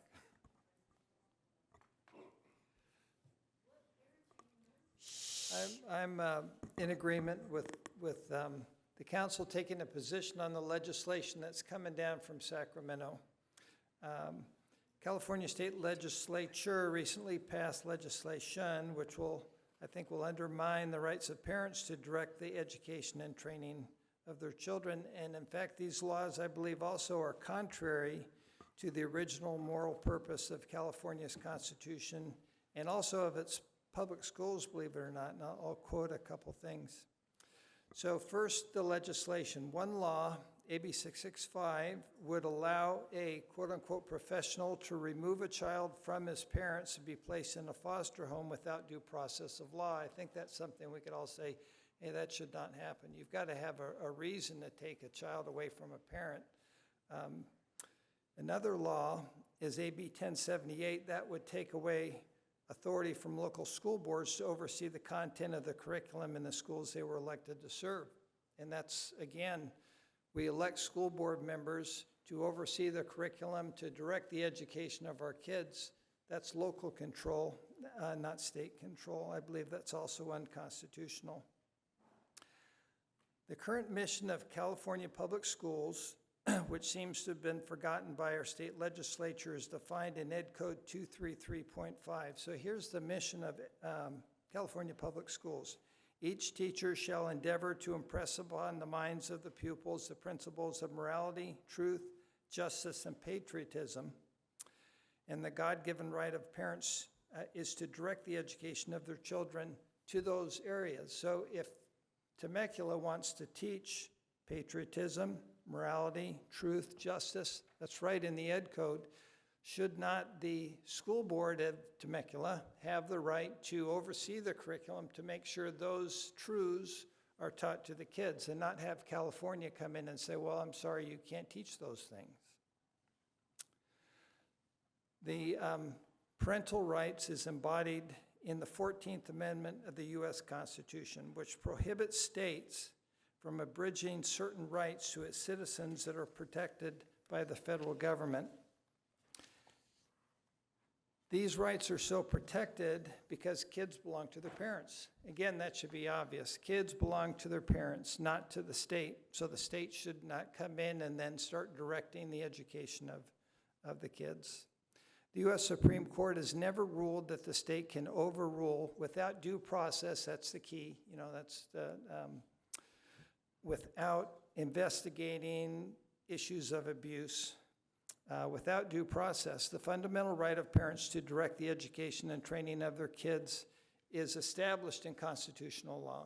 And so that you guys take an oath to the Constitution, that's what you really need to do, is protect the essential parental rights of parents in Temecula.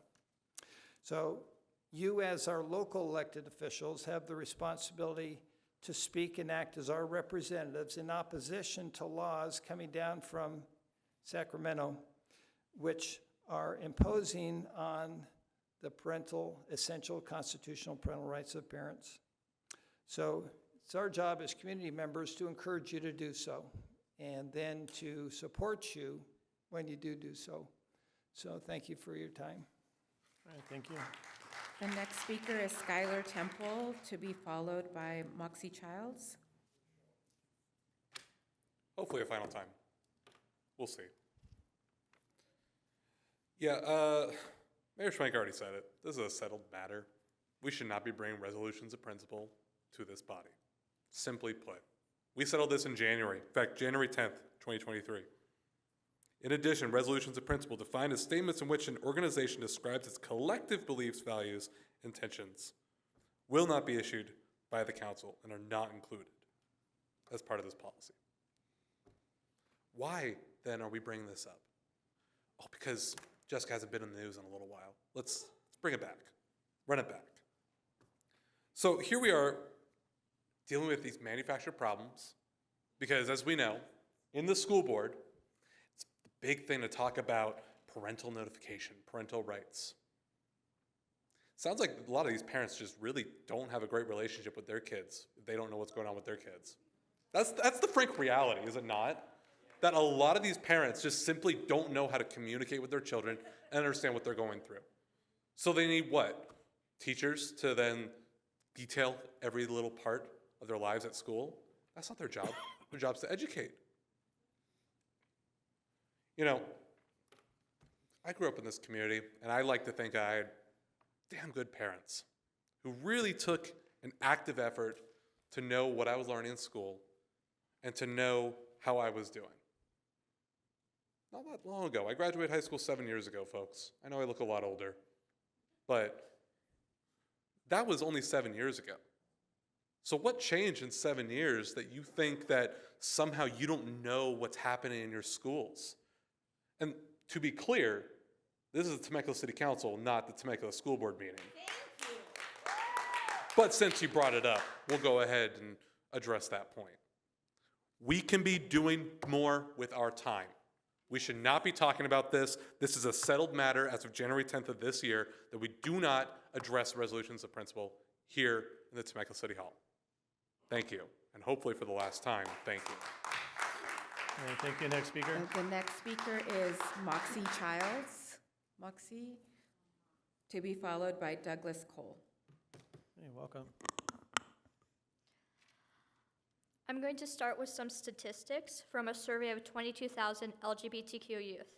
83% of them experienced sex harassment or assault at school. 76% experienced verbal harassment at school. 31% experienced physical harassment and intimidation at school.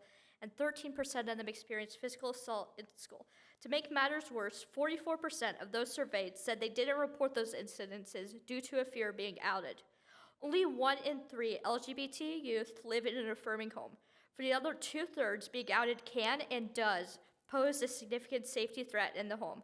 The risk is greatest amongst trans youth, who are 60% more likely to experience physical abuse than their gender-conforming peers. 73% of transgender adolescents have experienced psychological and emotional abuse, 39% of them experienced physical abuse, and 19% of them experienced sexual abuse, all of these forms of mistreatment at a higher rate than cisgender youth.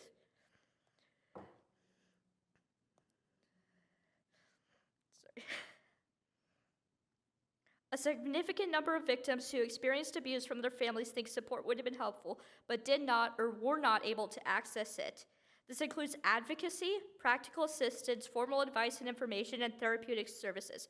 Queer youth also experience homelessness at a rate 120% higher than their cisgender peers. Due to all of this, more than 80% of transgender individuals have considered suicide, and 40% of them have attempted. I am part of that 40%. This is not about parental rights, because no self-respecting and good parent believes in violating their child's trust like that. No adult who truly cared about the children would put children at such a risk. Trust must be earned, and right now, it is definitely not being earned. If this proposal is passed, you are putting children in danger. I want you to look me in the eye and acknowledge that you know that this proposal will put kids in danger. It will cause more kids to be abused, it will cause more kids to be homeless, and it will put more children in danger. And you are probably going to pass it anyway, because we all know that that's not what this is about. This is about your own personal religious agenda, which you've already admitted is a significant factor in how you run as a city council member. You are not following the thing that you believed in at the beginning, following the Constitution. You have full-on admitted during this session that this is influenced by your own religious beliefs, fully violating the oath that you made when you were sworn as a council member. We all know this. We're all aware of it. It's not about protecting the children. It is about your control and getting rid of what is abnormal. It is not right of you to try and remove groups in place of vulnerable youth, to take away those safe sign spaces. I've had children, other kids younger than me, sob to me because of how terrified they are that they are going to get outed to their parents, that they are going to be in trouble. An hour away, a woman was shot and killed for flying a flag outside her store. We are children, and we are terrified because of hate from people like you. You have told us to make our own space, to make our own organizations. We made our own spaces. Now we can't have those spaces anymore because, people might see those spaces and not like them. We have made our own spaces, and then our own spaces make you uncomfortable. You don't have to be a part of these spaces. Trust me, we don't want you there. Yes. We're here, and you can't stop that. You cannot erase us from daily life, no matter how hard you might try. And us existing doesn't stop your family unit or whatever family protection you want to also exist. If something different than you existing is such a problem, then you should consider maybe that you're the problem. If you need a school to tell you what's going on with your kid because they trust another adult who they've only known for a little bit more than the person who raised them, then maybe you're the problem. If you can't stand to see other people getting representation when you have had all the representation in the world, then maybe you're the problem. If you think you need to control your kids' every choice and that your choice is also their choice, then you're the problem. If you think that everyone having equal rights means you will be treated less than you are the problem. Rights are not like slices of pie. Other people getting some does not mean you get less. The only thing you are losing is your ability to oppress others. And if that's a problem to you, then you are the problem. The whole point of a free country is that we can all express ourselves and have our free speech. I think we can all get behind the constitutional rights of freedom of speech, freedom of religion, and freedom of expression. Unless, of course, your expression hurts someone else. Me being transgender is not going to hurt you. I'm 16, and all I want is to be allowed to be myself in school and in public places. Let me be. Thank you. The Next speaker is Douglas Cole, to be followed by Julie Berry. Douglas Cole. Good evening. Evening, Council. Thank you. My heart breaks tonight because of the division I feel in this room. It doesn't have to be.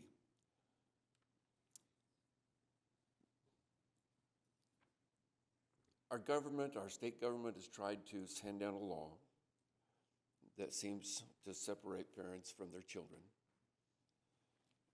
And I know that there are parents that need to be separated from their children. I know that there are bad parents. And there are parents that should have been separated from their children, and they weren't, and their children are dead today. A recent case up in Lancaster where they tortured this little boy for 8 years and then finally killed him. And our government stepped in and did nothing. Our government doesn't have all the answers to these things. And they're not always competent to handle these things. The resolution that our government, state government, tried to pass and our governor reluctantly vetoed seems to say that there's only one way to do things. It's a much more divisive sort of thing, saying we don't accept parental guidance. If this parent doesn't agree with their child, then we will take custody and give it to the other parent.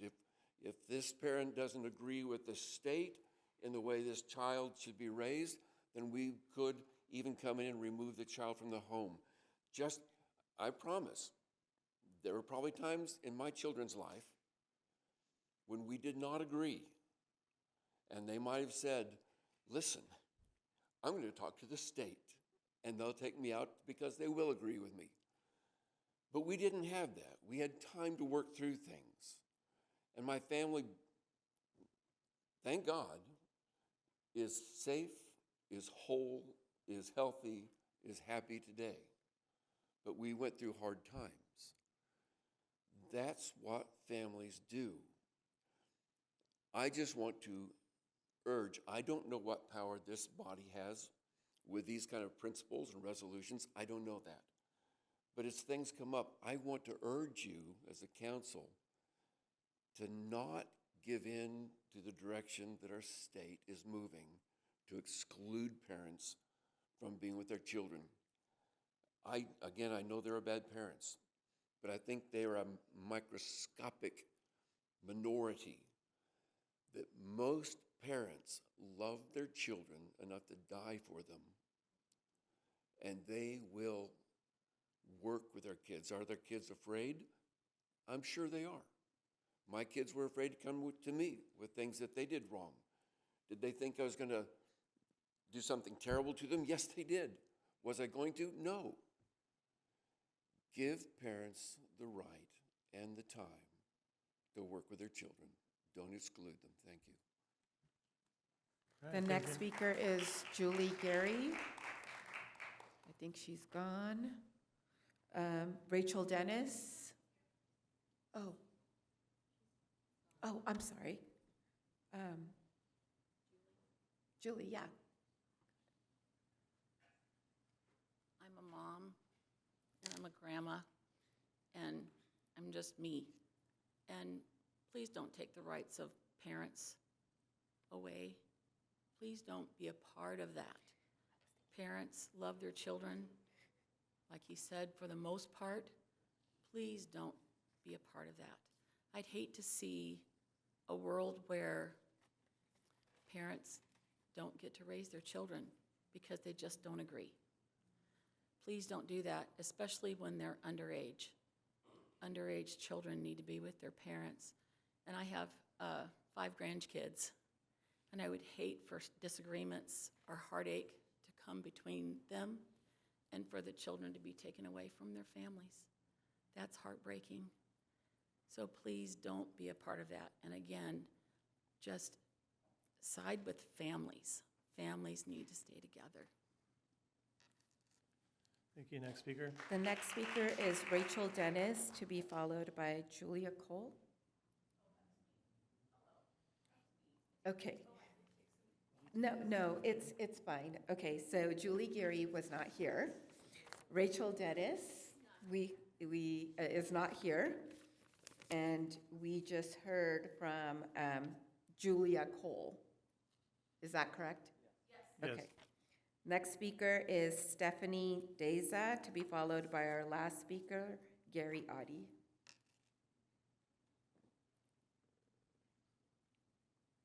Hey, good evening. Good evening. My name is Stephanie Deza. I'm a resident of Temecula and a mother of 2 children.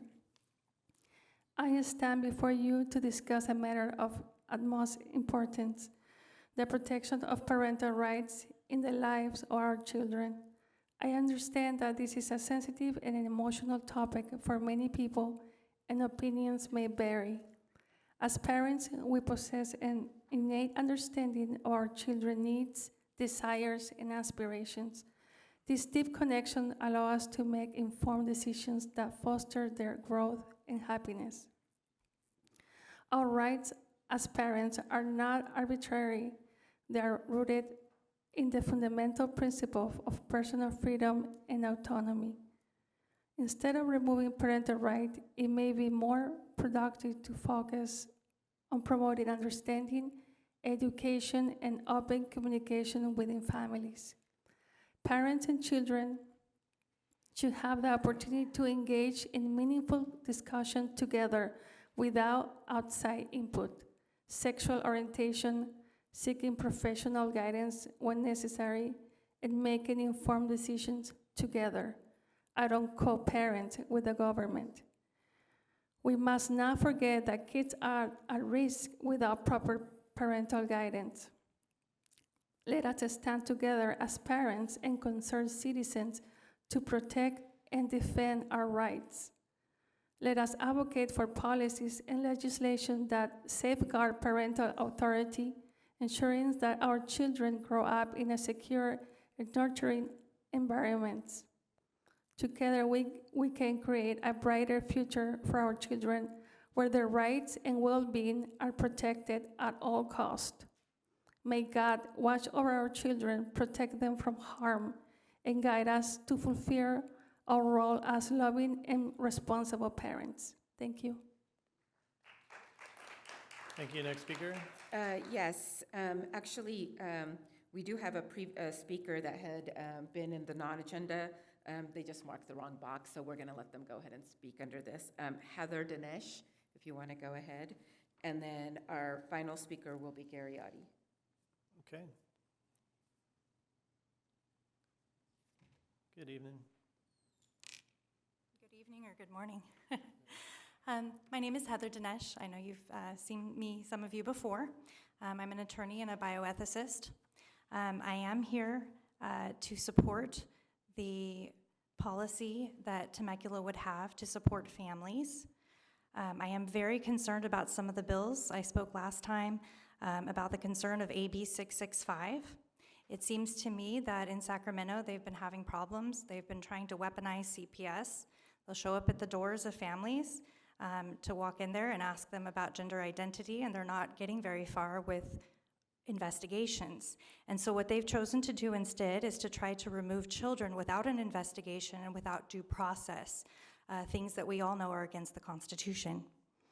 I'm also concerned about AB 1078, where the local government is now being attacked by Sacramento, trying to take away our rights with things such as school curriculum.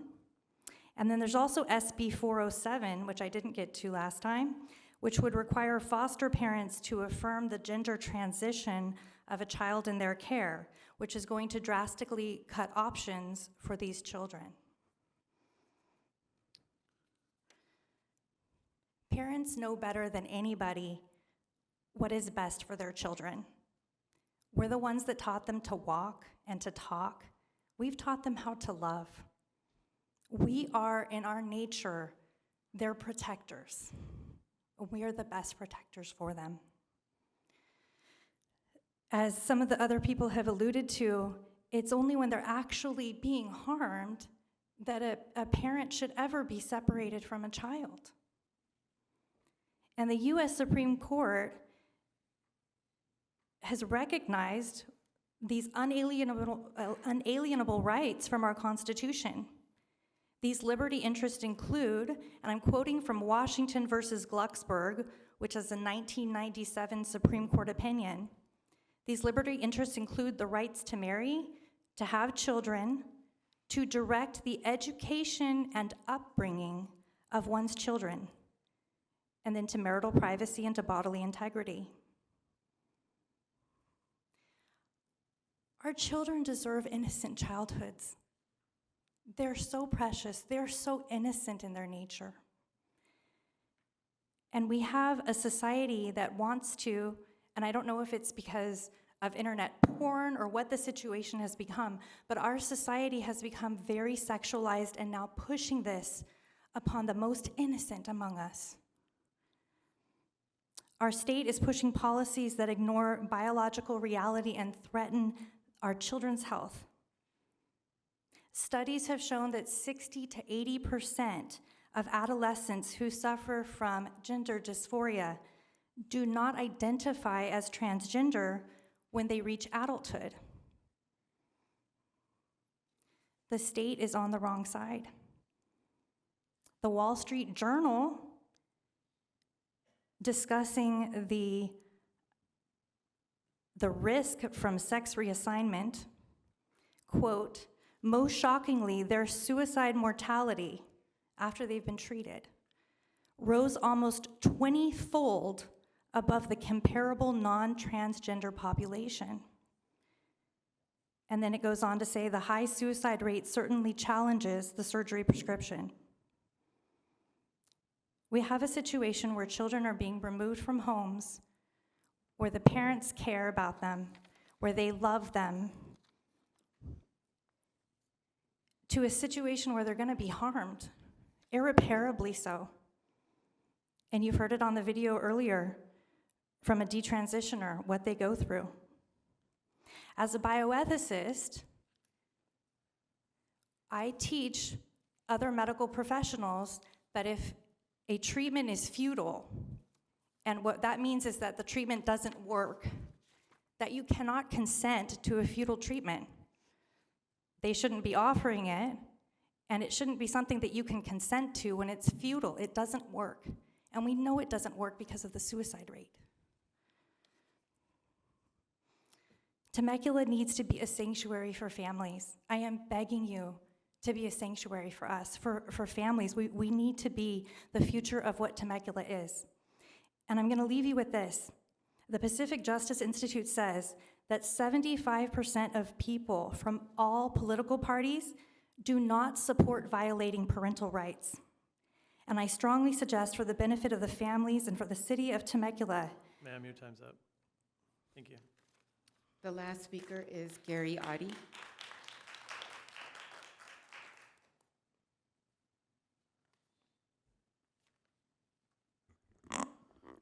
Okay, last speaker privileges. I realized tonight that I am an expert about something. You started your conversations off tonight about, not getting paid for serving the community, and I realized I am an expert.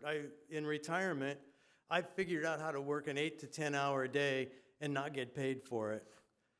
And tonight, you gave me an 18-hour day, and I got no money for it. So thank you so much for that. I think that I learned a few things tonight. A lot of the speakers talk about, their love of our community. I've been in the community for well over 30 years. Temecula is in my heart. And I learned tonight that there are servant leaders on our city council. One who I don't know that well, and I learned a little more about him tonight. And I would say that servant leaders are those that inspire others to lead. And tonight, I went to school on Councilmember Kalfas's comments on item 14. And believe me, I'm going to get to 16. 14, 15, and 16 kind of all run together. But your efforts at compromise, your reasonable understanding of a tough assignment tonight and your own personal feelings and looking for a compromise is how we should govern in local government. That's the example of it. Can it, save it, and in service. That's the way to govern in local government. I also want to give Mayor Pro Tem Stewart some grace and clarify on item 14 what he was talking about.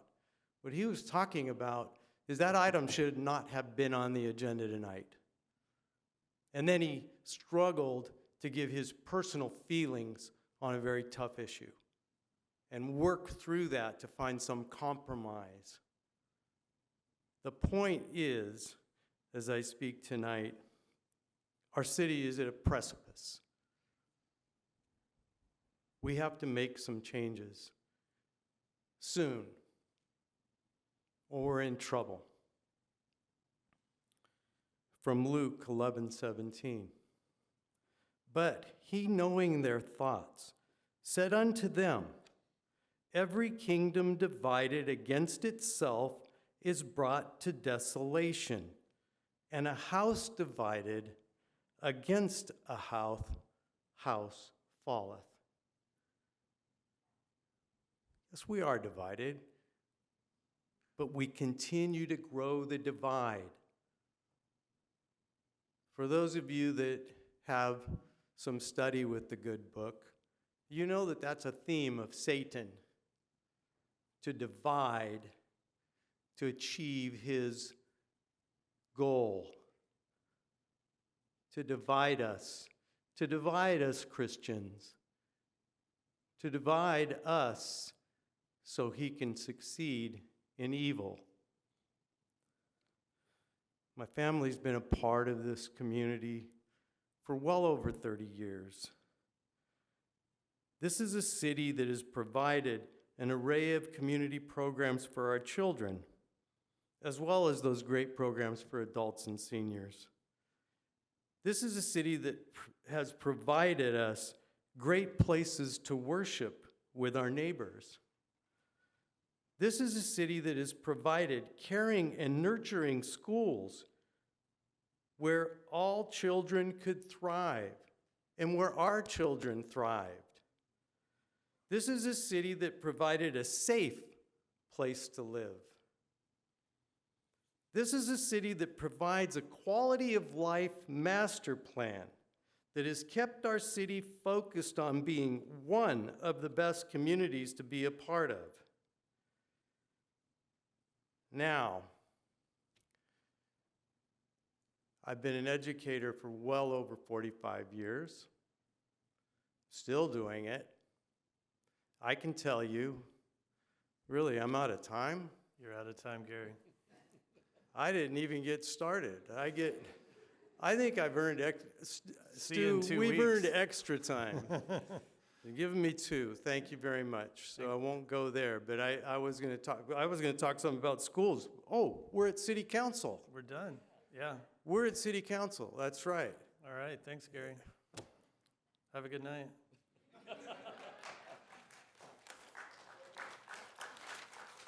I'm just going to give you one warning as I leave. We've got to change now. Officials cannot use their power to tear our town down. Gary. Officials Gary. need Gary. to think about what they're Gary. doing. Gary, your time's up. Thank you. Thank you. Thank you for having me, and thank you for what you do. Thank you. Is that our final speaker, Madam City Clerk? Okay. Would you like the item back at this point? It's all yours. All right, last big item of the night, parental rights. I'm not going to go through all the bills that we just heard, City Council. I'm not going to beat a dead horse. I think you either know, because it's we've all seen what's coming down from the state. Abduction of children has been proposed. Removing the rights of not only local government, of parental rights, of children, of safety of children. Does anybody see a theme here that I keep saying? Safety of children, safety of children. I'm going to tell everybody right now, I don't even know if many people, and even on my council, know what's in our legislation platform. But here, what we stand for the city of Temecula, under public safety, which as a city council member, I'm obligated to stand behind, because our city council has already said that we are against things like child abuse. So let me just read. We are to support legislation and funding to strengthen and enforce legal protections for all individuals who are victims of crime, including minors and victims of family violence. I think that falls under it, in my opinion. The next one. On the legislative platform, it says we support legislation to maintain or increase, and then it goes into talking about victim advocacy, trauma, crisis, counseling related to mental health services for minors and victims of family violence. So we're already opposing bills that bring that do not, hold on for 1 second, because it's been a long night already, that bring child abuse upon a child. We do not support those. So if there are bills that are coming down into our city against all of us as residents, and even if it's local school board, they're still my residents. It's still my obligation to stand for all local government. It doesn't matter where it is, it's in Temecula. So all I'm asking this council is to support this resolution to go against what Sacramento is forcing upon our city, forcing our residents to make decisions that they are not comfortable with. And we have a decision. Either you're for the parents or you're against the parents.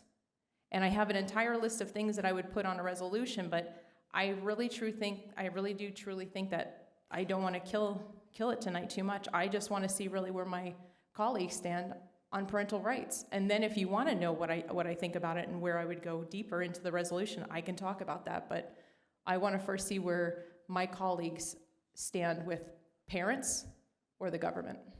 Thank you. All right, anything else from the balance of the council? I will say something, I'll start it off. This one bums me out for a few reasons. As we heard in the public comments, people came here tonight with fear of change, that a decision we would make would cause some sort of change, and people came here in the back with hope of change. And I think there's a misunderstanding. One lady said, please don't take the rights of parents away. Another one said, I'm not sure what power this body has over these issues. And I want to be very clear and concise as we have no power. You came to the wrong chambers if you were looking for change.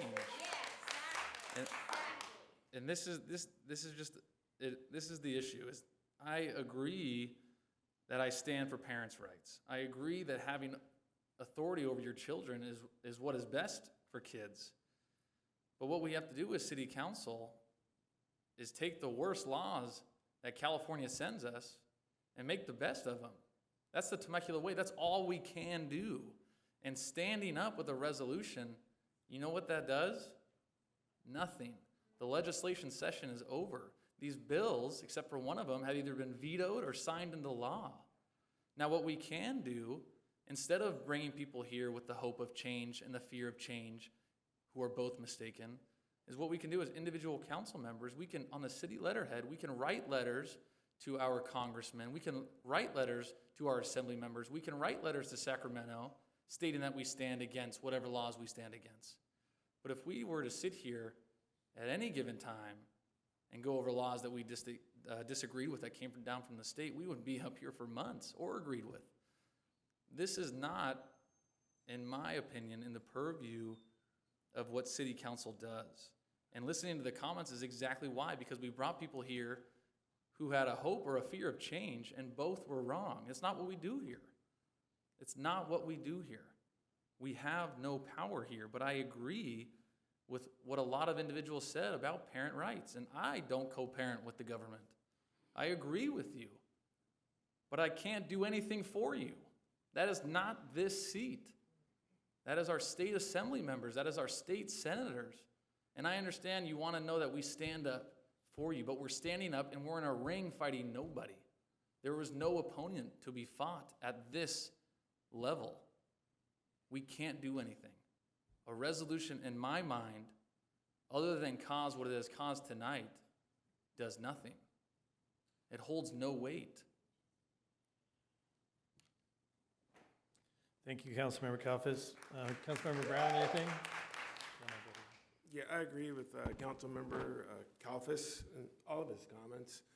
I mean, laws have been passed, they've been vetoed, and I think that if we as individuals and a community and as council members, we don't communicate with assembly members or senators, these laws like this are gonna pass. And then we have to enact those laws or follow those laws. And so I think by, bringing forward a resolution of principle regarding parental rights, it just creates divisiveness, as we've already seen tonight. So I won't be supporting it. Thank you. All right, Mayor Pro Tem Stewart. I mean, Brendan summed it up perfectly. I mean, the power doesn't lie here, and really all a resolution does is nothing. And it might show support for our families. We all support our families. We all support family rights. I mean, this is not something you're preaching to the choir on this. So it's like, I don't understand why we'd even consider such a thing. And we even made a policy against these principles of the resolutions of principles. So I don't understand why we're even here at this point. So. All right. Yeah, I agree. I don't think we should even be talking about this, but we have an agenda placement policy, and here we are. I struggle because this isn't how government functions, right? It's not reactionary and, like the legislative session started a long time ago. And you and I were actually in Sacramento in April, where we could have had conversations with legislators up there. And maybe you did, maybe you didn't, I don't know. But that's typically the space where if we want to reach out, that's what we do it, right? Back at the beginning of the process, coming in, when you brought this to the agenda, we were 2 days before the session was done. And like Councilmember Kalfas has been mentioned, AB 223 is signed, AB 665 is on the governor's desk, AB 957 has been vetoed. Maybe send the governor a thank you note. AB 1078 is signed. So why are we here? And I feel like, and you said it when you said, I want to see where my colleagues are. You want us to, do you stand with families? It's like, I'm a husband and a parent and have 3 kids, and how dare you insinuate that I don't stand for families? So this is political. This is political theater, why we're here. And we all have an individual right to individually advocate for the things that we're passionate about. And I do that on my individual time. I don't bring items to the council that have no business here. And you would throw a fit if I did. And it's just, that's not why we're here. We're here to work on homelessness, affordable housing, transportation, public safety, youth sports, parks, arts, culture, business development. We're here. We're here to do things for our residents. And banging our fist and throwing up a resolution of principle, which we shouldn't even be talking about because we have a policy that prohibits it, it's just frustrating to me. It's 11 o'clock. We started this meeting at 6 o'clock. We went through a few items that were actual business of the city. And the last, I don't even know how long, has been this. We've spent a ton of time. We've spent a ton of staff time. Folks have been here all day. People came and go home to their families because they're here, worried about what we're going to do. We're wasting everybody's time. We're taking away from the real work of our city, whether it's here inside City Hall or whether it's someone's business or in their family. We're taking those time away from those people. We need to focus on what has made our city great, and it isn't this. It's focusing on the things we do best, and that is working through our quality of life master plans. It's working through issues that directly impact people. This level of outrage, this reactionary sort of tactic that you always engage in, is not sustainable. It's not sustainable for staff, residents, businesses, nonprofits. It's not sustainable for me, my family, your family. It has to stop. You can be passionate about these things, and that's wonderful. I wholeheartedly support you and Councilmember Brown, Mayor Pro Tem Stewart, and Councilmember Kalfas. Collectively, we bring a lot of really great stuff individually. That's important. But you don't understand the process of how this stuff works. And some of the stuff you mentioned in the bill is just not true. So it's like, now there's all sorts of chaos about what these bills do. We should not, and I will make a motion right now, that we do not consider a resolution of principle regarding parental rights. I would ask just to add one more thing. Go ahead. Go ahead. I do not believe public safety is a waste of time. That's number one. I'm sorry if you do, but public safety is the most important thing in our city. So please don't ever call what I bring to this council, what I'm called to bring to this council for public safety, a waste of time, because that's why we have sheriff and officers in here, and we pay them. Please give me a moment. You're conflating the issue. No, it talks right in here that we support legislation that basically destroys children and family violence. But keep moving, because I'm going to finish up. I believe it is our moral obligation. It might not have teeth in the game, but I can tell you after speaking, we've had other city councils already standing up. So nobody can tell me that standing up and speaking truth to a city that the government is at the door of our children. What happens when this continues to be at our door to pull out our children? This is not going to stop. This is just a tactic of the state to continue to gain control. And if we're tired of having their boot on our face, we need to stop. I have preached this over and over and over. Yeah, there you go. Okay, that's all I'm saying is I'm finishing up, but that's all I'm saying is I just see this as government overreach. It started with our local government, it went to the school boards, and now it's at our doors at our families. If you guys don't want it, I appreciate you just listening and taking your time. And again, public safety is never a waste of my time.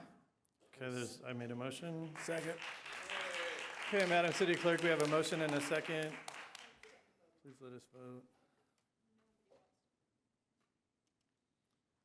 Okay, wait, the motion was, hold on a second to clarify, because I feel the motion was to not.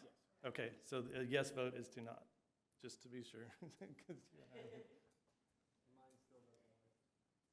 have anything.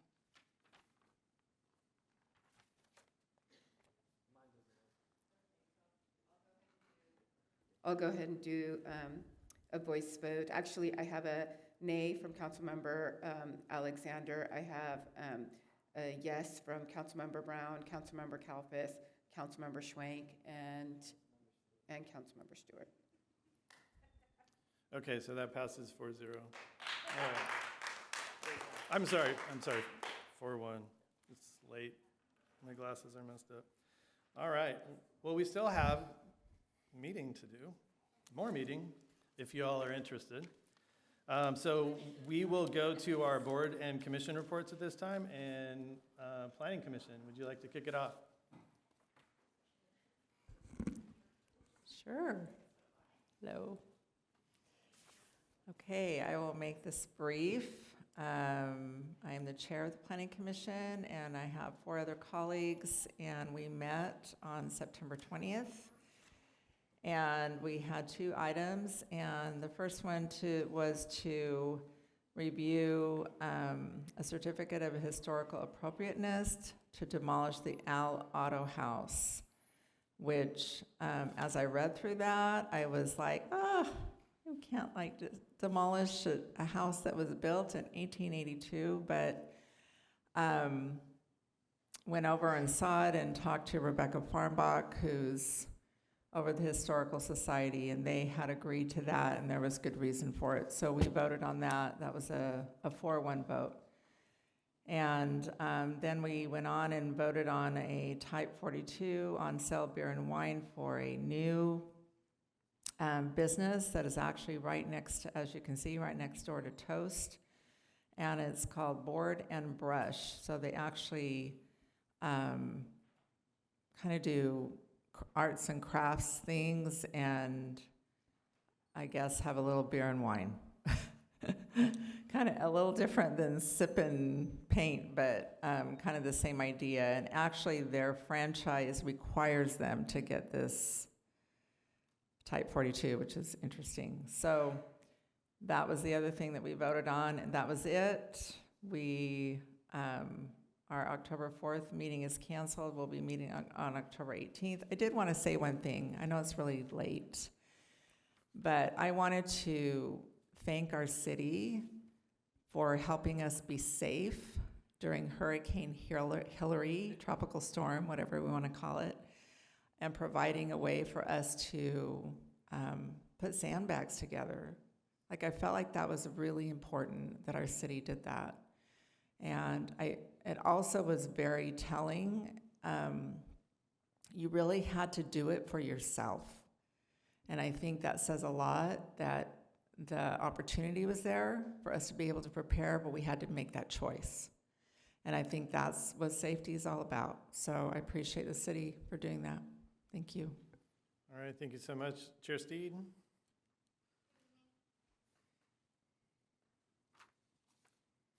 Okay, I'm here for the Race, Equity, and Diversity Commission. Many of my commissioners are still here tonight, so I appreciate their support. The Race, Equity, Diversity, and Inclusion Commission reviews and makes recommendations on topics of diversity inclusion within the city events, services, programs, and policies, and enhance community relations. In the month of September, we gave a proclamation to the Hispanic Heritage Month. That program did include an educational video outlining Hispanic Heritage Month, a video from Supervisor Chuck Washington, comments from Mayor Schwank, reading and presentation of the proclamation, presentation by Commissioner Wilson reviewing related census data and historical information, and comments from all of the high school student clubs, which included Chaparral High School, Great Oak, and Temecula Valley High School.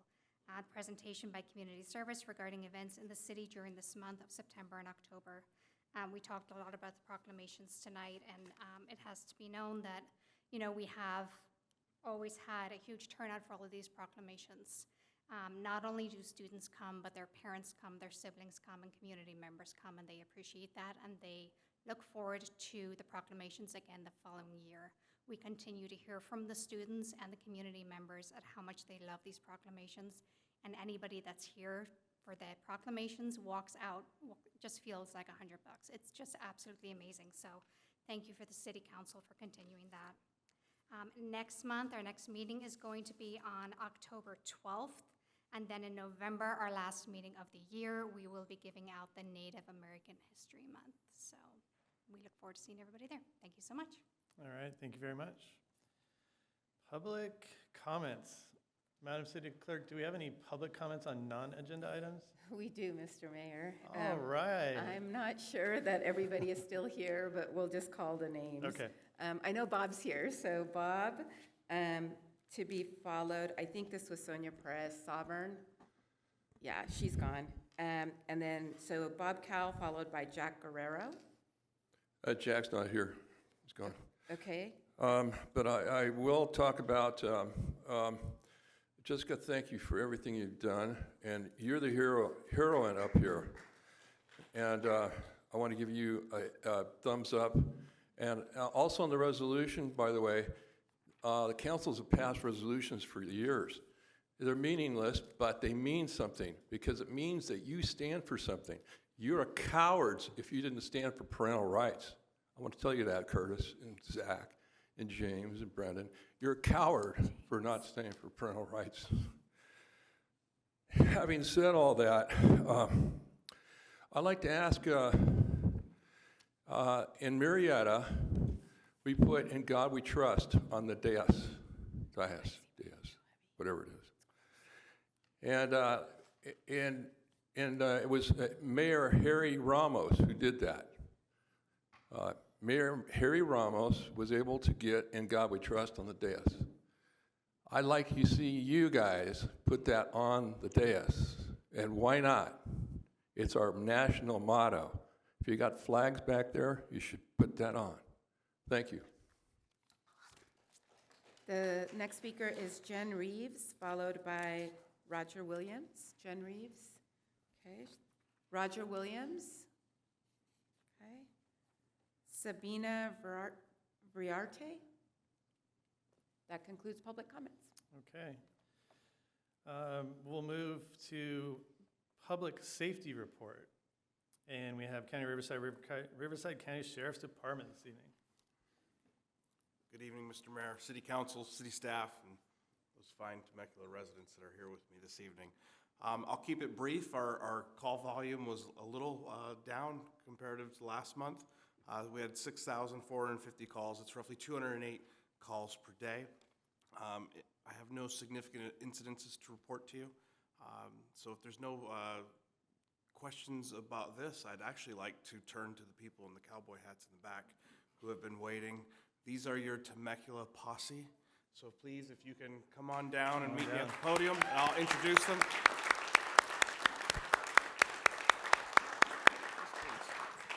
Is it on? And we do apologize for keeping you waiting, so we appreciate that you stuck with us.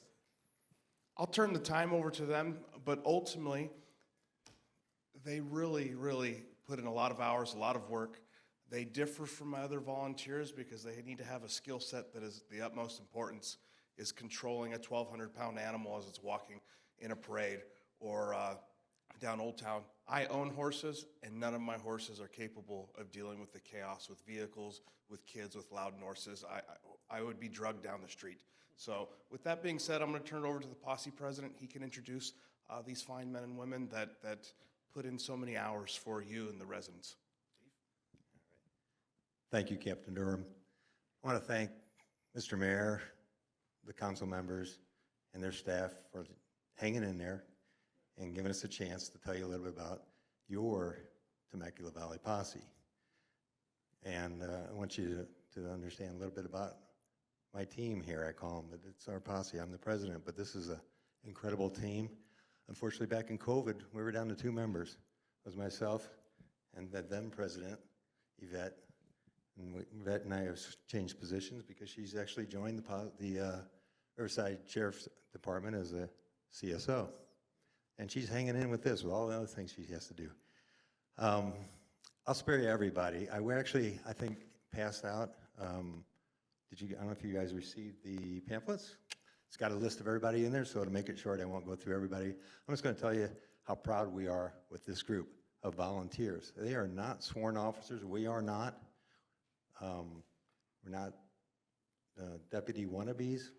We are very, very honored to be their help.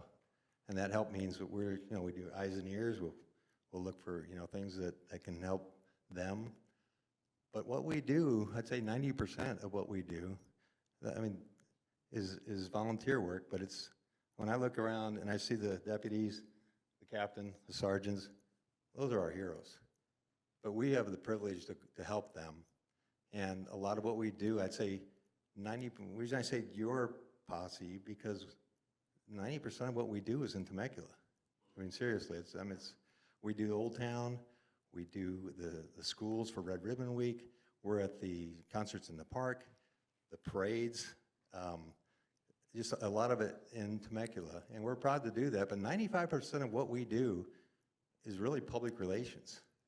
It's the opportunity for us, we wear very similar, the same uniform, or it just says Mounted Posse on it, but a lot of what we do is interacting with the public. They come up and say, hey, can I pet your horse? Like, absolutely, come on up. And to see the joy that we can instill in kids, not just kids, parents, teenagers that have never had an opportunity to really talk with law enforcement. They don't know we're not law enforcement, but I think it's one of the ways that we can help maybe break that barrier down sometimes to say, here's a different face, and we're here really to support you, so, and the community. So with that, I'm going to keep it short. We just thank you for the opportunity. Wanted you to get a chance to meet us. I said yours because we've heard a number of times, you guys got a posse? Yeah, we haven't seen you out there. We were at 2. We have 10 of us here tonight, I think. We have a total of 14 within the last year. So we're very proud about the growth. Quality individuals that all have full-time jobs. I won't say this, but I guess, there's a lot of talk about pay and everything. Yeah, we don't get paid. I told them tonight everybody gets double pay. But, you know, the dedication that's there, talked about the horses, the transportation, all the things that we do, the search and rescue. Just wanted you to share that with you tonight, and I want to thank you again. Thank you. That's wonderful. All right, thank you.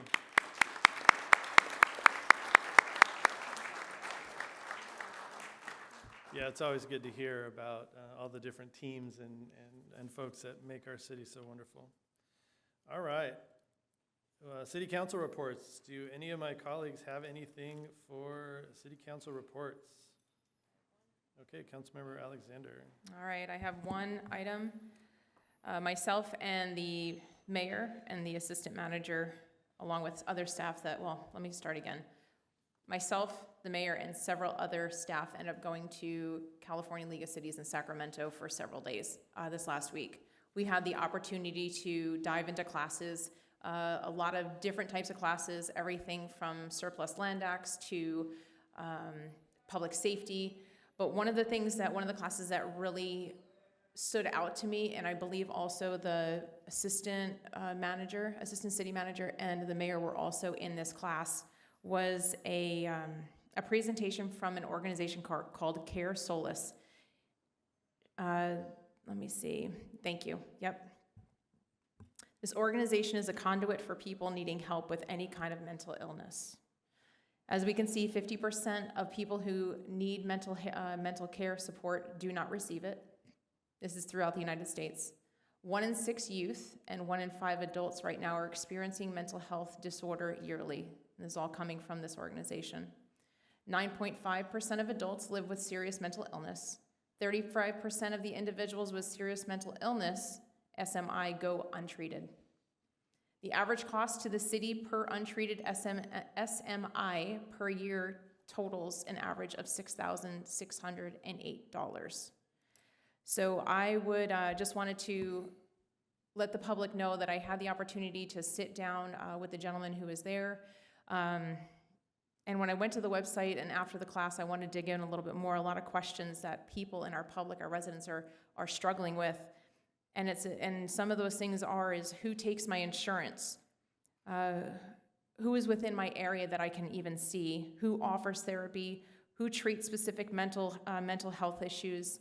There's a lot of those are just a few questions that people struggle with to even want to go to see a therapist. There's a barrier. Everybody talks about barriers. There's a gap or a barrier that does not allow people to get to the treatment that they're needing.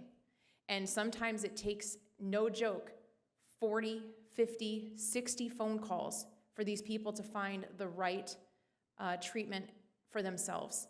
This organization, again, is that conduit to be able to help these people out. If we decide to push forward this, we're going to have a meeting to be able to get them the help that they're needing by phone.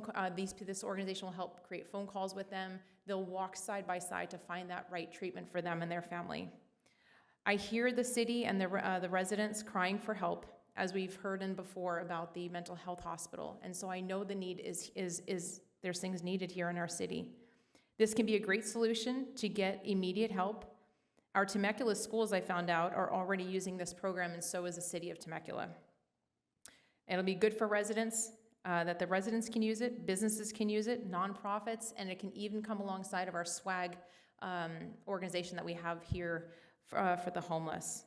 So I'm just looking forward to sitting down with the organization, with my staff. If the mayor wanted to jump in on that conversation, I would be grateful. And just seeing if this would be a good fit for our city to just get the residents the help that they're needing to get them directly to the source. So thank you. All right, thank you. Councilmember Brown, anything? Yeah, I just wanted to make the community aware of where I've been. On August 10th, the president declared a major disaster in Hawaii, in the community of Lahaina in Maui County.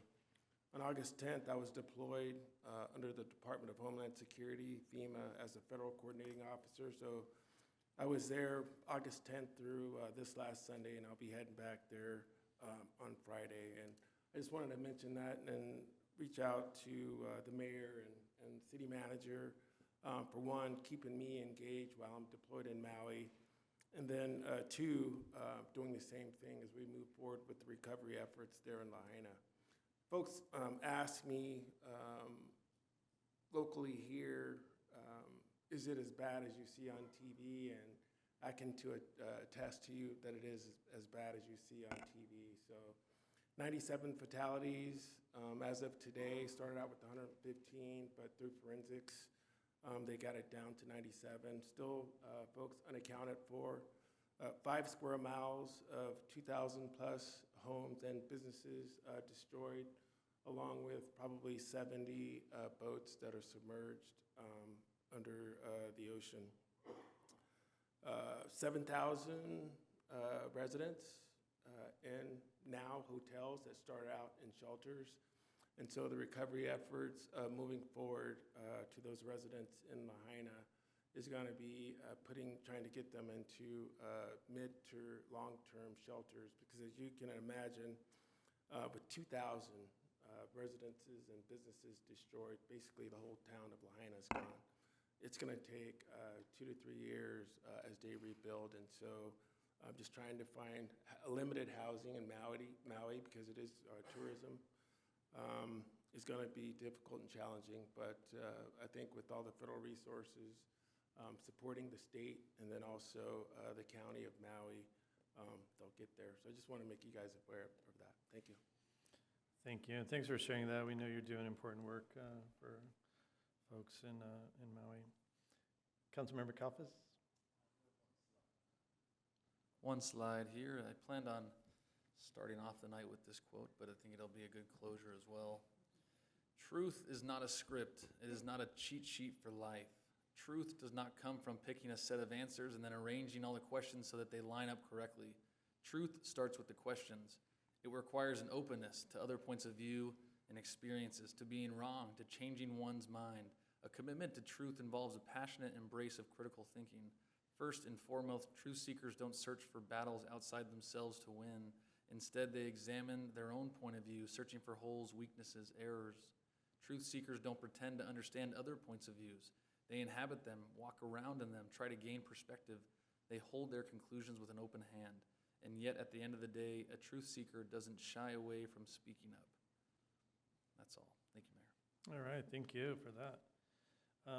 I had a slide for Cal Cities, but since Councilmember Alexander did it, I don't know that we need to talk much more about it. This is a good opportunity for electeds and staff from across the state to come together, learn from each other, share experiences, bond, connect with legislators and their staff, although most, if not all, legislators were not in town. But it was a valuable experience that I continue to enjoy being a part of. I have just the facts with Zach, but we're gonna just wait. Like, no one wants to stay here for like 3 more minutes and watch that, and everybody wants to go. So I'll just end with this. Like, as mayor and even as council member, often I would receive like letters, and it's really cool. I get letters from like students, and this is from a classroom in Paloma. And I'm just going to read a couple. And so they're forms, but the kids kind of fill them out. It says, Dear Mayor Schwank, I know that mayors help run their city or town and can fix problems in their community. That's a tough job. I'm thankful that you made pump trucks for kids. One thing I'd like to fix in the community is the traffic. Finally, I was wondering if you can build more water parks. Another student says, I'm thankful that you helped build parks. I hope you can fix the roads. And then, what is your favorite thing about being mayor? Another person says, this is a tough job. I'm thankful that you are good to our community. One thing I would like to see fixed is a playground and our streets. And it's just really sweet when you see like children caring about their community in this way. So I just wanted to share a few of those. I'm going to make a video and when I have some time, try to get over to that school and chat. I think it's such a fun thing to make government seem a little more fun and inclusive and not so stuffy and sticky and old. So I appreciate that. Okay, so we still have consent calendar, folks. All right, item number 1 is a waive reading of title and text of all ordinances and resolutions included in the agenda. Item number 2, approve action minutes of September 12, 2023. Item 3, approve list of demands. 4, approve amended salary schedule to retitle construction manager classification to program manager. 5 is approve second amended and restated term sheet with the United States Department of Transportation for the I-15 French Valley Parkway Improvements Phase 2 Project PW 16-01. 6, approve Fourth Amendment to Agreement for Consultant Services with Michael Baker International, Inc. for Traffic Signal Park and Ride Access Improvements PW 18-11. 7, accept improvements and file notice of completion for pavement rehabilitation program Metaview Paloma del Sol PW 21-06. I'll entertain a motion in a second. Move approval. Second. All right, let us vote.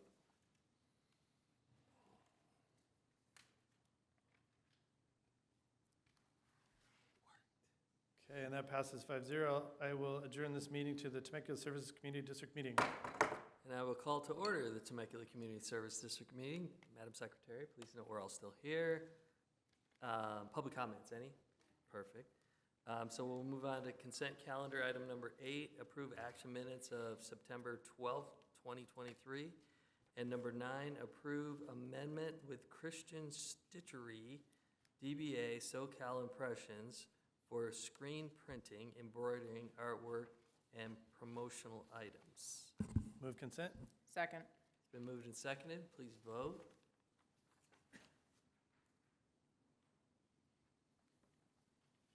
That passes 5-0. So, Madam Nothing this evening. District, Thank you. okay, perfect.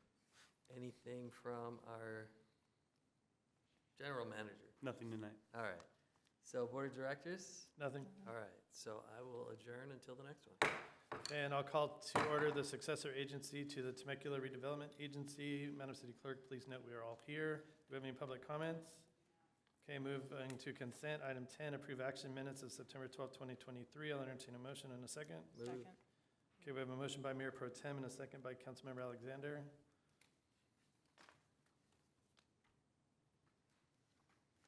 Okay, that passes 5-0. Executive Director's report. Nothing further. Okay, Board of Directors, anything? Nada. All right, we'll go ahead and adjourn SARTA, and I will reconvene the Temecula City Council meeting. Move to items for future City Council agendas. Anything this evening? Yes. Okay. So I would like to present the idea that staff look into if there's opportunities that we can expand live music in Old Town. So there's quite a few places in Old Town that would like to have the ability to, have a single singer or, acoustic or something as a amenity to their restaurant.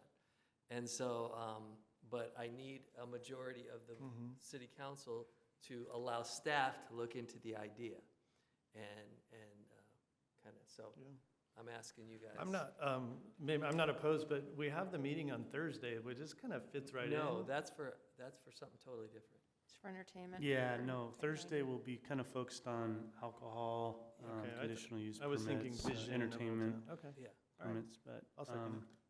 I would handle this as a secondary item. I don't think we'll be. Right. Okay, that makes sense. I'll second it. Okay. So.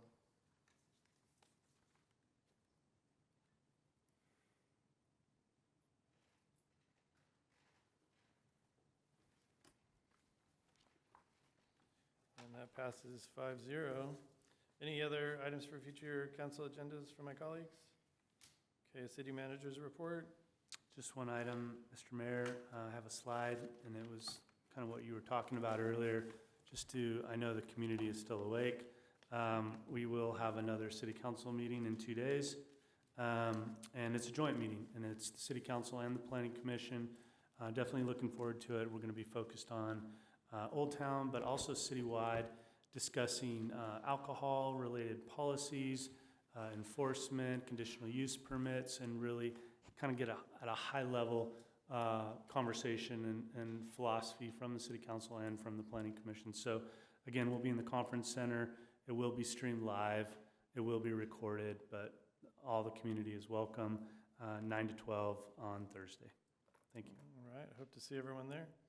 City Attorney report. No report tonight. All right, we'll move it to adjourn at 11:31. Have a good night, everyone.